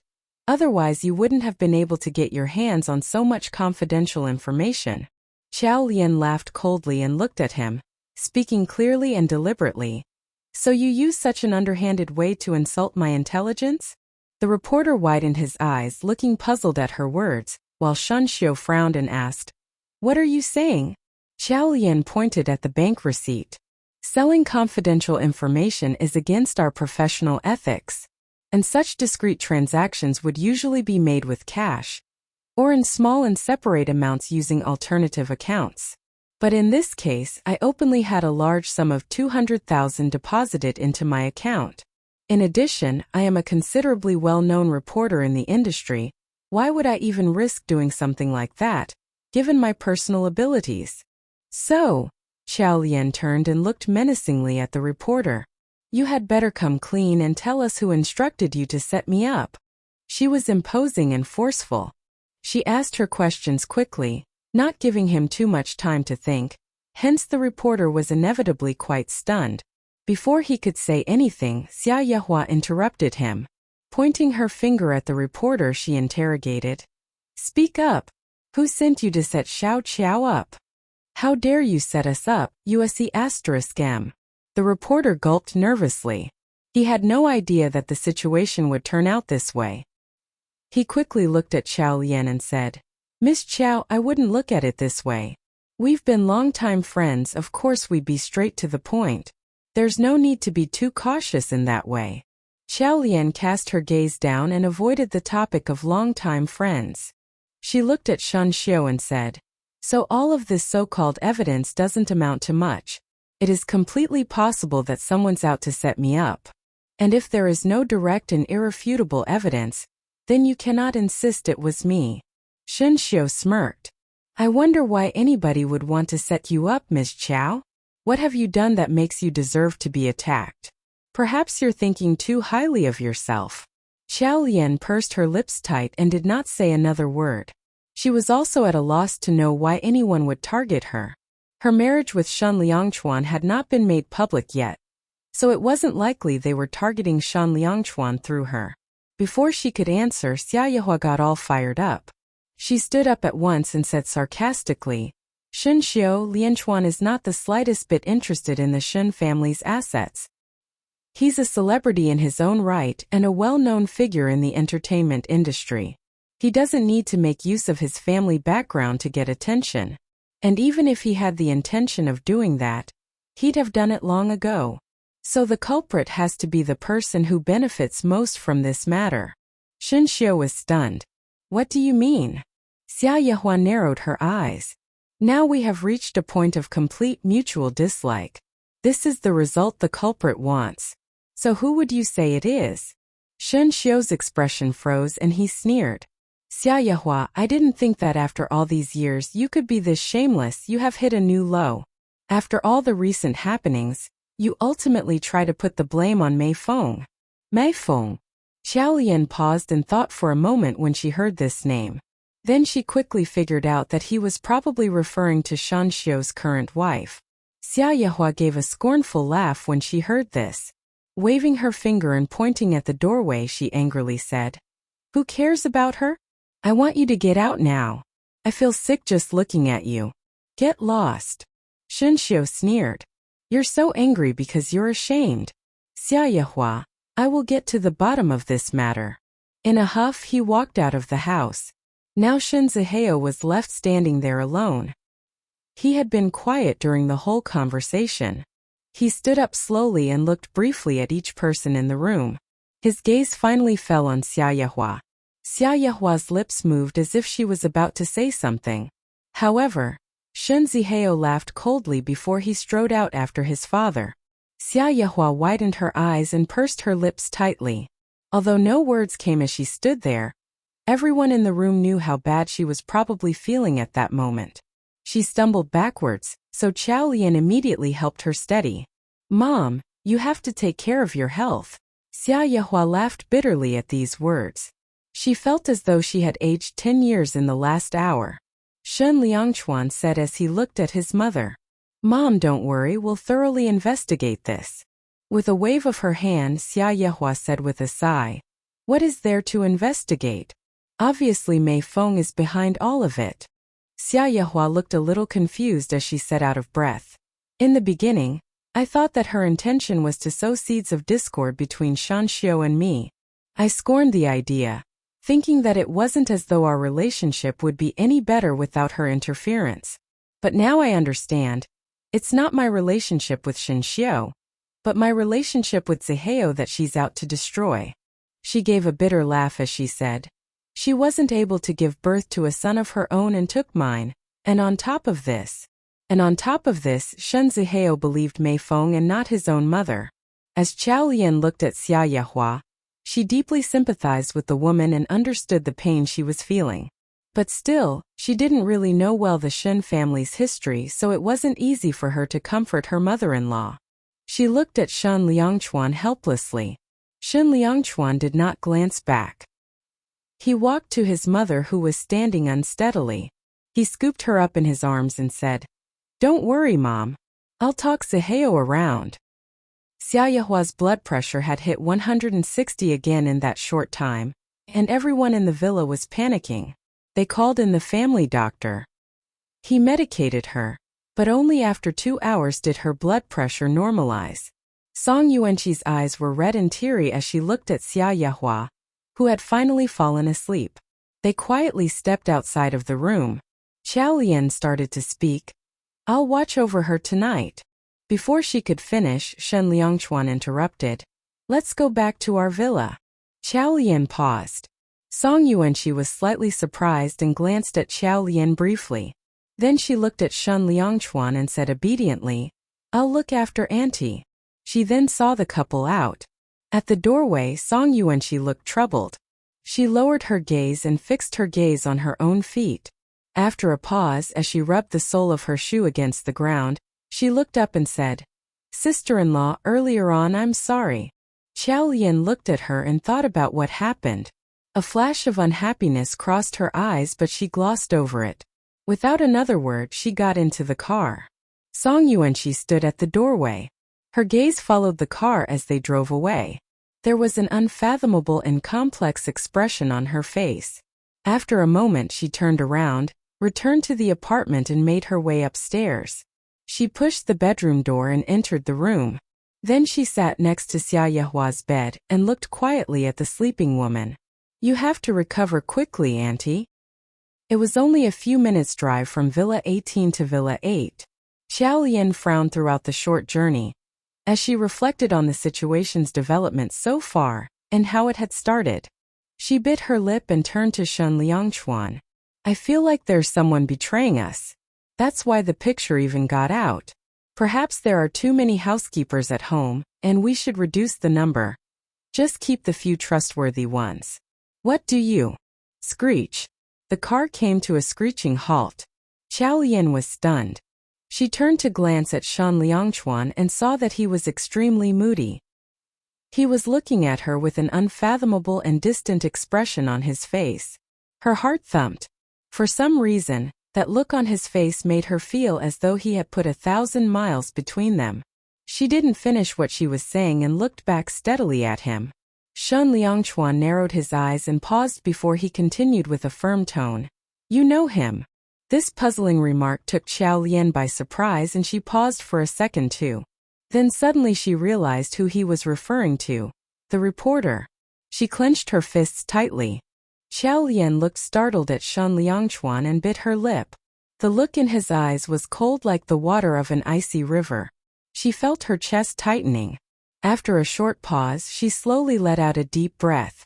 Although the reporter had wrongly accused her in this case, the fact was that he was right. They were indeed longtime friends. Of course she knew him. She had been a reporter for briefly 9 months, but it was obvious that she had her ways of sniffing out information and a good sense for news. This wasn't because of any sort of talent, they were rather skills that came with practice. Anyone who stayed in this field for a few years would develop a sharp sense.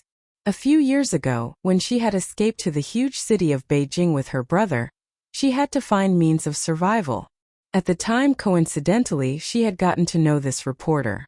And they had began to collaborate. Xiao Lian would sniff out information and sell it to old Lu. But at the time she was paid poorly. At worst, a piece of news would bring her a mere few hundred. At best, a few thousand. She depended on this income to sustain herself and her brother. Until 9 months ago when she finally found work in a news agency. At that point, she cut off all ties and contact with old Lu. Because her professional growth and ethics did no longer allow her to accommodate this sort of practice. And today, running into old Lu had brought up a past that caused her much shame and embarrassment. It was a fact that at one point in her life, she had relied on infringing on and exposing other people's privacy for a living. And what Shen Liangchuan hated most was the paparazzi who intrude on others' privacy. Hence, she was unwilling to admit it and much less talk about her past. However, she had no desire to lie to Shen Liangchuan. She could only clench her fists tightly and resist in silence. Shen Liangchuan suddenly extended his arm and clenched his fingers around her chin. Why aren't you answering my question? She was forced to look up at his unfathomable expression. He was angry. Was it because she had once been the sort of person that he hated most? She frowned and didn't know what to say. More than that, she wasn't sure what she could do to alleviate his anger. Shen Liangchuan's pupils were constricted and darker than storm clouds. He suddenly realized that he might have been using too much force when he saw Xiao Lian grimace with pain. He relaxed his grip on her chin. Still, there were red marks left by the forceful grip. Xiao Lian did not say another word and looked out of the window stubbornly. Shen Liangchuan started the car engine and continued driving back to their villa to drop off Xiao Lian. As Xiao Lian got off the car, she heard him say, "I'm going back to see Mom." She halted and before she could turn around, she heard Shen Liangchuan starting up the car again. She clenched her fists tightly and walked back to the house. Because of what had happened, all the housekeepers had been redeployed to Xia Yehua's apartment. Now Xiao Lian was alone in the villa. Her eyes turned slightly bloodshot as tears welled up and blurred her vision. When the picture had come out in the news and the article had been posted, she had been prepared for a showdown between her and Shen Liangchuan. But his trust in her from the start until the end had given her a sense of warmth and sweetness that she had never experienced before. It gave her strength that she could survive almost any tough situation in life. She did not expect, however, that while they hadn't had any differences where the report was concerned, her own past on the other hand would cause him so much contempt. Xiao Lian lay on the bed staring at the ceiling after the evening shower. She couldn't fall asleep. The moment she closed her eyes, the look of contempt on Shen Liangchuan's face appeared in her mind. She raised her hand and pressed it against her chest. All she felt was a dull ache in her heart now. She had grievances she could not speak of and they were choking her. She was penniless when she first arrived in Beijing. As a woman, what other ways were there to make money? But what right did Shen Liangchuan have to be angry at her past? What right did he have to leave her in a huff, just because he felt that she was in some way associated with old Lu. She turned to the side and took a deep breath, but it did nothing to suppress that bitterness in her heart. Biting her lip, she suddenly sat up. No, she wasn't going to let herself be bullied like this. She immediately changed and went downstairs. She walked out of the house and towards Villa 18. It was 11 p.m. now and the lights in the villa were still on. She pushed the door open and walked into the apartment. At that moment, she ran into Auntie Lee. Auntie Lee was a little surprised to see her. "Madam, why are you here?" Chow Lien waved her hand and asked, "Is Mom asleep?" Aún tía Linuda. She woke up for a bit to have some food and then went back to sleep.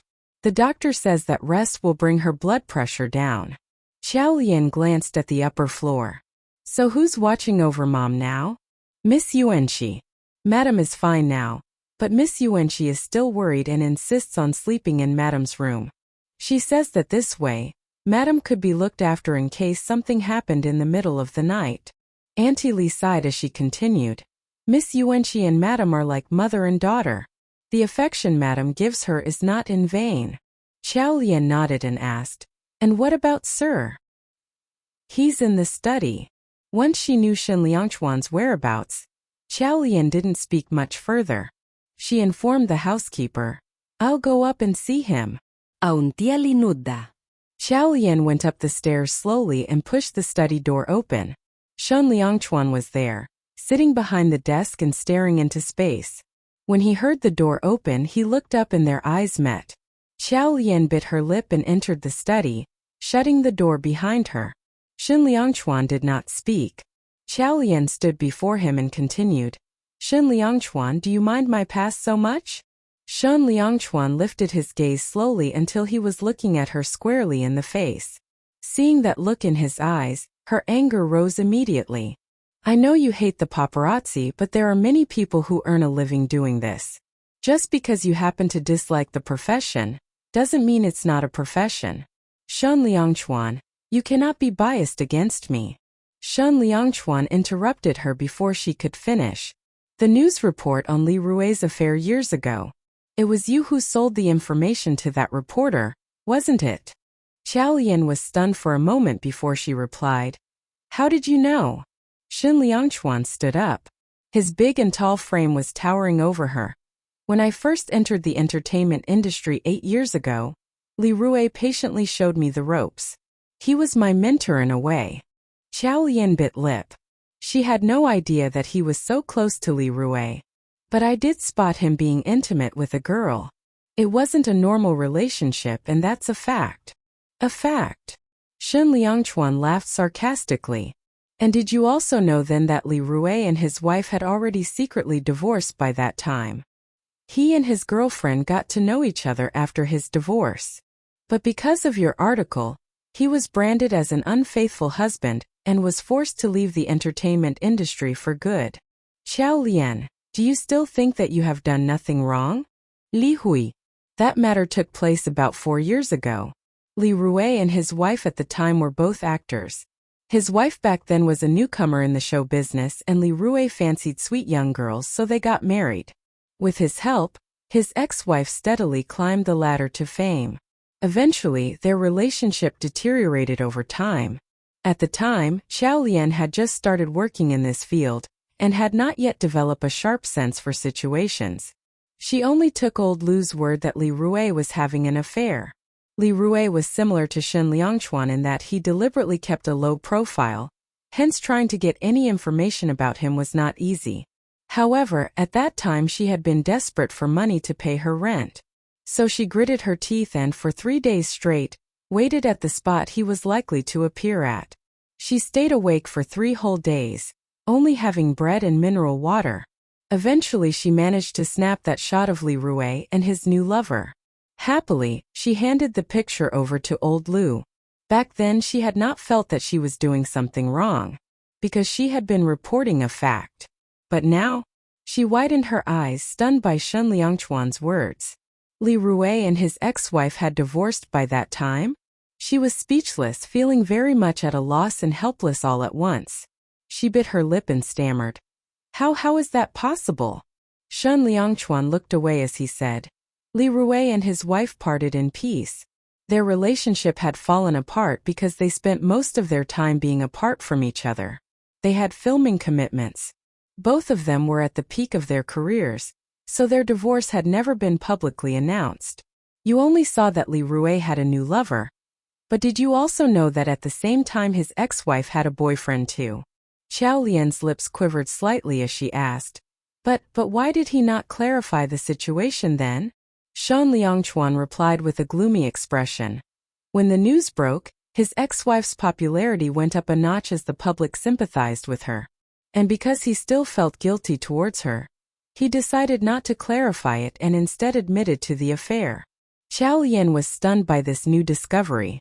In reality, the public opinion was never too tolerant when it came to third parties and affairs.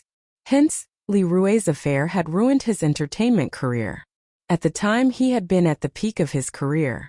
And when this incident happened, he was heavily criticized and all the filming crews canceled their contracts with him. From then on, he vanished from the scene. When Xiao Lian realized that persistent action of hers had been the end of a celebrity, she felt as though there was an invisible hand tightly squeezing her chest, choking her. She had never meant hurt anyone.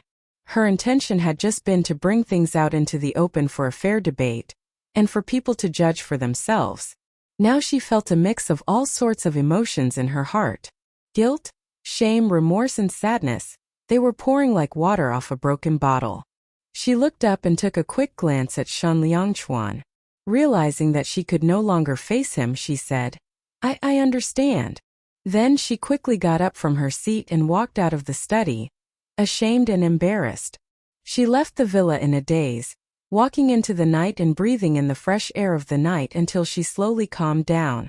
Under Shan Liangchuan's glare, she had felt as though she was a dirty, unworthy being. However, she did not realize that from the study's balcony on the second floor, Shan Liangchuan stood watching her as she walked away. Her emotions did not go unnoticed by him. He clenched his fists tightly.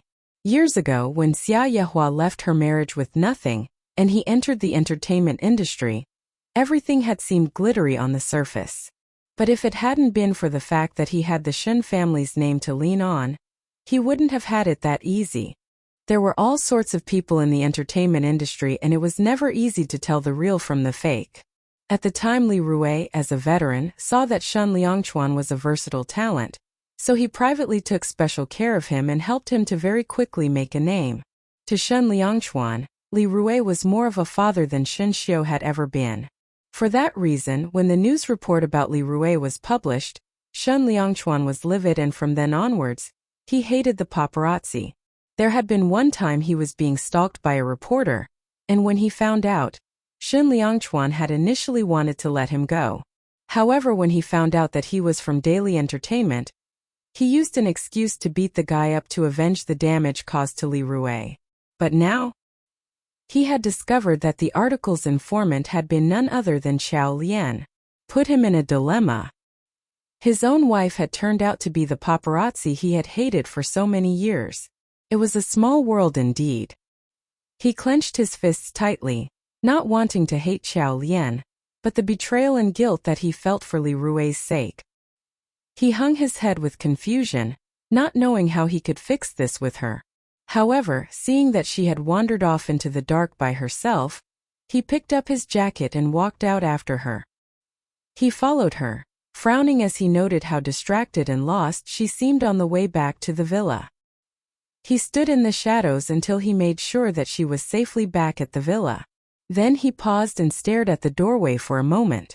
Eventually, he decided not to enter the villa. He turned around and returned to Xia Yehua's apartment. For the next 2 days, Shan Liangchuan did not return home and stayed at Xia Yehua's apartment instead. Xiao Lian would go to work during the day and drop by Xia Yehua's apartment after work, before returning to the seemingly empty villa by herself. Shan Liangchuan had not looked for her, and neither was she able to bring herself to face him. She had a heavy heart and found no respite. It felt like they were caught in a stalemate situation, and neither could find a way to resolve this conflict. Today, Xiao Lian as usual visited Xia Yehua after work and chatted with her. Xia Yehua reached out and took her hands, asking, I asked Liangchuan today and he wouldn't talk. Tell me, is he making things difficult for you again? As much as Shen Liangchuan may try to pretend that things were fine in front of Xia Yehua, as his mother, she had seen through at once that there was something wrong between the couple. Xiao Lian looked at Xia Yehua, who had turned quite brittle from being ill. She quickly denied. Of course not. Shen Liangchuan has been worried about you. That's why he's been staying here. Why? Don't you like him being here keeping you company? Seeing that she was not going to get the truth out of Xiao Lian either, she sighed. You are both grown-ups, I won't interfere. Neither can I force you in any way. But I will say something. In my youth I used to think that it didn't matter that when we argued, no one would give in. However, with the wisdom of hindsight, I can tell you that a couple's cold wars are the most detrimental. She gently patted Xiao Lian's hands. Lay things out on the table and talk through the issues. Having a big fight outweighs anything else. And if you really can't fix it, hit him. I know my son. If you hit him, he won't retaliate. And this, Xiao Lian thought with some amusement, is what his own mother says? The following days her gloom lessened as Xia Yehua's words occupied her mind. Seeing that she was smiling again, Xia Yehua decided it was time to tell her. In this household, besides Auntie Li, I trust no one. Shen Liangchuan has found out that the person who leaked the photo is. Shen Liangchuan has confirmed that the one who leaked the information was our housekeeper Wang Lan. I set the picture that you sent me as my screensaver. She secretly took a picture of the screensaver and shared it. Xiao Lian widened her eyes in disbelief. Wang Lan. Are you sure? She looks so honest. You can never tell. I didn't think it'd be her either. Xia Yehua said as she sighed. Wang Lan has been with our household for 5 to 6 years. Xiao Lian quickly comforted Xia Yehua. No matter what, the truth is out. Xia Yehua shook her head. We've found who leaked the picture, but, since Shen Xiu accused you, we are unable to find solid evidence. The person behind all this may not be so simple. That Mei Feng. Her eyes shone sharply as she said. Indeed, she's not simple. Xiao Lian cast her gaze downward and kept her silence. How could she be a simple woman? She had manipulated Shen Zihao to the point that he wouldn't even acknowledge his own mother now. Except the other matter that Xia Yehua had mentioned. Xiao Lian laughed bitterly. Would even a big fight resolve the differences between Shen Liangchuan and her? Xiao Lian looked away. The next day was the weekend and Xiao Lian did not have to work. At around 10 in the morning, she received a call from Shi Niao. I've done some research. It is a big coincidence that Li Rui is in Beijing right now. I'll send you his address in a moment. It wasn't really a difficult task to get hold of a famous person's address. Shi Niao had only had to ask Mo Shiqing in order to get the information. Xiao Lian nodded and said, Good job, thanks. The address came in through WeChat the moment she hung up. Immediately, Xiao Lian got out of bed and washed up. Then she left the house and headed off to look for Li Rui. She wasn't seeking forgiveness from Li Rui, or even Shen Liangchuan. All she wanted was simply to give a sincere apology for her misdeed in the past. However, she could not have known that someone had gotten ahead of her. In the elegant environment of a small villa, the middle-aged Li Rui had not lost any of the good looks from his youth. He looked at Shen Liangchuan and, smiling quite refinedly, he poured the young man a cup of tea. The great best actor. What brings you here today? Shen Liangchuan glanced at him with pursed lips and cast his gaze downward. Teacher Li, I'm here today to tell you something. In the entertainment industry, most people of a certain seniority would be addressed as teacher. But it was only Li Rui who Shen Liangchuan would sincerely and wholeheartedly address as teacher. Li Huilao Gid. Look at that deep resentment in your eyes. What is it that's causing you so much grief? Shen Liangchuan looked up slowly. After all these years, I've found the informant who reported your affair. Li Rui paused for a moment. Shen Liangchuan took a deep breath and stood up. He made a deep bow before Li Rui. Teacher Li, I'm very sorry. The informant is my wife. Li Rui was stunned. Such a coincidence? Shen Liangchuan nodded with a determined his expression. I once made a vow to search for this paparazzi and ensure that he or she would have no future in the industry. But now, at this point, his expression clouded over with exasperation and he had a look of resignation. I fear that I can no longer keep to my word. Teacher Lee, if you are still grieving, please direct your anger at me. I stand in her place to take the blame, and I will take responsibility for the outcome. His words were firm and unwavering in his determination to protect her, but they also carried the shame and guilt he felt towards the matter. He looked down at the ground. Between Li Rue and Xiao Lian, he had ultimately chosen her. As Li Rue looked at Shen Liangchuan's serious expression, reminding him of someone about to charge onto a battlefield, he couldn't hold back his laughter. He stood up from his seat and patted Shen Liangchuan on his arm. I had no idea that this matter had troubled you so deeply. Shen Liangchuan lifted his gaze. Li Rue waved his hand and said, "Let's sit down and talk." Looking uncertain, Shen Liangchuan sat down. Li Rue said after a deep sigh, "At the time I didn't tell you because you were very young. Actually, I never blamed the reporter. In fact, I should thank her." His words stunned Shen Liangchuan, who looked at Li Rue, not quite understanding the situation. Li Rue smiled, and just at this point, his current wife walked in with a plate of sliced fruits. Pointing at the woman, Li Rue said, "Actually, I was the one who purposely gave the information to the young reporter." Shen Liangchuan raised an eyebrow and stared at Li Rue in surprise. He was greatly astounded by this turn of events. He had it done on purpose? But why? As all sorts of questions plagued his mind, Li Rue started explaining. "I had been divorced for 3 or 4 years by then, but my ex-wife had insisted on not making it public. As a result, I had to be secretive whenever I was with my wife. We couldn't even go shopping openly. It was a real burden in our daily lives, to be honest.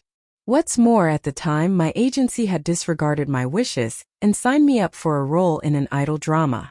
I was an old man playing the role of an overbearing CEO. It was so inappropriate and affected my image. But my agency just wouldn't give in." Li Rue continued. "These 2 issues triggered my desire to retire from the scene back then. I took a look at the junior reporter, and I could tell at once that the silly young girl was a greenhorn. My girlfriend at the time and I had managed to bluff our way through with so many experienced paparazzi. What was this rookie to us? So I gave her the information on purpose. I also took the chance to retire from the show business and lead a more ordinary life." After hearing Li Rue's explanation, Shen Liangchuan was stunned. He wanted to give himself a tight slap at this point. If all this was true, then all the agony of the past 2 days had been for nothing? He thought of the harsh words he had said to Xiao Lian, causing her so much guilt and self-blame. Shen Liangchuan started to feel like a scumbag. He widened his eyes and stood up with a jolt, frowning deeply. Then Li Rue added, "Actually, I did come across that young girl again afterwards. Do you remember that incident when you were a supporting actor, and the leading actor was jealous of your better acting skills? He had been repeatedly provoking you, so eventually you retaliated and beat him up in the club. Although the director managed to keep the matter under wraps, you thought that someone had snapped a picture, and all of us were prepared for the matter to blow up. However, things went quiet after that and it never surfaced again. Eventually, I recalled seeing that junior reporter at the club. It's a very reasonable guess that she had a lot of information about you on hand. However, in the last few years, I've hardly come across any negative reports written about you." Shen Liangchuan froze when he heard this. He looked up in disbelief. 5 to 6 years ago, when that male lead had made things difficult for him, Xiao Lian would have been even poorer. Even though he had not been that popular then, a sensational piece of news like that would have sold without a problem. But why had she not sold the information about him? He immediately stood up, as a warm feeling welled up in his heart. "Teacher, I need to leave now." He had grossly misunderstood Xiao Lian and he had to look for her. But unexpectedly, as he walked out of the small villa, he saw Xiao Lian at the entrance, surveying the compound. She was stunned to see him. Then her expression darkened. She turned and started running away. Not knowing how to face Shen Liangchuan, Xiao Lian ran away almost out of reflex. But she had only taken a few steps when the person behind her caught up. Following that, he gripped her arm tightly. With a strong tug, she spun around and fell straight into his embrace. With her nose against his muscular chest, she found herself hardly able to breathe. She looked up and saw that Shen Liangchuan's expression was no longer the same. It was no longer cold and icy. On the contrary, it had some sort of inexplicable tenderness and longing. He had come out of Li Rui's villa. Hence he must have been there to clarify the matter. And judging by his expression, she could guess that Li Rui must have forgiven them. As she pondered this, she heard Shen Liangchuan whisper hoarsely in her ear, "Xiao Lian, I'm sorry." Sorry? Xiao Lian lifted her head and looked at him puzzled. She had come prepared to offer her humble apologies. And along with this, she had expected a stormy reception. She wasn't prepared for an apology from Shen Liangchuan. In her distracted state, she heard Shen Liangchuan continue, "I misunderstood you. That picture. Teacher staged it on purpose." Briefly, he explained to Xiao Lian what had happened back then. Xiao Lian was stunned by how the story had unfolded. The past few days she had been guilt-stricken, as she had tried to come to terms with how she had ruined someone's career. She had thought that she had become an unpardonable sinner. She would have never imagined that the truth could be such. She gave a deep sigh of relief, feeling the heavy burden on her chest slip away all of a sudden. However, apart from the relief that she felt, there was no joy. That's right, she was unhappy. Clenching her jaw, her expression froze and became icy as she glared at Shen Liangchuan. And so, Shen Liangchuan paused, trying to figure out where she was going with this. Xiao Lian clenched her fists. When he had interrogated her so aggressively that day, the look in his eyes had made her feel shame like she had never before. She looked steadily at him as she asked, "Shen Liangchuan, this time is Li Rui. Next time will there be a Wang Rui, Zhao Rui and whoever else?" Shen Liangchuan frowned. Xiao Lian continued, "Shen Liangchuan, I'm laying out my past on the table right here. I've done many things that you would consider despicable. Are you going to hold me accountable for each of them?" This time he had blown his top for no reason and had made her feel so wronged. Shen Liangchuan panicked a little at this point. "Xiao Lian, loving a person means loving everything about them. I am who I am. In the past, present and future, that won't change. Are you going to accept the person that I am?" Every word in every sentence was a question she asked him. Celebrities and the paparazzi were natural enemies. She did not want to be despised because of her own past. She was lowly, but she no longer wanted to be lowly in their relationship.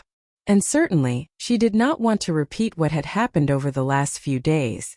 After asking these questions, she looked steadily into his eyes. Shen Liangchuan was stunned by her words. Her in the past, her in the present, and her in the future. He had to admit he had fallen in love with the current Xiao Lian. But would he be able to accept her 8 years ago? Their internet relationship 8 years ago had been burnt into his memory. But on the internet, everything was unreal, like a dream. That Xiao, would he be able to cast aside his burden and accept her? Seeing doubt and hesitation in his eyes, Xiao Lian laughed bitterly. Obviously, Shen Liangchuan was unable to accept her, the paparazzi. Without another word, she turned away to leave. But once again he reached out to grip her arm. She turned around as his lips moved, silently at first. Eventually he said aloud, "I'll take you home." During the drive home, Xiao Lian was silent, choked by her own emotions. As the car stopped by the main door, she got off and entered the house. Shen Liangchuan pursed his lips tightly, staring at her. Then he looked away. He did not wish to lie to her. He was able to accept the present Xiao Lian, but not the Xiao Lian from 8 years ago. What had happened 8 years ago had scarred him forever. Perhaps one day after reaching old age, he might be able to let the past go. But as for now, he could not find the magnanimity to do so. She simmered in anger and he kept silent as he followed behind her. When they entered the house, the housekeeper greeted them. "Sir, madam, dinner is ready. Would you like to start dining now? Shen Liangchuan immediately looked at Xiao Lian. But she had lowered her head, like a little girl staring at the tips of her toes. She replied without looking up. I've eaten, I'm not hungry. With this, she headed up to the bedroom. Shen Lianchuan's pupils shrank as he watched her back view disappear up the stairs. After she entered the master bedroom, she lay on the bed, not knowing what to do next. Staring at the ceiling, she felt her unhappiness resting heavily on her chest, choking her. She had to get it off. Shen Liangchuan despised her past. But really, as a reporter now, what made her terribly different from the paparazzi she had been back then? She laughed sarcastically. Then she heard footsteps approaching the bedroom door. She quickly turned away and lay flat. Pulling the blanket over herself, she shut her eyes and pretended to be asleep. Then the door was pushed open and Shen Liangchuan walked in. She could hear his footsteps approaching her slowly and stopping next to the bed. She heard the sound of something being placed on the coffee table and his deep and resonant voice say, "Drink some milk if you don't wish to eat." Xiao Lian took a deep breath, maintaining her silence. Shen Liangchuan frowned as he noted that she was obviously not asleep, but was just ignoring him. He wanted her to sit up, but he had no idea what to say to her. After a silent pause, he began, "Xiao Lian, my feelings towards you." Xiao Lian suddenly pulled aside her blanket, sat up before he could finish what he was saying and interrupted him. "I don't want you to force yourself." After saying this, she got off the bed and strode to the door, leaving Shen Liangchuan alone in the master bedroom. Yes, she knew what he was going to say. He was going to say that he didn't mind her past after all? But when she had asked earlier, he had not answered, so it was obvious that he minded. She saw no point in forcing him to accept her. What she wanted was a wholehearted willingness on his part. After leaving the master bedroom, she went straight into the guest room next door. She pushed open the door, walked in and slammed the door behind her. Her display of anger stunned Shen Liangchuan. It seemed that this was the first time Xiao Lian had gotten so angry at him. He pursed his lips tightly and walked out of the master bedroom. As he was about to enter the guest room, he suddenly realized that the housekeepers downstairs were now all looking up with startled expressions on their faces. Obviously, they had heard the couple arguing. He suddenly felt awkward and gave a cough, glancing at the guest room door. With her hands behind her back, Xiao Lian lay on the king-sized bed in the guest room. The room was a little musty from the lack of use, as no one stayed in it. She stared at the ceiling, thinking that perhaps this time around she had made a big fuss over nothing. She was being stubborn, but the fact was that she was angry, and there was no outlet for the grievances that were building up inside of her. She took in a deep breath, but her chest still felt tight and choked up from the anger.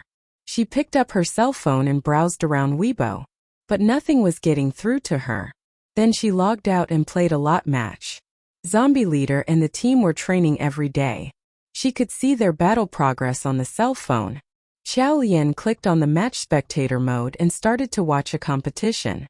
To her dismay, she found that not even her favorite esports game could hold her attention at this moment. Xiao Lian bit her lip and sighed deeply. Just as she was about to turn off her cell phone to get some silence, she suddenly saw that an invitation for a one-on-one match had come in. The invitation was from none other than the same person she had almost competed against last time, Shen Liangchuan. Xiao Lian was stunned for a moment before she rejected the invitation. However, within seconds, Shen Liangchuan sent another invitation. Xiao Lian paused. Once more, she rejected the invitation. At this point, she noticed someone from her friends list on the game had sent her a private message. Xiao Lian clicked to open the message. Indeed, it was from Shen Liangchuan. "Liangchuan, would you dare to play a match?"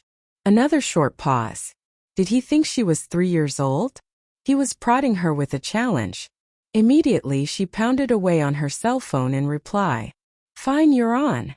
Who's afraid?" Although her hands still suffered the effects of an injury from the past, mobile games were much easier to navigate and control than computer games. Another private message from Shen Liangchuan came.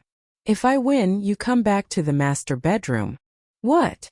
Without waiting for her reply, Shen Liangchuan sent yet another invitation.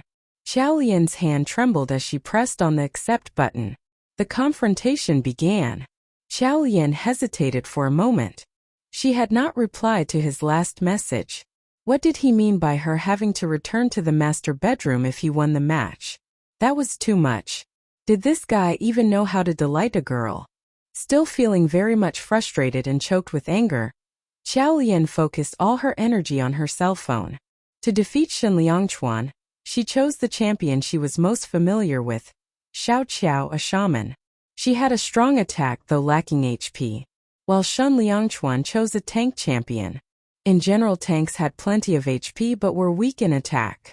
A smile immediately appeared on Xiao Lian's face.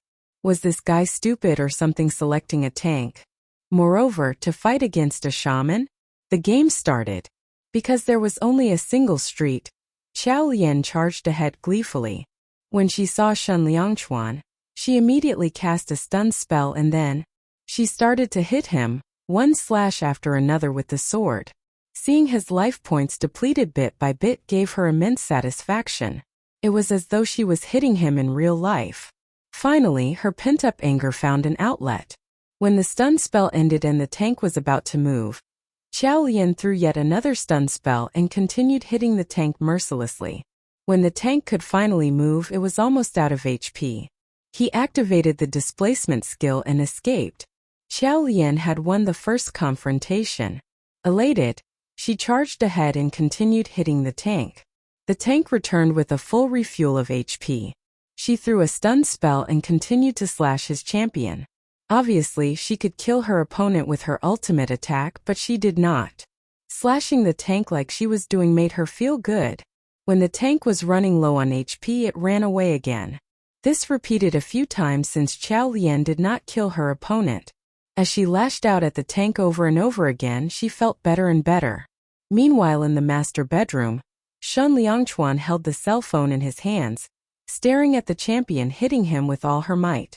For a long time, this champion had been seared into his memory. Though years had passed and Xiao Qiao's champion graphics had gone through several revisions, Xiao Lian had stuck to the character that she had been using right from the start. Calm and unruffled, Shen Liangchuan stared steadily at his phone screen, navigating the tank to escape each time he had to recharge his HP. After 4 or 5 times of doing this, he considered she might have vented most of her anger already. At this thought, his mind wandered back to a time 8 years ago. He had made her angry for a reason that he could now no longer remember. She had said directly, "Hey, don't you know how to soothe me a little?" He asked for her advice meekly. "How do I do that? Say something sweet to me." "I don't know how to do that." "Well, apologize then." "I apologize." Those 2 plain words obviously did nothing to satisfy her. Xiao Qiao then ordered, "Accept the match and fight me." Obediently, he accepted the match. Just as he was preparing to fight, she gave him another order. "Stand still, let me hit you." When his HP were almost gone, she gave him more instructions. "Recharge your HP, you silly." At that point he was speechless, thinking that it was all a little childish and laughable. But still he complied and recharged his life, before presenting himself to get beaten up all over again. At the end of it all, she exhaled deeply and said, "That felt great. Shen Liangchuan. I feel such a great sense of accomplishment beating the #1 gamer to pulp. Shen Liangchuan." From then onwards they developed a close rapport between them. Whenever he made her angry, they would play a match. Eventually, he even began to learn how much time she needed to beat him up to be satisfied in proportion to the degree of her fury. Seeing that there wasn't much time left, Xiao Qiao led her minions through the front line of defense. He looked down at his cell phone. He couldn't lose. Xiao Qiao was feeling good and her anger was almost gone. When suddenly the tank changed its battle strategy. The tank ignored the danger and dashed into the base of the tower. Then it launched an attack. Xiao Lian was caught by surprise. She turned and cast the stun spell. It didn't work? She threw her ultimate attack. She missed. The guy completely ignored her and continued attacking the tower. Soon her front line of defense fell, then her second and the last, and eventually the base. Qiao Lian was completely speechless. She was stunned and did not understand how this guy had been able to dodge her ultimate attack at such unbelievable speed. Furthermore, he had seemed to be able to predict the direction in which she would launch it. Hence she lost the game. Qiao Lian tossed her cell phone to the side and yelled angrily, "Despicable!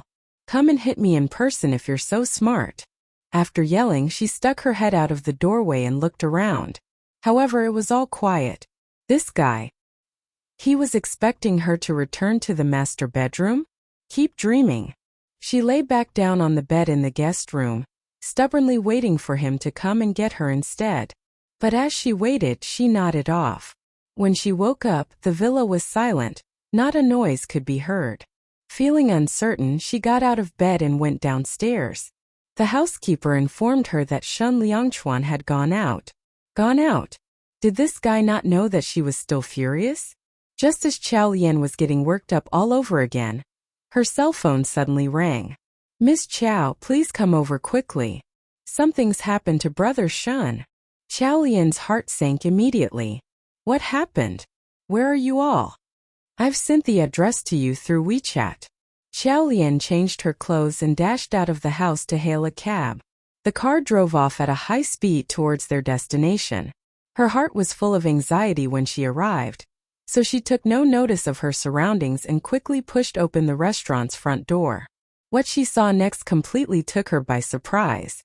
The first thing that greeted her eyes as she stepped into the restaurant was a huge bouquet of roses. Exactly 999 roses right before her eyes. She widened her eyes with disbelief, and then she heard the sound of a violin playing. Turning around, she saw a violinist walking towards her, playing on the instrument. There was no one else in the restaurant, but Qiao Lian's heart was thumping wildly. Her eyes widened even more as she saw Shen Liangchuan appear from the side of the room and walk to her. The normally modest man was now dressed in a black suit, and his erect and elegant posture complemented the aristocratic air he had.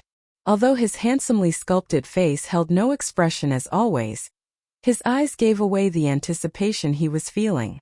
Qiao Lian couldn't have imagined that she would be met with such a big surprise while she anxiously made her way to this place. By now Shen Liangchuan was standing right before her. He extended his arm like a gentleman and asked, "May I have the honor of inviting you to dine with me, miss?" At this point, all the anger she had been holding inside melted away, just as the taut expression that she had been making an effort to keep. She broke into a smile.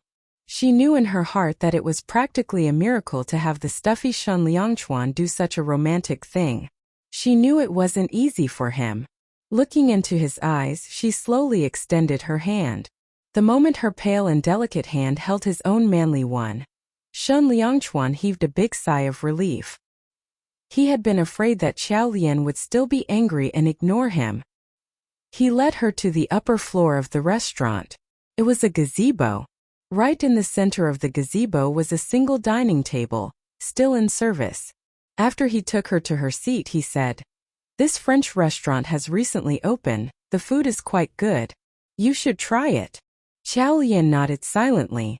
It was only 6 p.m., but the winter sky was now dark. In winter, they protected the gazebo with a glass cover to maintain the heat, but it didn't interfere with the view. Qiao Lian turned to look at the view beyond the glass. The huge city of Beijing stretched out before her. The heavy traffic and the glittering neon lights were part of this magnificent view. Although it was the weekend, the city was bustling and restless. One felt very high up looking down from this height.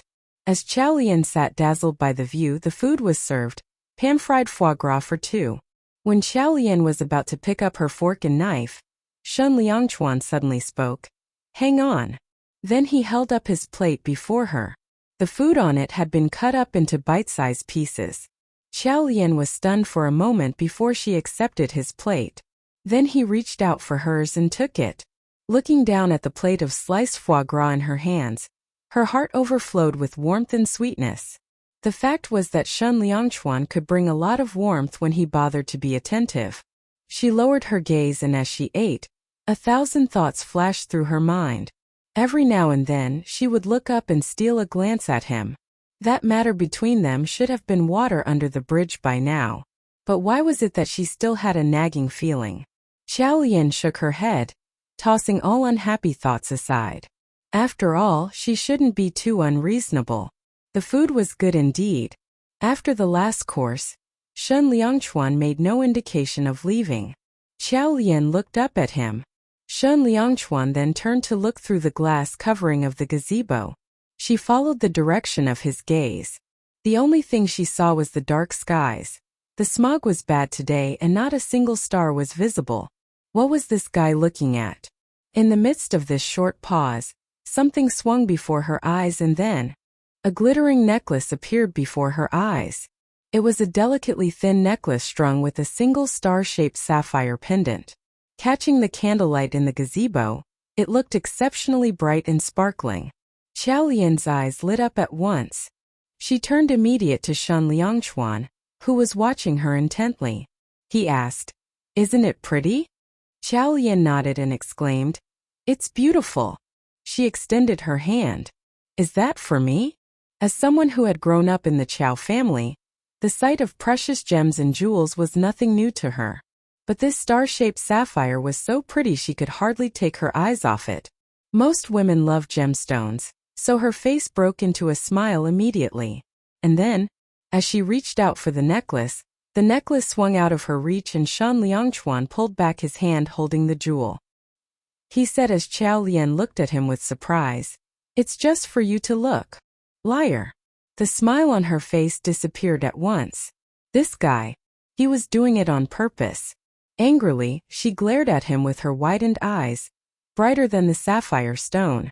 When Shen Liangchuan saw her reaction, he couldn't help but burst out laughing. Then he stood up and walked over to her. "I'm just teasing you. Here, let me put it on for you." Liar. This guy was evil. She twitched her lips as he said, "Lower your head." He gathered her hair with one hand and lifted it. As Xiao Lian had left the villa in a hurry, she had not tied her hair back. She had left it hanging and fanned out across her back, lustrous like silk brocade. Parting her hair in the middle and tucking it to the sides, Shen Liangchuan's fingers brushed against the sides of her face. He paused as his gaze fell on her pale nape. His eyes darkened while he slowly secured the necklace around her neck. Because he had lowered his head, Xiao Lian could feel his hot breath tickle her delicate skin. She found it hard to endure. It felt like there were 1,000 ants crawling inside her heart. She gritted her teeth with self-restraint as he put on the necklace for her. Yet she thought that he would leave after that. But before she could even heave a sigh of relief, he had slid his arms around her waist from behind. Her posture stiffened as she felt him rest his head against her shoulder. Then his deep and resonant voice whispered in her ear, "Xiao Xiao, I shouldn't have taken it out on you. From now on, your problems will be my problems. I will shoulder your burdens with you." Her body tensed up. She stared blankly ahead and suddenly turned misty-eyed. So he understood all her grievances and frustrations. Although Li Rui's incident had turned out to be a misunderstanding, the fact was that because of being in the entertainment industry, she had her limitations and things would always be far from perfect. Sometimes your eyes can play tricks on you. Hence, she would always carry the heavy burden of a past that she hadn't chosen. This would always be her conflict and pain. She feared that there might come a second Li Rui, a third Li Rui. She had never intended to hurt anyone. Those years, she had sold information only for the purpose of survival. Now his words hit home. He had said he was willing to share the weight of her burdens. No other compliment in the world could come even close to what he had said. She felt the tightness in her chest loosen and that large boulder crushing her heart finally crumbled too. She turned around as her eyes glistened with unspilled tears. In the dimness, they looked like obsidians, calling out to Shen Liangchuan to draw nearer. Lowering his head, he sealed his lips against hers. As he drew his head back, Xiao Lian looked at him with a scarlet face. Shen Liangchuan reached out and patted her head affectionately. They were standing at the top floor of the restaurant, taking in the beautiful and glittering night scene of Beijing. By the time they left, it was past 8 p.m. Shen Liangchuan was about to go and get the car when Xiao Lian grabbed his hand and said, "Let's walk along this street for a little while longer." He nodded to her delight. After he put on his mask and baseball cap, they took a stroll. This was a flourishing district of Beijing, and the business center was just around the corner. Xiao Lian looked left and right, and she was just about to step on the crossing when he grasped her hand with a quick movement. Her hands had turned cold from the cool weather after they had left the heated restaurant. His large hand, however, was dry and warm, triggering a wave of heat that seemed to spread to the rest of her body through her small palm. She felt her body tense up from this contact as she turned back to look at him. He acted as though nothing had happened and said calmly with his eyes still looking ahead, "Don't wander off." Xiao Lian nodded and grinned. The both of them strolled down the street hand in hand, neither of them letting go of the other person's hand even for a moment. And for that time they were just like any other ordinary couple on the street. They did not attract any unwanted attention as it was not unusual to be wearing a mask and cap in this sort of cold weather. No one could have imagined that their heartthrob and national male idol Shen Liangchuan would walk down the street this way, like anyone else. The streets of the business district were bustling with people, and there were images of Shen Liangchuan everywhere. Every now and then they would walk past a giant monitor screen that would be flashing an advertisement with Shen Liangchuan in it. Looking all around her, Xiao Lian sighed and leaned over to whisper in his ear, "Even if we broke up in the future, I think I would do okay." Shen Liangchuan raised an eyebrow. Pointing at all the billboards, she said, "You're everywhere. And I would even know what you're up to every day."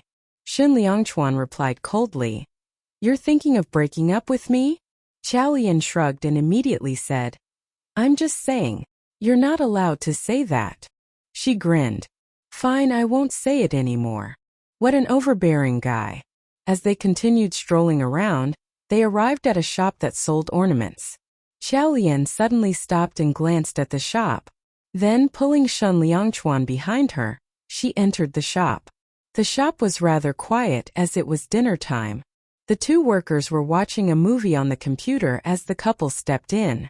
One of them looked clearly love-struck and was exclaiming, "Arg, he's so devastatingly handsome. Oh, best actor Shen is so dashing. I wish I could turn into the female lead." Xiao Lian halted and turned to give Shen Liangchuan a look. He was expressionless, as though he had not heard the remarks. She pursed her lips tightly and sniggered, then pulled Shen Liangchuan along further into the shop. He followed her without a word. Seeing that she had taken interest in some items and was busy picking and choosing some, he stood next to her surveying the shop.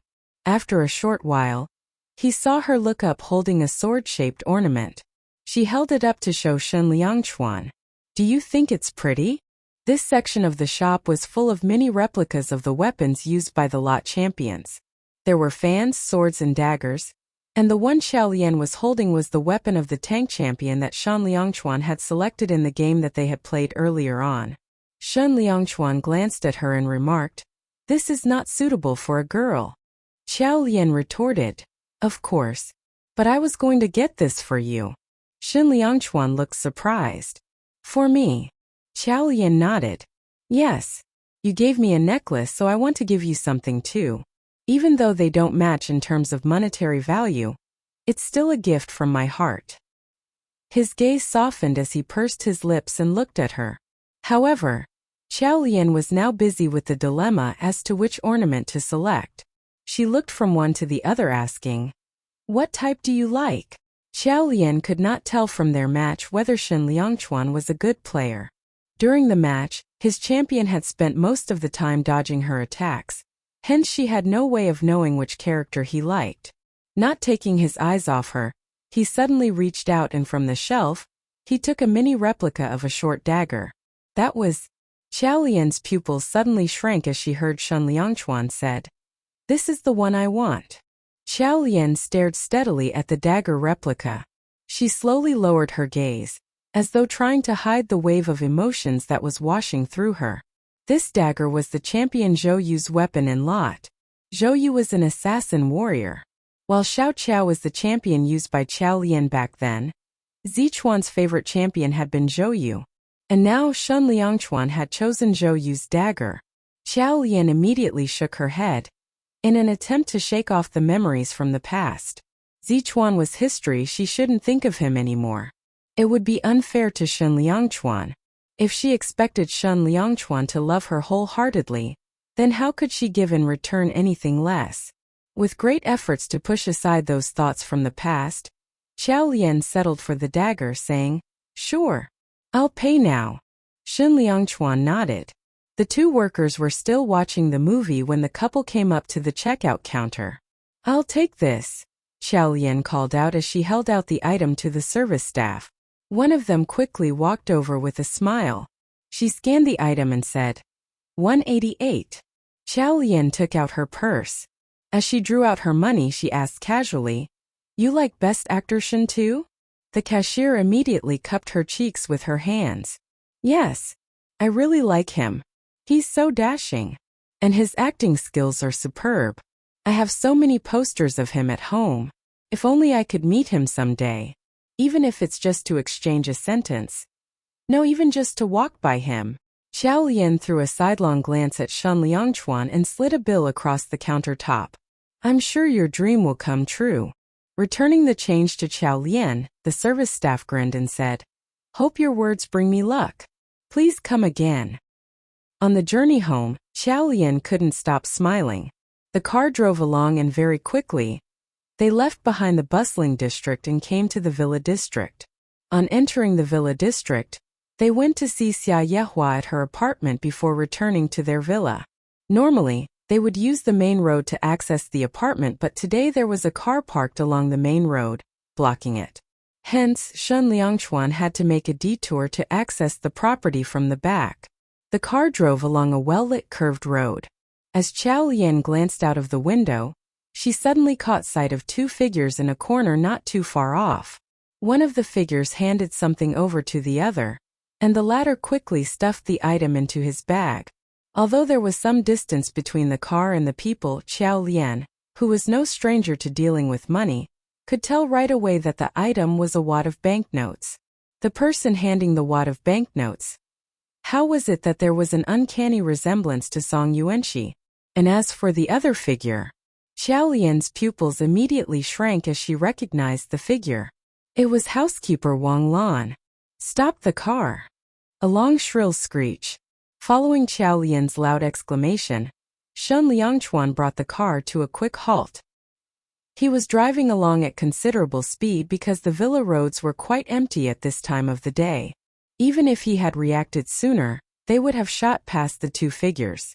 Without a word, Xiao Lian pushed open the car door and looked in the direction they had come from. The two figures had disappeared.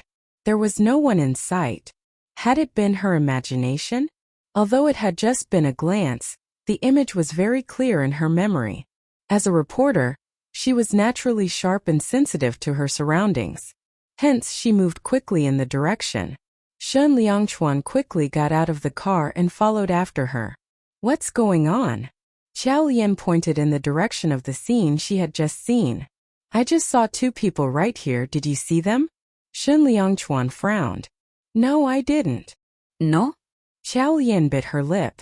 Was she seeing things? She ran over to the spot and paced to and fro. Indeed, there was no one around. Before Shun Liangchuan could ask further, Xiao Lian said, "Never mind, perhaps I was seeing things." They returned to the car and continued their drive back to the apartment. They entered the house after the car had been parked. Instead of sleeping, Xia Yehua was sitting on the living room sofa watching TV.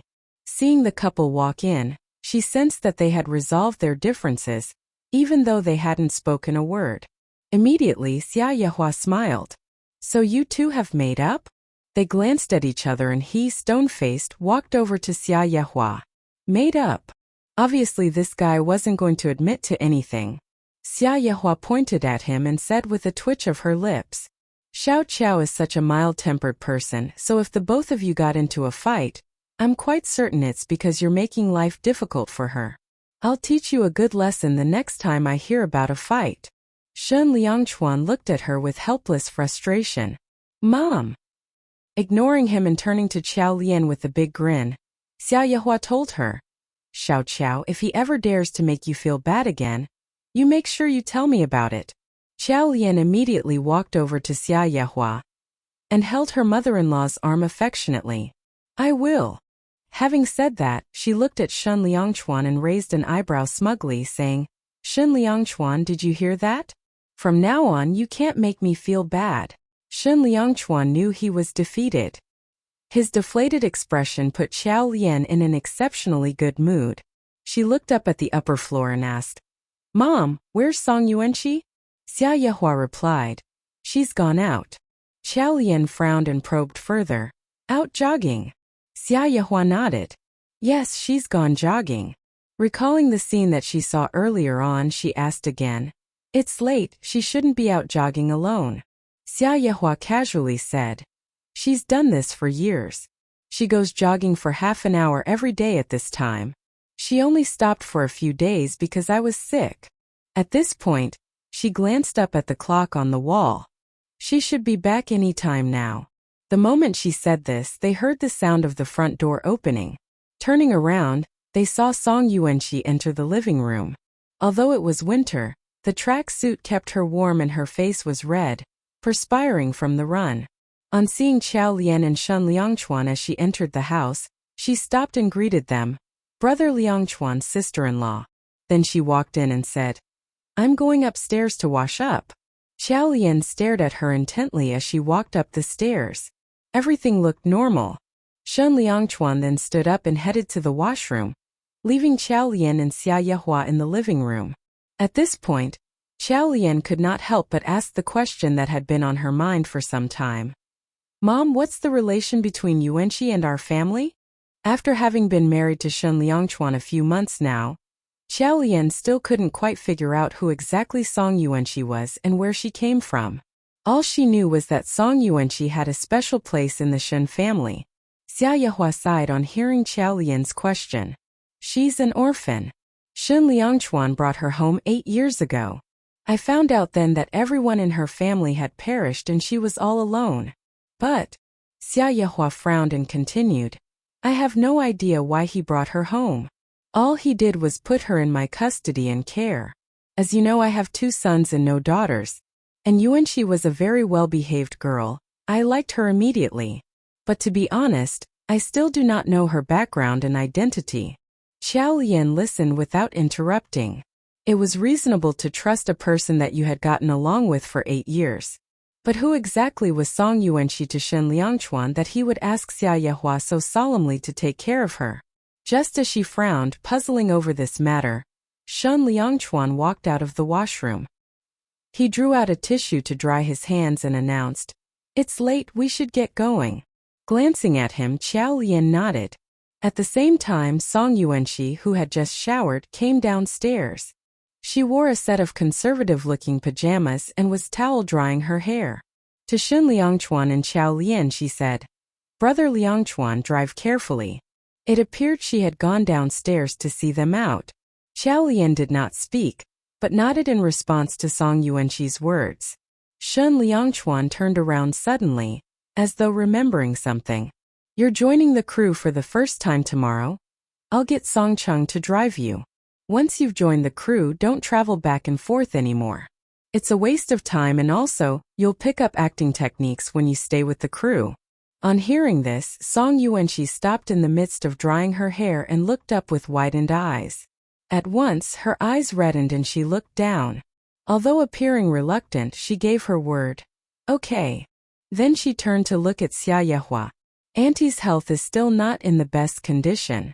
If I stay with the filming crew, perhaps Brother Liangchuan, you both can move here and stay with Auntie. Shun Liangchuan glanced at Xia Yehua as Song Yuanqi said these words, and he nodded. At this point, Xia Yehua looked at Song Yuanqi, then shifted her gaze to Qiao Lian and lastly it fell on Shun Liangchuan. She opened her mouth as if she was about to say something. Where Song Yuanqi would stay during the filming period had been discussed between Xia Yehua and Shun Liangchuan. In the discussion they had agreed that she would stay at home. Shun Liangchuan had not objected to it at the time. Xia Yehua was surprised by this sudden change. However, She was quite certain that Shan Liangchuan must be still upset about Song Yuanqi being suspicious of Qiao Lian over the photos matter. She wanted to speak up for Song Yuanqi. After all, she was new to the filming crew and having to stay with them right away could be quite worrying. However, when she cast her gaze on the couple before her, she swallowed her words and decided against it. In the first place, it had not been right of Song Yuanqi to suspect Qiao Lian. And if she appeared to be shielding Song Yuanqi, what would Qiao Lian even think? Xia Yehua sighed helplessly and nodded. Fine, let's just go with it. It was 11 p.m. by the time Qiao Lian and Shen Liangchuan got back to Villa 8. After they had taken their showers, they lay on the bed. Surely more romantic acts, the sort not suitable for children, should follow a romantic evening out, right? Under the blanket, Shen Liangchuan extended his hand towards her. But the next second his fingers froze and his expression stiffened. You still have your period? Qiao Lian tried her best not to burst out laughing and stared at him innocently. That's right. It normally lasts 5 or 6 days. It won't end so soon. Shen Liangchuan grunted gloomily. Qiao Lian held onto his arm and couldn't resist asking, Hey, who exactly is Song Yuanqi? She observed his reaction intently as she asked this question. Hence, she did not miss that flash of gloomy hesitation across his eyes after the question. He pursed his lips tightly and said after a pause, She's an orphan. Weren't there scores of orphans in the world? But to bring a 14-year-old orphan home, there must have been something special about her. Qiao Lian was compelled to pursue the matter, yet Shen Liangchuan suddenly threw aside the blanket and sat up. Why don't you go to sleep first? I just remembered there's some unfinished business I have to attend to. Qiao Lian was stunned. She widened her eyes and watched with bewilderment as he got up without a warning and left the room. Like a gust of wind, his back view disappeared through the door. She stared blankly into the air for a moment and could not react until, a short time after, she heard the door shut. What business warranted such an abrupt reaction? And why had he declined to speak about Song Yuanqi's background? Could there be something wrong with Song Yuanqi? She lay on the bed staring at the ceiling. An 18-year-old boy bringing home a 14-year-old orphan girl to look after like a family member, and even spending a large sum of money sending her to study overseas. A situation like this could only mean one thing. At once, her pupils shrank and she scrambled down the bed. She walked out of the master bedroom and quietly made her way to the study. Without knocking on the study door, she very carefully pushed it open a crack and looked in through the thin slit. She saw Shen Liangchuan standing on the balcony smoking. He was still in his pajamas. She walked into the room. The sound of her entering caused Shen Liangchuan to turn around. She halted. For reasons unknown to her, she saw an expression of deep resentment on his face in that moment. However, the feeling was fleeting and it was gone in a flash. Shen Liangchuan had realized the source of the sound and walked to her. A thick whiff of cigarette smoke filled the room as the balcony door was pushed open. Qiao Lian anxiously grasped his hand. Realizing it was freezing, she immediately nagged. If you want to smoke, just do it in the room.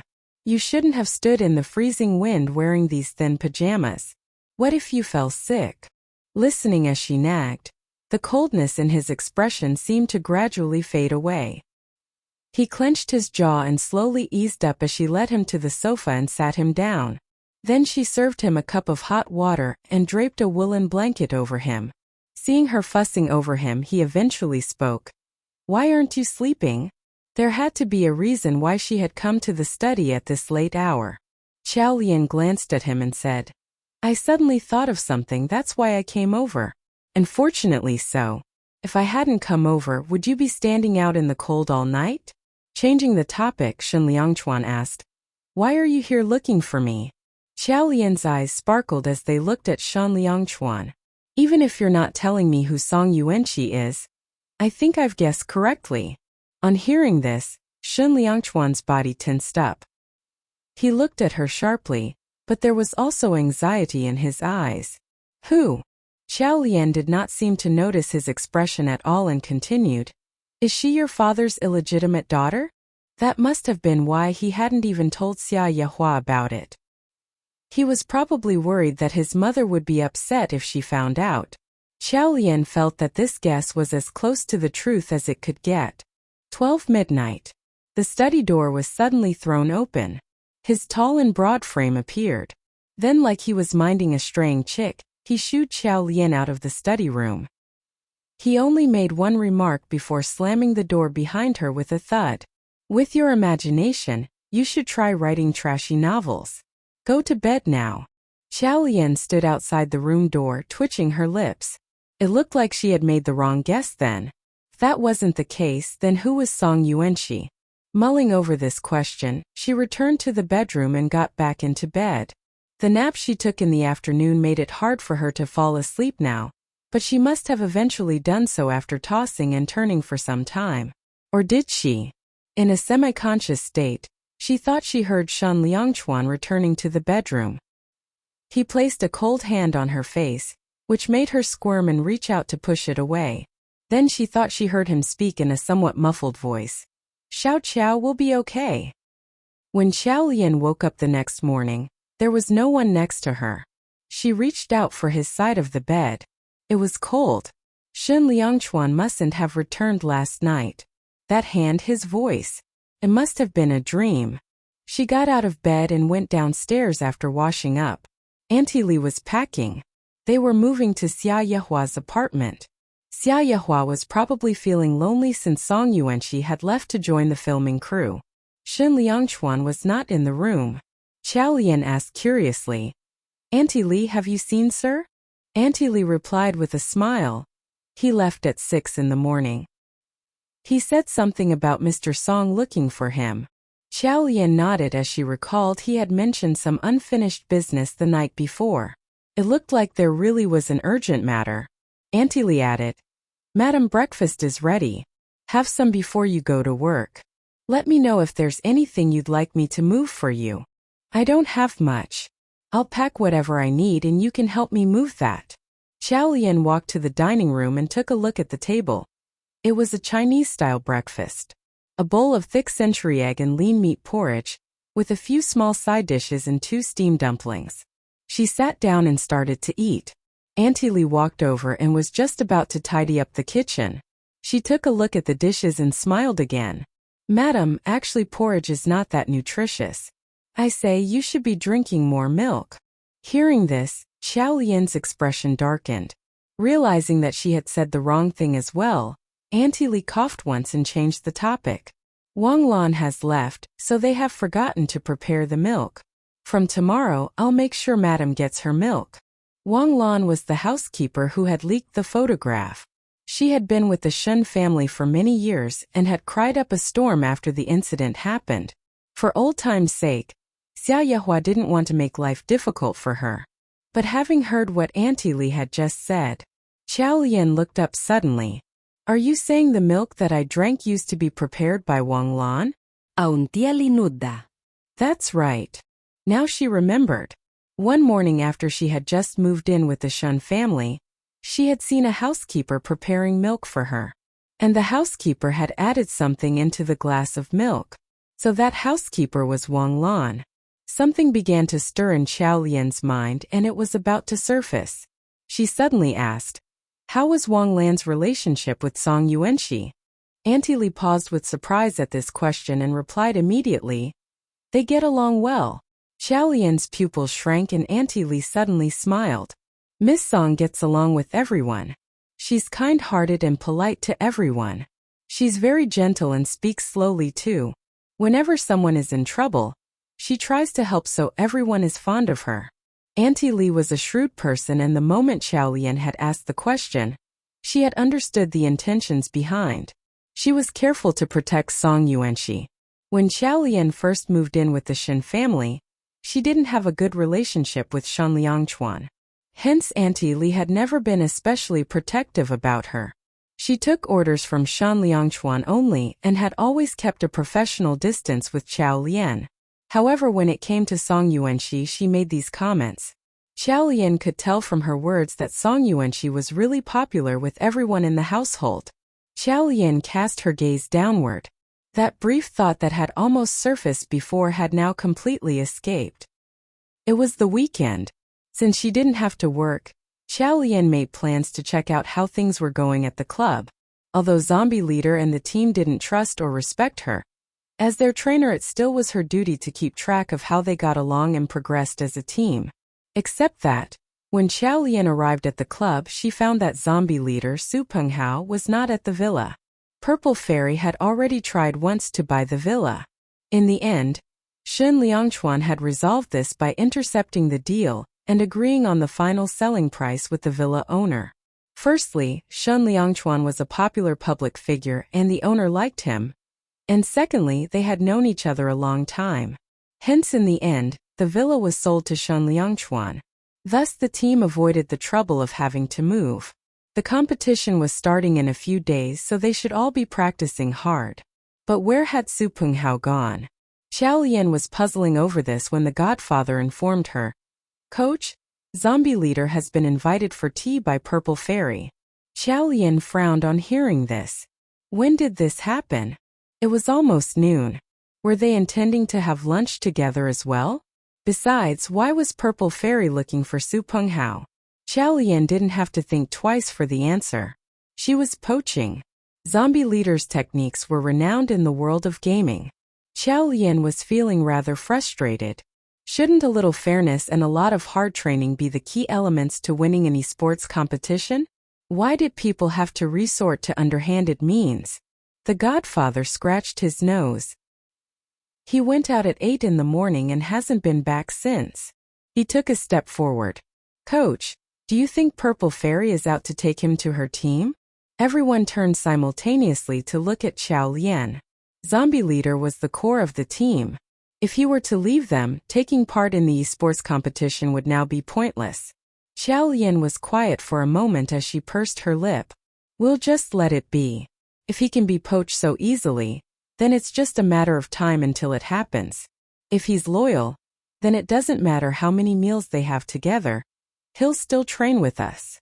Although everyone nodded in agreement with her words, they still looked somewhat worried. Xiao Lian sighed. At this point, the door was pushed open and Su Penghao walked into the room. Everyone turned at once to look at him. Su Penghao raised an eyebrow. Why are all of you looking at me like that? Xiao Lian couldn't resist the urge to speak up. Zombie Leader, it's best that you keep a distance from Purple Fairy. You. Su Penghao looked terribly displeased to hear this. What's wrong with me meeting Xiao Qiao? Xiao Lian almost choked on what he said. It felt strange seeing Su Penghao behave this way. Su Penghao twitched his lips and said, She asked me out for a drink to share our perspectives on gaming. We've known each other for a while and she did try to poach me. However, she hasn't tried again after I rejected her. Purple Fairy did invite him to join their team and he hesitated at the time. If Shun Liangchuan had not beaten him in the challenge, Su Penghao would have probably joined the King fighting team by now. Xiao Lian grimaced and said, Purple Fairy isn't as simple as you think. You just have to be more careful. Su Penghao rolled his eyes and said curtly, I think you're the one with ulterior motives, assuming the worst of everyone else. Purple Fairy is the gamer Xiao Qiao. And although I haven't had much contact with her in real life, with Xiao Qiao. He paused at this point, then gave a cold humph and continued. Don't worry, I'm not that stupid. Okay, let's start the match. With this said, he walked straight past Xiao Lian and went into the room. The godfather gave Su Penghao a puzzled look and asked, Zombie Leader, it's almost lunchtime. Didn't you eat before coming back here? Su Penghao replied, She has a banquet to attend. Okay, I've just ordered some food. In the meantime, we can play a match or two. Let's begin. Seeing that the team was going to start their training, Xiao Lian shook her head and sat down on the sofa. At this point, her cell phone rang. She looked down at the screen and realized it was Fan Ye.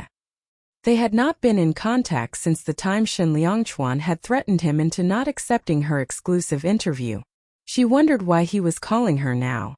She picked up the call and Fan Jie's voice came from the other end. Sister-in-law, where are you? Xiao Lian's eyes wandered around the room. What's up? We're having dinner. Would you like to join us? Xiao Lian paused for a moment. I'm not. Before she could get past a few words, a deep voice came through. Where are you? It was Shen Liangchuan. At the team's villa, Qiao Lian replied. Okay, I'll come and get you. Qiao Lian was stunned for a moment. What? I don't think I'll go. Why don't you go ahead? That'll be all. After those words, Shen Liangchuan hung up. 20 minutes later, Shen Liangchuan turned up at the team's villa. After getting in the car, Qiao Lian realized that Fan Jia was in the back seat. The moment he saw her, he exclaimed, My sister-in-law, it's been such a long time. Qiao Lian grimaced at the overly enthusiastic greeting. I think it hasn't even been a month? Fan Ye Sighed. A day without meeting feels like 3 years, as the saying goes. So a month would feel like 90 years. Qiao Lian was speechless. She turned to Shen Liangchuan and whispered, What on earth are you guys up to? Shen Liangchuan replied calmly, There's a gathering with friends and they insisted I bring my. He paused, gave her a look and said pointedly, Spouse. Spouse. That word made her feel warm inside. It seemed she had become Shen Liangchuan's spouse. She lowered her head to hide the huge, silly grin now spreading across her face. Soon they arrived at a private restaurant. Shen Liangchuan parked the car and the three of them made their way into the private room. This private gathering was indeed an all-star event, though there were only a few of them. Apart from Fan Jia and Shen Liangchuan, there were Mo Shiqing and 2 other actors, Wang Xian and Li Mu.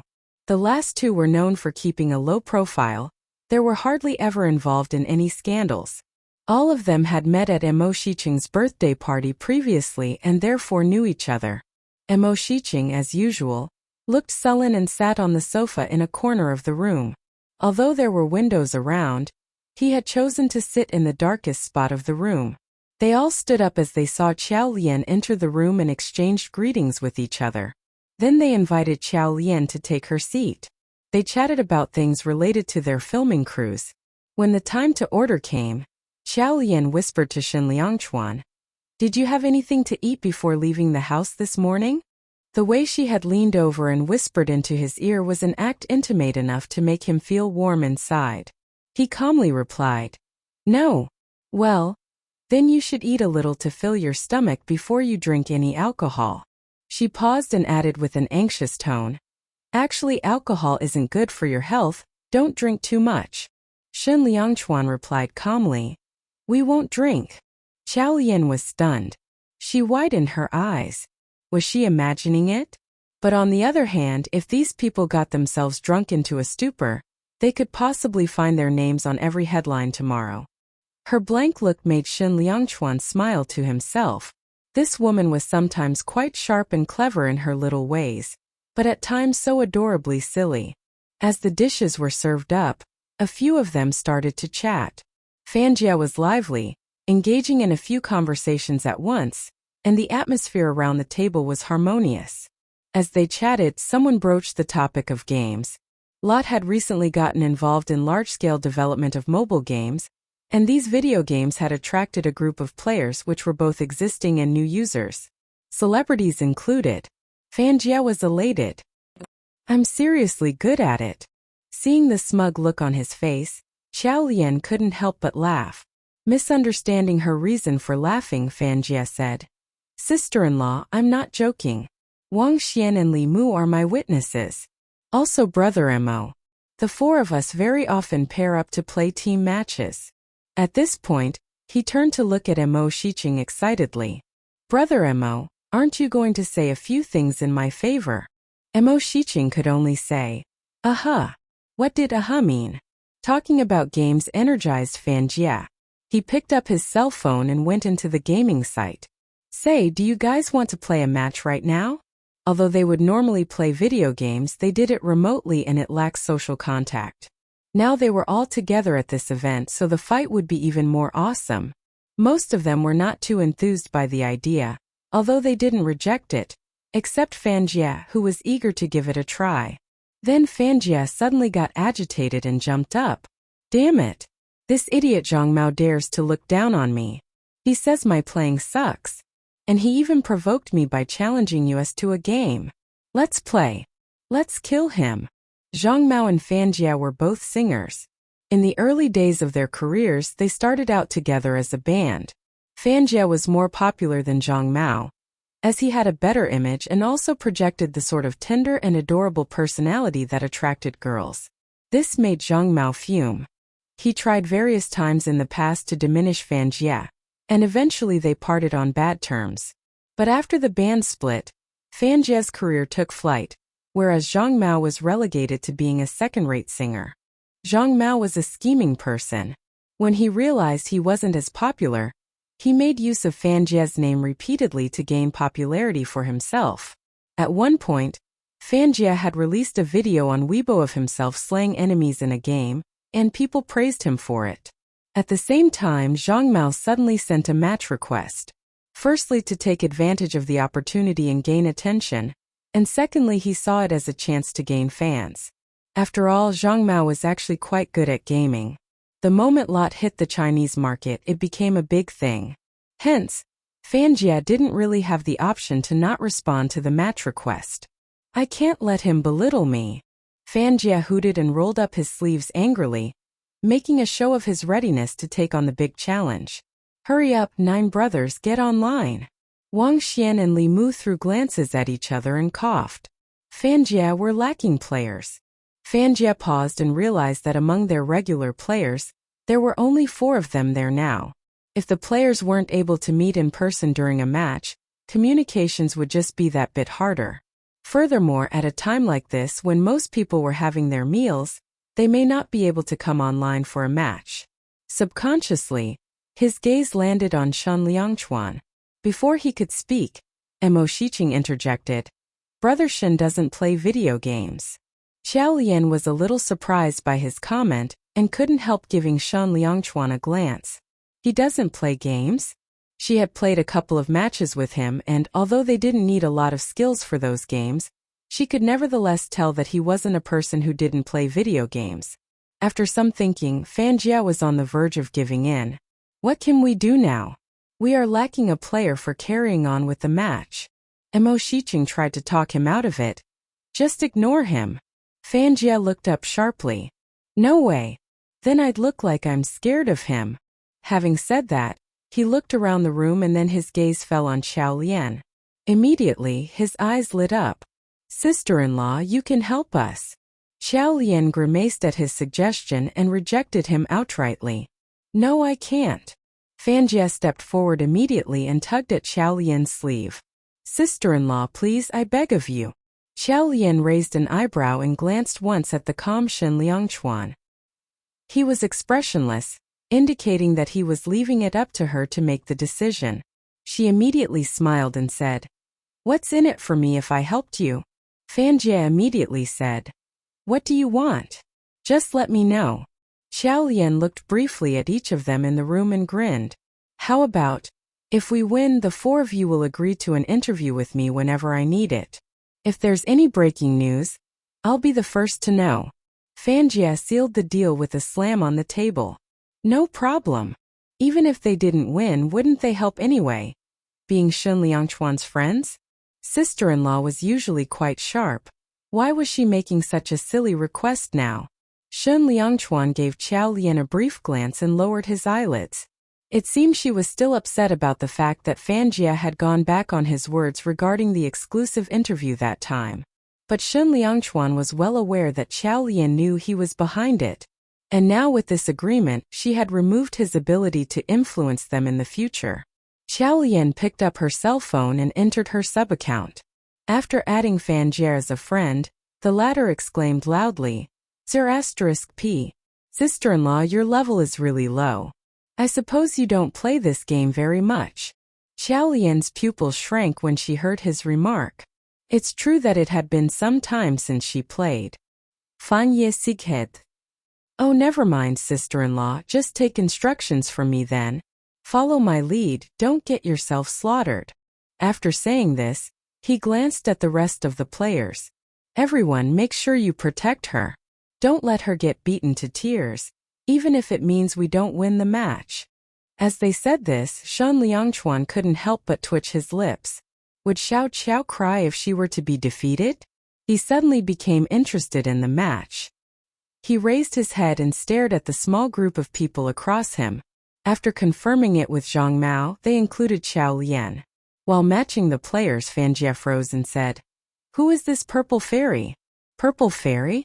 Xiao Lian raised an eyebrow and then glanced at her cell phone. Zhang Mao had indeed added purple fairy. She suddenly recalled that purple fairy had made an appointment to meet with Su Penghao, but they hadn't met in the end. So it turned out that she had been pulled to Zhang Mao's side. Wang Xian replied, "Yeah, she is that famous esports female caster." "You mean Forget Chuan?" Fan Jie looked at him with exhilaration. "Purple fairy is Forget Chuan?" Wang Xian. Xiao Lian. Mo Shiqing shook his head helplessly. Forget Chuan is Forget Chuan, while purple fairy is purple fairy. Fan Jie scratched his head. "Of all the female casters, I like Forget Chuan's livestream the best. If I miss an aspect about the previous match, her explanations are always precise. Her livestreams always give a very clear insight." Xiao Lian. Xiao Lian subconsciously threw a glance at Shan Liangchuan, but she saw that he was already staring at her. He raised his eyebrow as she looked over. Xiao Lian winced and shifted her gaze. Fan Jie asked, "Can that purple fairy play well?" Zhang Mao is indeed shameless. He has actually invited professionals to the game. However, it doesn't necessarily mean that a female caster will be able to play well. As he said these words, Wang Xian couldn't help but pour cold water on his hopes. Even if Purple Fairy is an average player, she is still much better than us freelancers. The most important thing is that Smiling Tiger is a professional player. "I'll go." Fan Jie got furious. Zhang Mao is totally shameless. He actually got professional players to play with us. How are we supposed to win in this case? No matter how good we are, it is way too much to compare our skills with the professionals. Moreover, two professionals at the same time, together with the three other players who were not bad, this was not a good game for them. Fan Jie looked troubled. He sighed but then said in a zealous manner, "We might lose out on players but not when it comes to teamwork. Let's fight." The small team started to pick their champions. Xiao Lian usually liked to use Xiao Qiao, who was a shaman. However, Fan Jie took the lead and chose the shaman. The others around him selected the remaining characters they were used to. At the looks of it, the outcome of the game depended on Fan Jie. Xiao Lian frowned as she was selecting her champion. As it was her sub-account, she only had a few gold coins and as such she could only afford a few champions. So now she could only choose. She chose an assassin. Fan Jie was stunned. "Sister-in-law, you need a lot of technique and skill to play an assassin. Also, the one you've chosen is extremely difficult to control and demanding. How about choosing a tank? So that you can assist us when enduring the blows." Xiao Lian said nonchalantly, "I do not have a tank champion." "Fan Jie. Then what do you have?" "A shaman and an assassin." Fan Jie was stumped. Everyone stared speechlessly. Xiao Lian did not look up, but she could already guess their reaction. Wang Xian winced and said, "The assassin can also partly take a defensive role and partly take an offensive role. I'll tell you what later on. I will let you know what you need to do." Xiao Lian raised her head and took a glance at him. "Okowo." Wang Xian. Fan Jie and the rest were worried. If only they had known that getting someone else who wasn't present would have been better than getting Xiao Lian. Why did sister-in-law give off the feeling that she was unreliable? However, everyone was already present. Looking at the time, the game would be starting anytime soon, so even if they had wanted to change a player, there was no time to do so. So they had to brace themselves and fight. When the game began, Fan Jie was giving instructions. "I will be fighting in the middle road. Wang Xian, you both will fight in the right side, and Brother Mo, you can take the left side." As for sister-in-law, he was a little hesitant when he saw a blurry image on the screen. Xiao Lian had already used the displacement spell. She was running to the others and then a supposedly smooth move turned into a crash on the wall. "Fan Jie." The rest. Fan Jie tried to control his laughter and said, "Sister-in-law, do try to limit using your ultimate attack." This caused Xiao Lian to frown. Although she had played 2 matches with Shan Liangchuan before, In those matches the roads were through walls too. She was unfamiliar with these simplified terrains. Playing via the cell phone and using the computer was not exactly the same. When using a displacement spell, the length to measure was also different, and this was the reason why she had crashed into the wall, since she had originally wanted to go through it. Qiao Lian sighed. Looking at it, frequent practice was essential for gaming, or else one could be lacking the necessary skills. She ignored Fan Jia, went around the wall and continued to run forward. She then inquired, "The opponent's terrains should be the same as ours, right?" Although she was quite sure that they were the same, she thought it would be better to check with Fan Jia. Fan Jia. The same. He was completely speechless. He had initially thought that sister-in-law hadn't played games much, but by the looks of it now it seemed like she had never even played before. He raised his head to glance at Mo Shiqing and cleared his throat before saying, "Do try to coordinate well, everyone. Sister-in-law, don't fight in the wilderness. Leave that monster to brother Mo." Everyone started to get serious in the game. In the initial phase, they had to develop their skills. When Fan Jia was fighting an opponent in a straight road, he used the fort to defend himself. "Come back!" Qiao Lian screamed. Fan Jia was slightly stunned. "Sister-in-law, you are too timid. I've only made a move, I dash." Before he could finish speaking, he froze. He saw two warriors coming out of the bushes. One cast a stun spell and the other threw an execution spell. His HP were depleted by half. He wanted to go back to base, but there was no way he could have done so. He could only watch helplessly as the opponents killed his champion. "Crap!" Fan Jia exclaimed furiously and stood up immediately. Of course, he had defended himself from getting assassinated. However, he hadn't seen any opponents from where he was. Where on earth had they come from? He looked at the dark screen. He hadn't completely had the chance to react, so he immediately screamed furiously, "Crap! The pace of the professional players is swift and they've began their killing spree right from the start. All of you have to beware." As he said, two players on the right side of the road appeared to have been surrounded by three opponents. "Come back! Quick!" But they were still late. After they were surrounded and had nowhere to go, they were killed.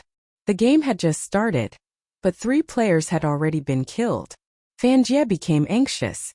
"Brother Mo, do not leave the tower."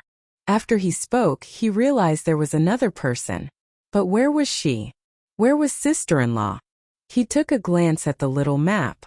Fan Jia winced immediately. He saw that Qiao Lian was using a technique that allowed her to leap around freely. He wondered what she was doing. He raised his head to look at Qiao Lian. After a while he resigned himself to fate and said, "Sister-in-law, it is fine that you continue to leap around, just don't get yourself killed." Qiao Lian replied, "Okay," while staring attentively at the screen. Qiao Lian was getting herself familiarized with the landscape. After all, mobile games were different from computer games. Hence, she paid no attention to what he was saying and continued to explore the map and study its terrains. Shen Liangchuan, on the other hand, looked nonchalant. Mo Shiqing looked up and glanced at him. He couldn't help but ask in a soft voice, "You're really not helping?" Since he had known Shen Liangchuan for such a long time, he of course knew Shen Liangchuan's gaming identity. Playing a video game was really a small matter, but Zhang Mao had invited professionals to crush his opponents. It was really too much. Given Shen Liangchuan's nature to cover for another player's shortcomings, he wouldn't let Fan Jia be defeated.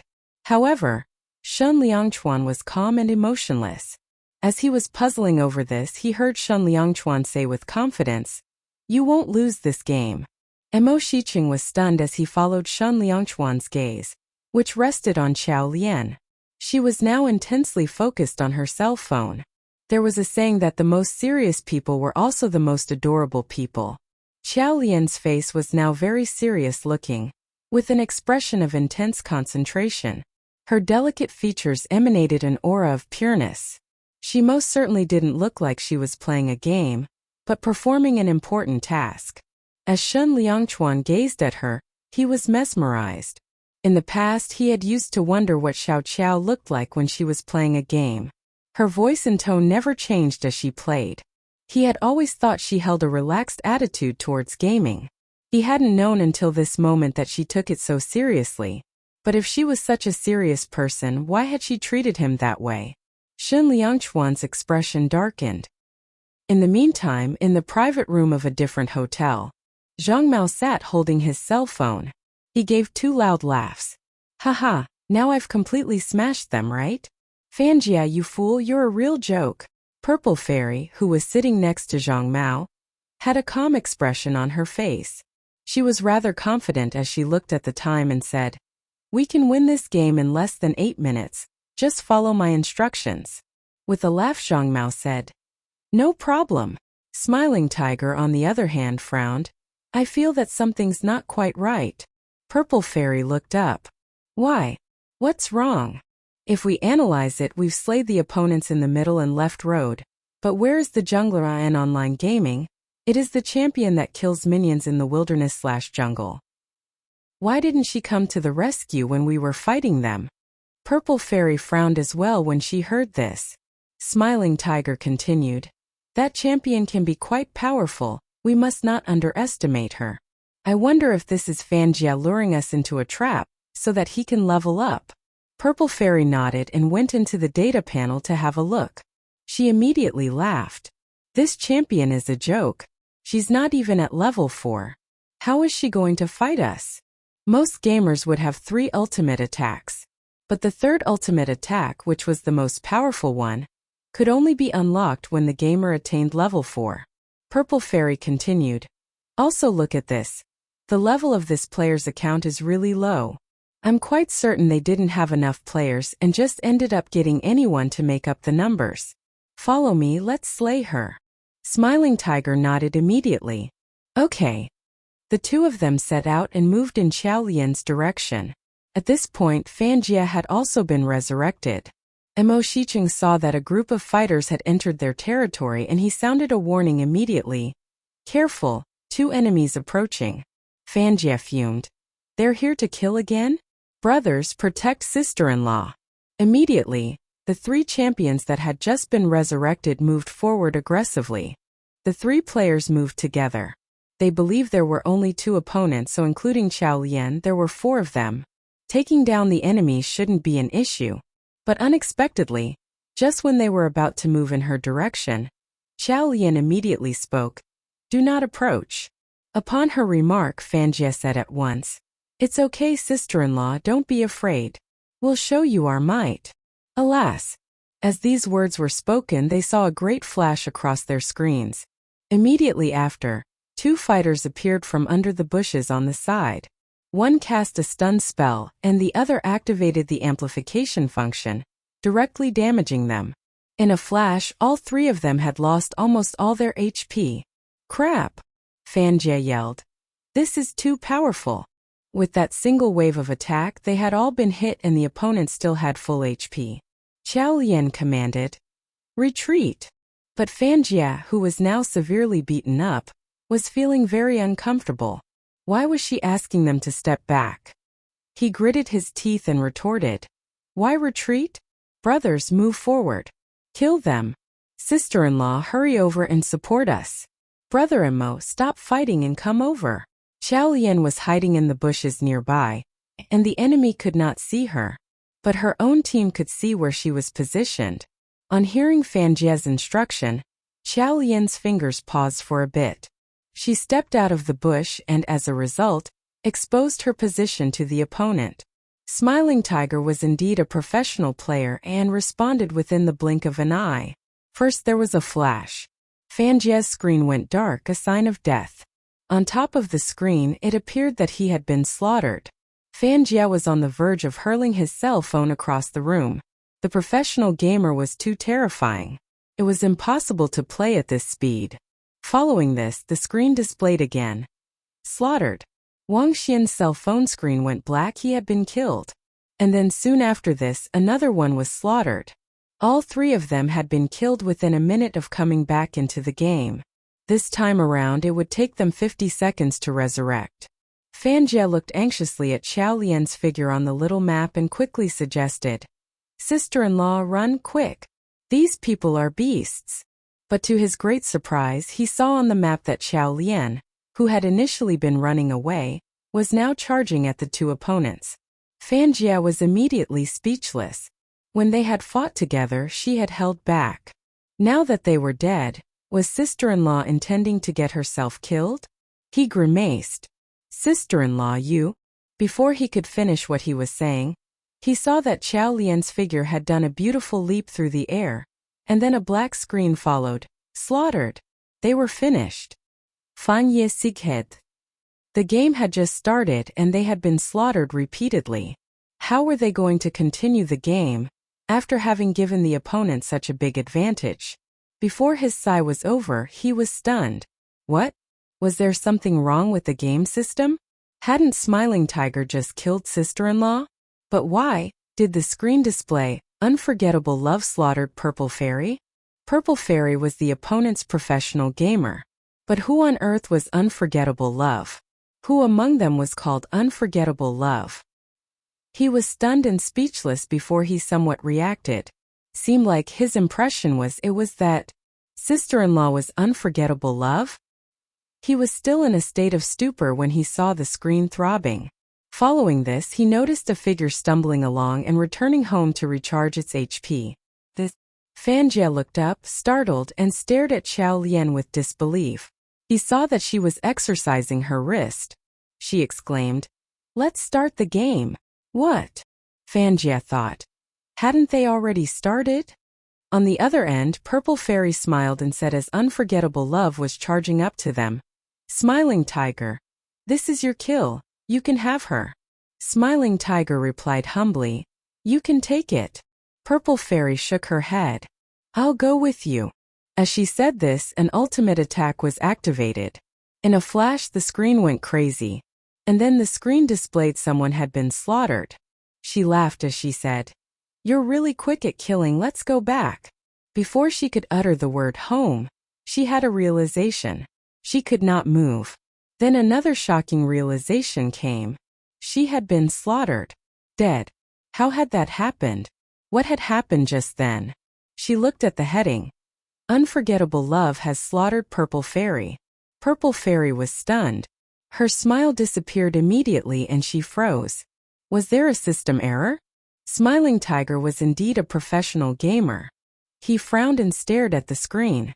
Seeing that he had gone from full life points to half of that, he was slightly stunned as well, and did not understand what had just happened. Purple Fairy immediately activated the death playback function, and only after studying the slow motion did she realize. Her first stroke did in fact hit the opponent's hero, and Smiling Tiger did, just as she was activating her first stroke, activate his own first stroke. However, the opponent activated her displacement skill and avoided their strokes, and then following that released two big stroke techniques and slaughtered her right away. And at the same time, Smiling Tiger had just released his second stroke to attack her till she was almost out of life points. One more hit and she would have died for sure. But at this point she turned around to deliver a stun spell, and then activated displacement skill. Bang! The wall before her crumbled. Smiling Tiger and her were both beaten into a stupor and couldn't give chase. Hence the opponent escaped. Purple Fairy was livid. Smiling Tiger said in awe, "This person. The strikes she used to defeat you were especially beautiful. She doesn't look like a beginner. But for someone who doesn't even know how to use the displacement spell, can she be considered a skillful gamer? How could she be a skillful gamer? If she were a skillful gamer, why had she not come to the rescue of her slaughtered teammates? And furthermore, she had stupidly not leveled up at all." Purple Fairy frowned deeply. "Look at how she's used the succession of strikes. There are actually some mistakes. We were defeated only because we lowered our guard. That succession of strikes. The victory was like a blind cat accidentally coming across a dead rat. In other words, just a fluke." Along the same line, if the opponent were a blind cat, what did it make Purple Fairy then?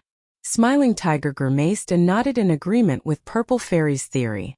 After all, this player had a really low-level account. And besides, judging by her movements, the player wasn't too experienced. No big deal. We've killed them 6 times and have only been slain once, no need to worry. We'll be more careful the next time. Purple Fairy put things in perspective. We have the upper hand now, we'll come back together. Smiling Tiger nodded. On this end, Xiao Lian moved her wrist and picked up the cell phone again. Although it was much easier to operate the cell phone than the computer, it still required agility. It had taken her 2 rounds to feel some life coming back to her stiff fingers. However, playing esports on the cell phone was harder than she had imagined. She believed that if the game did not end in another half an hour, her hand wouldn't be able to pay the price. As this thought came to mind, she took a deep breath and looked at Fan Jie. Let's end this game in under 12 minutes. Fan Jie was stunned. He grimaced again. 12 minutes? He had estimated that they'd lose the game within 10 minutes. Xiao Qiao had killed an opponent, but from Fan Jie's perspective, it was probably just luck. Xiao Lian sighed gloomily. Actually, she had seen the 2 enemies dashing towards her to capture her. For that reason she had hidden in the bushes. She had initially been after a good angle so that she could kill her 2 opponents with a single shot, but those 3 had dashed ahead to court their own deaths. This action also forced her to expose herself before the right time.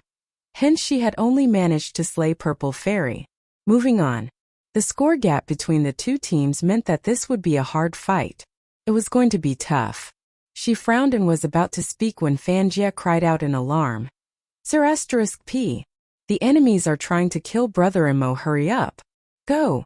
Hence, the 3 warriors who had just been resurrected ran up to where Imo Shiqing was. Xiao Lian was stumped. She opened her mouth. Don't. Fan Jie interrupted. Sister-in-law, come over quick. Stop fooling around. Xiao Lian was stumped. This bunch couldn't get any more unreasonable. They rushed over in an attempt to help the moment they saw 3 of enemies attacking Imo Shiqing. Xiao Lian winced and couldn't help feeling exasperated because of this crazy breakdown of a strategy. The players would surely get killed one by one as a result of the team's mistake. Before they could get there, the enemy would have slain their teammate. Indeed, Imo Shiqing was killed. Before their eyes, Imo Shiqing's life points dropped until there was nothing, and at this point, Fan Jie furiously shouted, Brothers, charge! Xiao Lian was stumped. It was easy to get carried away by a game, and Xiao Lian understood how they could get this impulsive. However, it was too late for her to stop them. All she could do was grit her teeth and try to stick with them. Fan Jie and the rest of the team arrived at the spot, as also did Smiling Tiger. Leveraging his teammates' cover in front of him, Smiling Tiger attacked with a rapid blow, killing one of them in a flash. Then he turned around and slayed another 2. His speed was amazingly fast. After Fan Jie had been slain, he stared blankly at the dark screen and almost smashed his cell phone onto the ground. The expression on his face was terrible, to say the least. Glaring at the screen, he said, This professional gamer is too despicable. How are we going to continue this game? We didn't even get a single kill. Wang Xian immediately reminded him. We did kill one. Fan Jie paused and suddenly remembered Xiao Lian. Sister-in-law, where are you? He glanced at the map and saw her. She was standing still, but he couldn't figure out where this was. Fan Jie looked up at Xiao Lian. She was holding her cell phone, looking very focused. Why wasn't she moving? Fan Jie extended his hand to her. Sister-in-law, why don't you let me have your cell phone? I'll fight. Xiao Lian paused and looked up at him. Why? Fan Jie was stumped. If you are too afraid to move forward, I'll do it. But when he saw Xiao Lian's expression, these words wouldn't come out. Saying it aloud would embarrass her, so it was better to just let it go. No big deal, it was just losing a match. Fan Jie was unrepentant, waiting to commit yet more mistakes. It's okay, sister-in-law, it's just a game, as long as it keeps you happy. Xiao Lian lowered her head and focused her attention back on the screen once more, looking happy and visibly touched. Everyone could feel her excitement. Fan Jie and Wang Xian couldn't help but glance at each other and grimace. But only Xiao Lian understood the emotions she was feeling. The familiar music and champions. It was just like 8 years ago. She felt as though every living cell in her body was charged with energy, and it made her want to jump up with excitement. Imo Shiqing leaned over and asked Shen Liangchuan quietly, Is she waiting for the rest of the team to resurrect? Xiao Lian was not moving at all. It was obvious she was waiting for something. Still, no one thought it was a bad choice to wait for the rest, rather than impulsively trying to fight them by herself. After Mo Shiqing spoke, Shen Liangchuan softly and calmly said, "Coming. Coming." Who was coming? Mo Shiqing took a look at the timer. It was 5 seconds for resurrecting. At this point he suddenly saw Purple Fairy walking past Xiao Lian, who was hiding in the bushes. Purple Fairy had resurrected and was now looking to rejoin her team members. His pupils shrank and then a flash crossed on the screen. Xiao Lian delivered a quick succession of 3 ultimate attacks and Purple Fairy was dead again. Fanjie jumped and stood up immediately. Good lord! Sister-in-law, did you just cheat? The people in the room were suddenly charged up. Now that they were in the advantageous position of having one more player alive, Fanjie quickly said, "Sister-in-law, hurry, come back here." For enemies of the opposing team had spotted her position, and they were not very far from there. Purple Fairy stared at her cell phone completely stunned. She looked in disbelief at the blank screen in her hands. She had resurrected for barely 5 seconds before getting killed again. This was unimaginable. Smiling Tiger in the meantime had observed every move on the screen.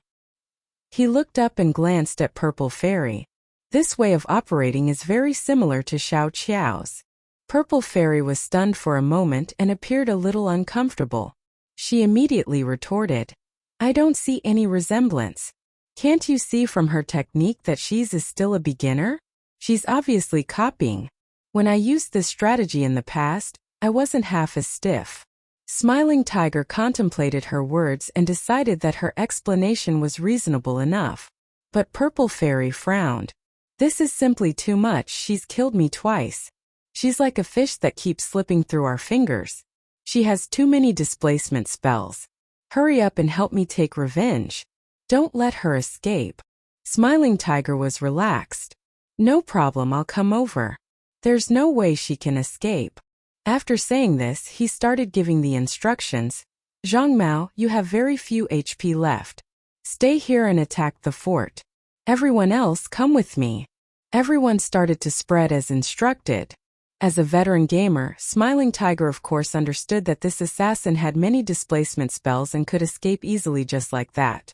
Hence, even before he started to move, he executed his ultimate attack and hovered around the spot where she would soon be teletransported to.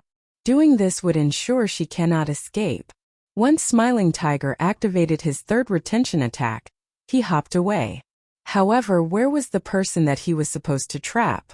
Puzzled, he took a glance at the little map and realized something. Unforgettable Love had not tried to escape after all, on the contrary, she was now charging at them head-on. He ran after her, but 2 of his teammates had already surrounded her. "Stop her!" Smiling Tiger shouted his instructions as he continued to dash ahead. But his teammates were not as quick since they were not professional gamers. Everyone thought that she would try to escape and did not expect her to come directly to fight. Thus her tactic had taken them by surprise. Upon hearing Smiling Tiger's instructions, they turned around, each of them delivering their ultimate attacks on Xiao Lian. Xiao Lian's HP went down immediately. Seeing that she was about to die, she held back from using her ultimate attack and instead charged at Zhang Mao, who was guarding the fort, with the intention of pushing him out. There, she activated her 3 spells and immediately killed off Zhang Mao. She still did not try to escape after this, but charged at the 3 enemies who had come chasing after her. 3 enemies were damaged. At that moment, Smiling Tiger activated his ultimate attack and killed Xiao Lian at once. Damn! Fanjie couldn't help but curse loudly again. He continued, "Sister-in-law, you should have escaped after killing Purple Fairy. You had the time to do so, but instead you exchanged your life for Zhang Mao's. It's not worth it." Xiao Lian looked up and replied, "I don't think so. I think it's really worth it." Fanjie was stunned. "What?" Shen Liangchuan calmly spoke. "The fort is intact." Xiao Lian immediately turned and threw him a glance. She hadn't expected him to understand so quickly her tactic. Not only had she exchanged her life for Zhang Mao's, but she had also seriously injured 3 others, forcing them to return to base in order to recharge their life points. This also meant that she had saved the fort from being destroyed.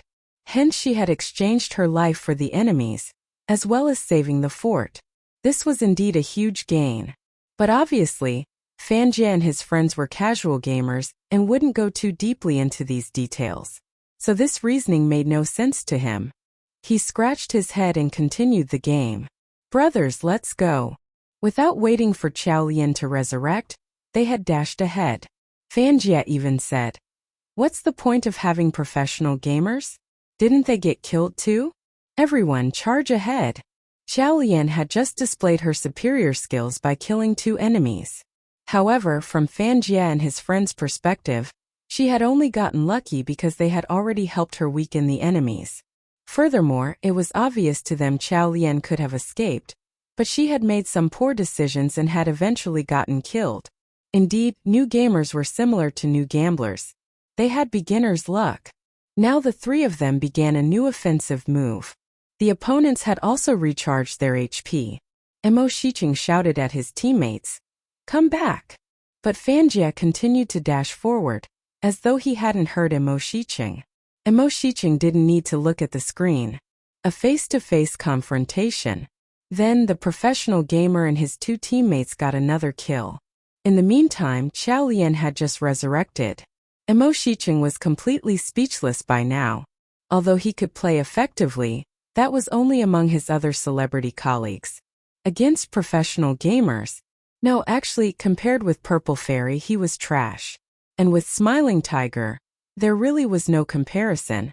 The whole team had been led astray by Fan Jie, the fool. The merits and drawbacks of this match were too stark and obvious. There was no way Qiao Lian could win it on her own. Mo Shiqing helplessly looked at Shan Liangchuan, holding the cell phone out to him. "Here, you take over." Given this guy's protective nature, Mo Shiqing knew that he would not let his own wife be surrounded and attacked by the enemies. However, Shan Liangchuan's expression as he stared at the cell phone was hesitant. He knew that if he played, his distinct playing style would for sure expose his identity as Zichuan. His expression clouded over. That cell phone in front of him felt as though it weighed 1,000 tons. But when he glanced up and saw the serious and focused expression on Qiao Lian's face, he cast his gaze downward and reached for the cell phone. Shan Liangchuan taking the cell phone got the other's attention. Fan Jie paused and looked at Mo Shiqing with a puzzled expression.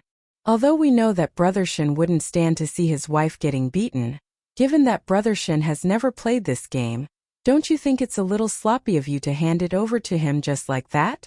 No matter how sloppy, Mo Shiqing thought, he can't be any worse than you guys. He couldn't care less about Fan Jie at this point.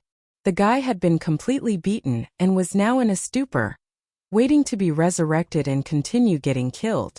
When Qiao Lian saw Shan Liangchuan take over the cell phone, she tried to recall the few times that they had fought in a video game. She had a fairly good assessment of his playing style. Hence, she leaned towards him and said, "Let's drag it a little more first and let the 3 other fools continue with their killing spree." Then she looked up and glanced at him, saying, "I've just analyzed the data and found a loophole. Just follow my instructions later." Her eyes sparkled when she spoke. He nodded, pursing his lips tight. The mobile games recently developed by Lot were quite different from computer games. For sure, there would be loopholes for gamers to discover, and based on this feedback, the company would refine the games. He was sure she had worked out how to leverage these loopholes. "Follow me." Qiao Lian exercised her wrist in preparation, then picked up her cell phone and began to focus. Shan Liangchuan was silent and followed behind her. The 2 of them stuck closely together, as he carried out her instructions without missing a beat. They both completely ignored Fan Jie and the other 2 players, who behaved like they were out on a suicide mission. Meanwhile, in the other private room, Smiling Tiger was a little stunned. Staring at his own cell phone screen, he frowned deeply. Zhang Mao was still talking. "Unforgettable love isn't half bad." By now, Purple Fairy was speechless. As a well-known esports female caster, She naturally had her own take on gaming. If Unforgettable Love had killed her and then run away, it would have been pure luck the first time it had happened. But just then, the way Unforgettable Love had wiped her off with such graceful ease. She had a distinct style that was so familiar. Xiao Qiao. In her attempt to imitate Xiao Qiao, Purple Fairy had spent years analyzing countless videos of Xiao Qiao's playing style. So now she was dead sure her opponent was Xiao Qiao. Because despite the years she had spent trying to imitate Xiao Qiao, she was still unable to execute Xiao Qiao's characteristic moves. Purple Fairy clenched her fists into tight balls. Then, suddenly realizing that there was someone looking at her, she immediately coughed and looked up. She flashed a wide smile at Smiling Tiger as she met his gaze. As a professional gamer, Smiling Tiger had cultivated his own intuition and understood that in that last fight Unforgettable Love had made a well-invested move. And he found her moves increasingly familiar. The series of executions she had deployed to slay her opponents had been agile and unique. Who else would it be if it weren't Xiao Qiao? But if Unforgettable Love was Xiao Qiao, who was Purple Fairy? Smiling Tiger was thoroughly befuddled. The reason that he had changed teams and joined King Fighting Team was because Purple Fairy was Xiao Qiao. Every profession had its heroes, crowned with shining halos. Zichuan and Xiao Qiao were these legends from the past. 8 years ago, the two of them had taken the lead in the gaming world. The female gamer Xiao Qiao was second to none but Zichuan. Any gamer who had any experience with lot games would know Zichuan and Xiao Qiao. They were the idols of the gaming world and their glory inspired him. But now, he suddenly realized his path ahead was a little unclear. As he was staring somewhat blankly into space with these thoughts running through his head, he heard Purple Fairy saying sharply, "Focus on the game. Stop thinking about things you shouldn't be focusing on." After being killed a few times, Fanjie and the other two finally came back to their senses. At this point, their situation was rather grim. They reckoned that they wouldn't last another 8 minutes. Fanjie and his teammates were in low spirits, and it showed in their playing. Seeing that they had hit a wall, she calmed herself down before she instructed, "Stay in the base and do not come out." In the game's map, each team was protected by a fort around the base. And as a norm, the enemy would not dare to launch an attack. But how could they win the game without leaving the base? It would merely prolong their painful ending. Fanjie grunted listlessly to indicate he understood, but he did not feel like speaking at all. He had used to think of himself as a great gamer. Yet now he realized it was because the other party had known he was a celebrity, so they had given him the upper hand to flatter him. But in reality, his skills were at best mediocre. He guarded the base obediently. As he watched, the opponent gained control and charged straight up, intending to finish it one last attack. Fanjie was suddenly on fire. "I reckon this is the last fight. Let's do our best." After saying this, he looked at the little map on his screen and realized suddenly, both Shen Liangchuan and sister-in-law were not in the base, they had gone out. Furthermore, they had now run right into their enemies, all 5 of them. Fanjie shouted at once, "Damn it, sister-in-law, hurry back here. We won't be able to fight them." "So you do know that we can't take them on," thought Mo Shicheng. "Then what were you doing just now?" However, Fanjie's eyes popped when he saw that the enemy's troops actually walked right past the both of them, totally ignoring their presence. Fanjie was stumped.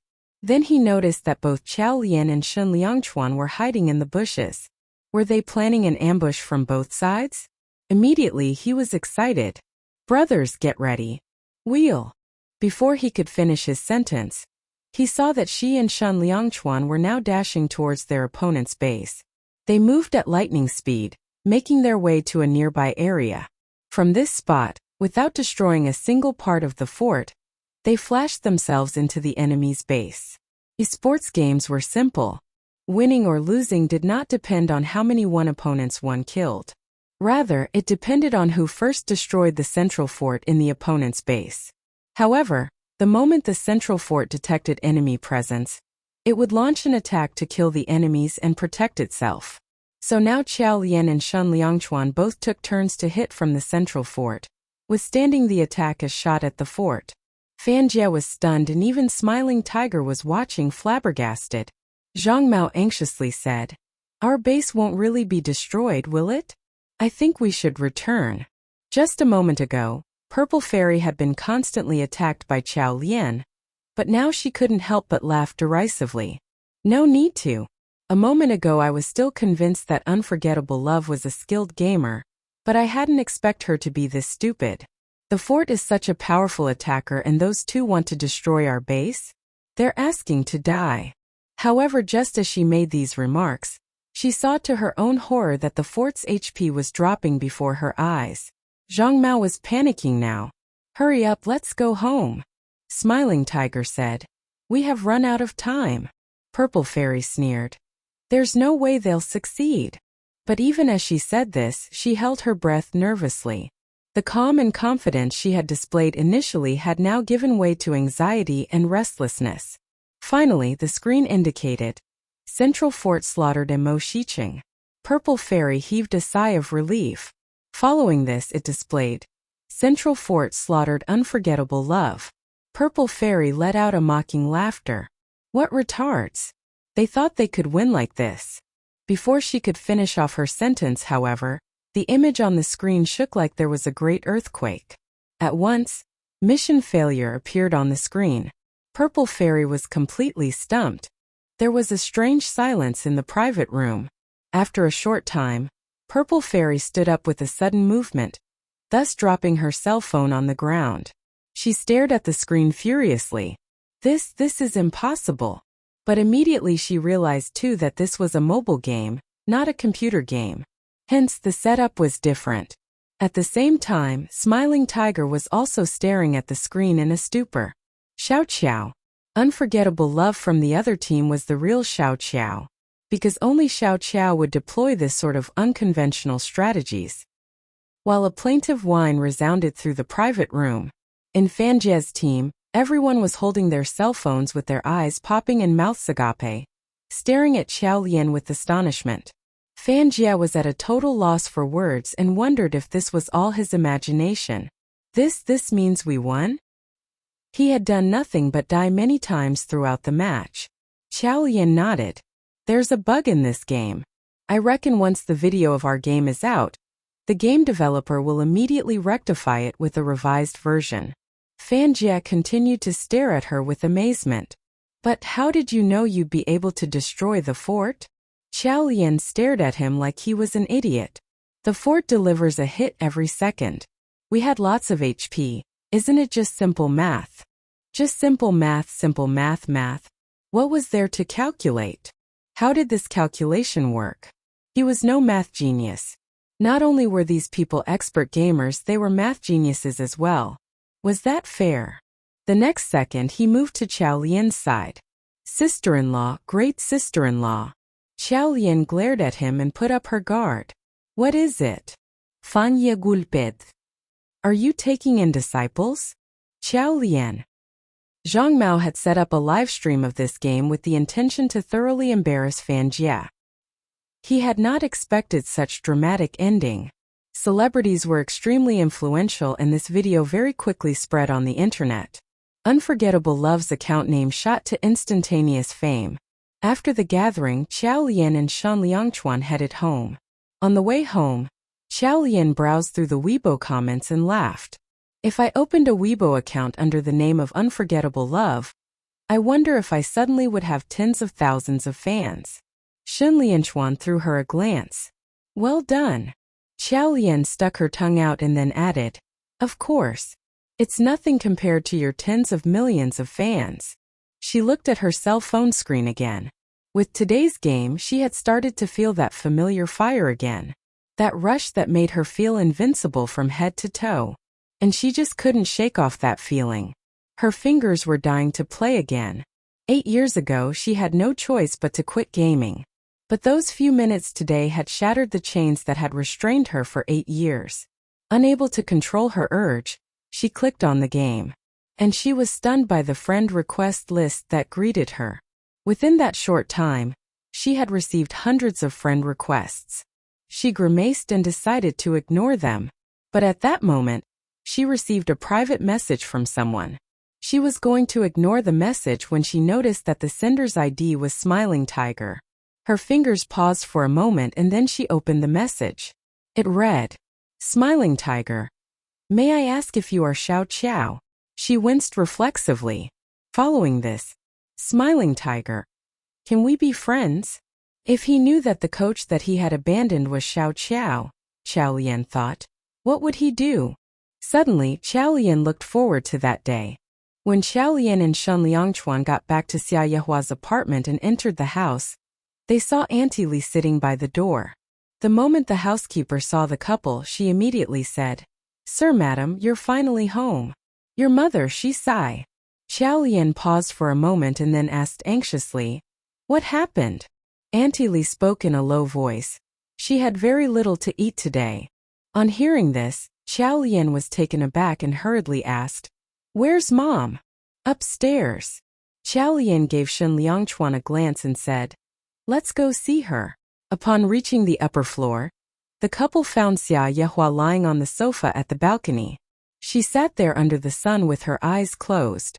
For unknown reasons, both of them could feel her solitude and loneliness as they looked at her resting figure. When Song Yuanqi had been around, she had accompanied Xia Yehua, whether it was to chat or water the plants or to read. But now Song Yuanqi was not around. Qiao Lian suddenly felt somewhat sad in her heart. She bit her lip and took a step forward. Hearing the movement, Xia Yehua turned around. Her eyes lit up when she saw them. You're back. Qiao Lian nodded and suggested, Mom, why don't we ask Yuanqi to come home and stay? Immediately, Xia Yehua shook her head. No, there's no need to. After saying that, she smiled. I know what you're thinking.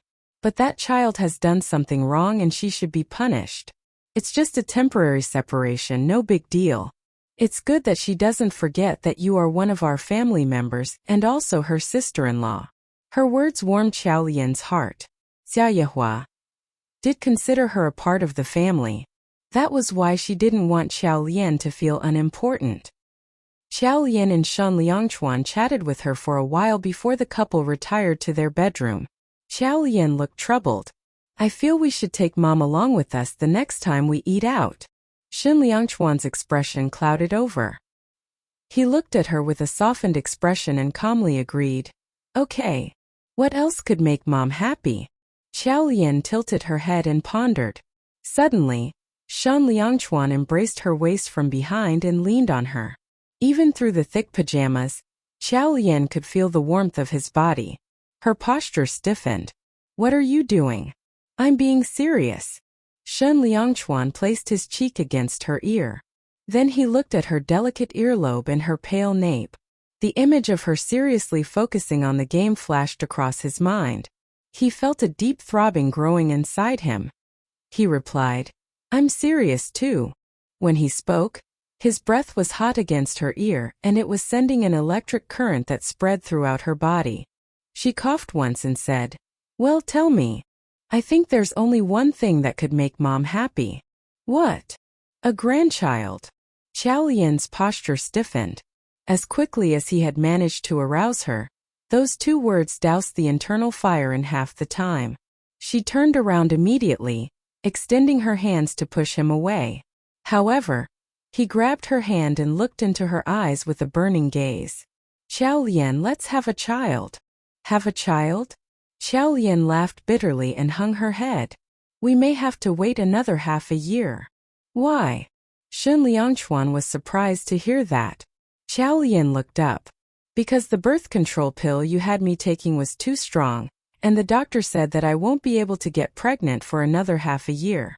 Shen Liangchuan's pupils shrank upon hearing Qiao Lian's words. What did you say? The sort of birth control pill that he had given her was certainly not the sort that could affect her physical health. Qiao Lian laughed aloud bitterly, but in her heart she couldn't help but sigh deeply. Her marriage to Shen Liangchuan had been a signed agreement. She had initially thought that her job was just to bear his child. But who would have thought that so much would happen? Furthermore, now that Shen Liangchuan had finally come to love her, she realized that she didn't feel as elated as she thought she would. On the contrary, there was a certain bitterness in her heart. Because of the damage to her physical health, Even if they wanted a child within the next 6 months, the chances were low. She cast her gaze downward and sighed yet again. Just how cold of a person was Shen Liangchuan? When he used to make her take the birth control pill, did he not think that one day he would really fall in love with her? As she was contemplating this, she suddenly felt his hands around her wrists. Shen Liangchuan looked at her with a deep frown on his face. The birth control pill that I gave you was an imperial secret formula birth prevention pill. It wasn't an extremely effective formula, but it was not supposed to cause you any harm. Qiao Lian was stunned when she heard this and looked up immediately. She said in a startled tone, "What?" Previously, she had been angry at him, and not because he didn't want any children. What man would be willing to have a child with a woman who was a complete stranger? What she had been angry at was his lack of care towards her health and well-being. She felt as though she had only been a tool, purchased with money, and she did not feel the least bit of respect. But now he was saying that the birth control medicine was not supposed to harm her? She suddenly recalled the time they had a fight, and he mentioned that he had never intended to cause her any harm. At that time she had felt those words were a real joke, but now she realized the true meaning behind them. So Shen Liangchuan had never really had the intention of hurting her. If this matter had not been brought to light today, she would have still been carrying that knot in her heart, even if that was the past and water under the bridge. But now, Qiao Lian felt completely relieved of this burden, lying on her heart like a huge rock. As she let out a deep breath, she saw Shen Liangchuan staring at her. "What did you say was wrong with your health?" Qiao Lian spoke in a hurt tone. "My physical examination report indicated that I had had an overdose. Where on earth did you get this secret formula from? Now it's harmed the both of us. The doctor said that if I had continued for another month, I could have ended up permanently infertile." Right now she didn't care much beyond these basic facts. However, upon hearing this, Shen Liangchuan felt something was amiss. "Before you were given the drug, I had it tested by specialist companies. I made sure that it wasn't going to harm your health in any way. This dash." He paused for a moment. "If there was nothing wrong with the drug, then... But they wouldn't have lied in my medical examination report. Her company's health check didn't take place at a set appointment. The possibility of error wasn't high." A chill ran down her spine. It felt as though a huge and invisible net was closing and tightening around her, and it made her shudder in fear. Shen Liangchuan stood up immediately and put his shirt back on. Uncertain of the situation, she asked, "Where are you going?" Shen Liangchuan looked at her and said, "I'm getting someone to investigate this matter." After Shen Liangchuan had left, Qiao Lian stood alone in the bedroom. Her expression was complex. If there wasn't anything wrong with the drug, what had gone wrong then? She pursed her lips tightly and walked out of the bedroom. Xia Yehua had foregone her afternoon nap and sat in the living room watching TV. Qiao Lian made her way downstairs and walked up next to her. Xia Yehua smiled when she saw Qiao Lian. "Why didn't you take a nap? I saw Liangchuan going out. Where did he go?" Qiao Lian did not mention anything about the birth control drug. "I think he has something to attend to. Mom, let's play a game." Xia Yehua's eyes lit up at once. "Sure." Each holding their own iPad, they chatted as they played. Xia Yehua said, "I like playing with you. The others don't keep me company." Puzzled, Qiao Lian asked, "Doesn't Yuanqi play these games with you?"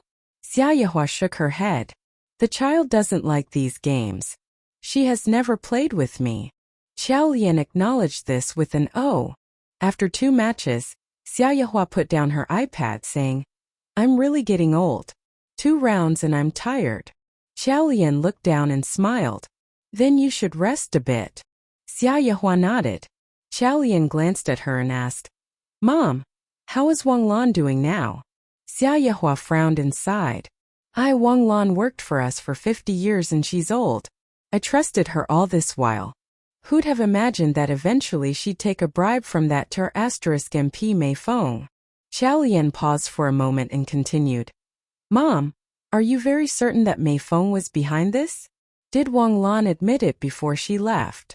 Xia Yehua frowned and replied, "She did not admit it, but apart from Mei Feng, Who else would do such a strenuous and unrewarding thing? In other words, right up till now, the matter regarding the picture wasn't clear so far. The topic seemed to open up the Xia Yehua's talkative side. She grabbed Xiao Lian's hand, saying, I shouldn't be telling you things about the Shen family, since it's likely that we'll have nothing to do with them ever again. But now PFF. At the time, Mei Feng came into the picture and I divorced that man, taking Liangchuan with me. All these years and she has had no sons, so now that she's this old, she's destined to be childless. So she's always tried to win over Zihao.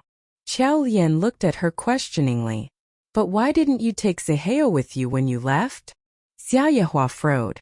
Zihao had been studying overseas at the time and wasn't home. Initially, I had no intention of speaking about Mei Feng. For the sake of the two boys, I didn't want to consider a divorce. If it weren't for that. In any case, Liangchuan and I left in a hurry. By the time I got in touch with Zihao on the phone, he had already changed his phone number, and I had no means to contact him. Eventually, he came back and I went to look for him, but by that time he was convinced that I had abandoned him. Xia Yehua hung her head. Where Zihao is concerned, I feel a lot of guilt and regrets. So many things happened back then that I had neglected him, so I don't blame him for being upset. I only hope that the two brothers would stop behaving like sworn enemies every time they meet.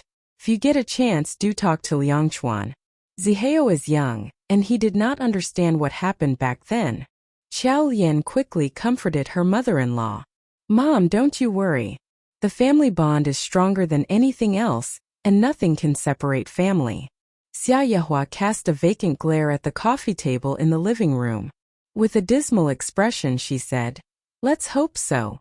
Xiao Lian held up the iPad. Mom, another round? Xia Yehua was immediately energized. Let's do it. She finally managed to distract Xia Yehua from those unhappy thoughts. Lacking the energy to keep it up, Xia Yehua decided to go upstairs and rest after a short game. Xiao Lian now stood alone in the living room, pondering the things that Xia Yehua had told her today. Auntie Li paused and looked up. You know,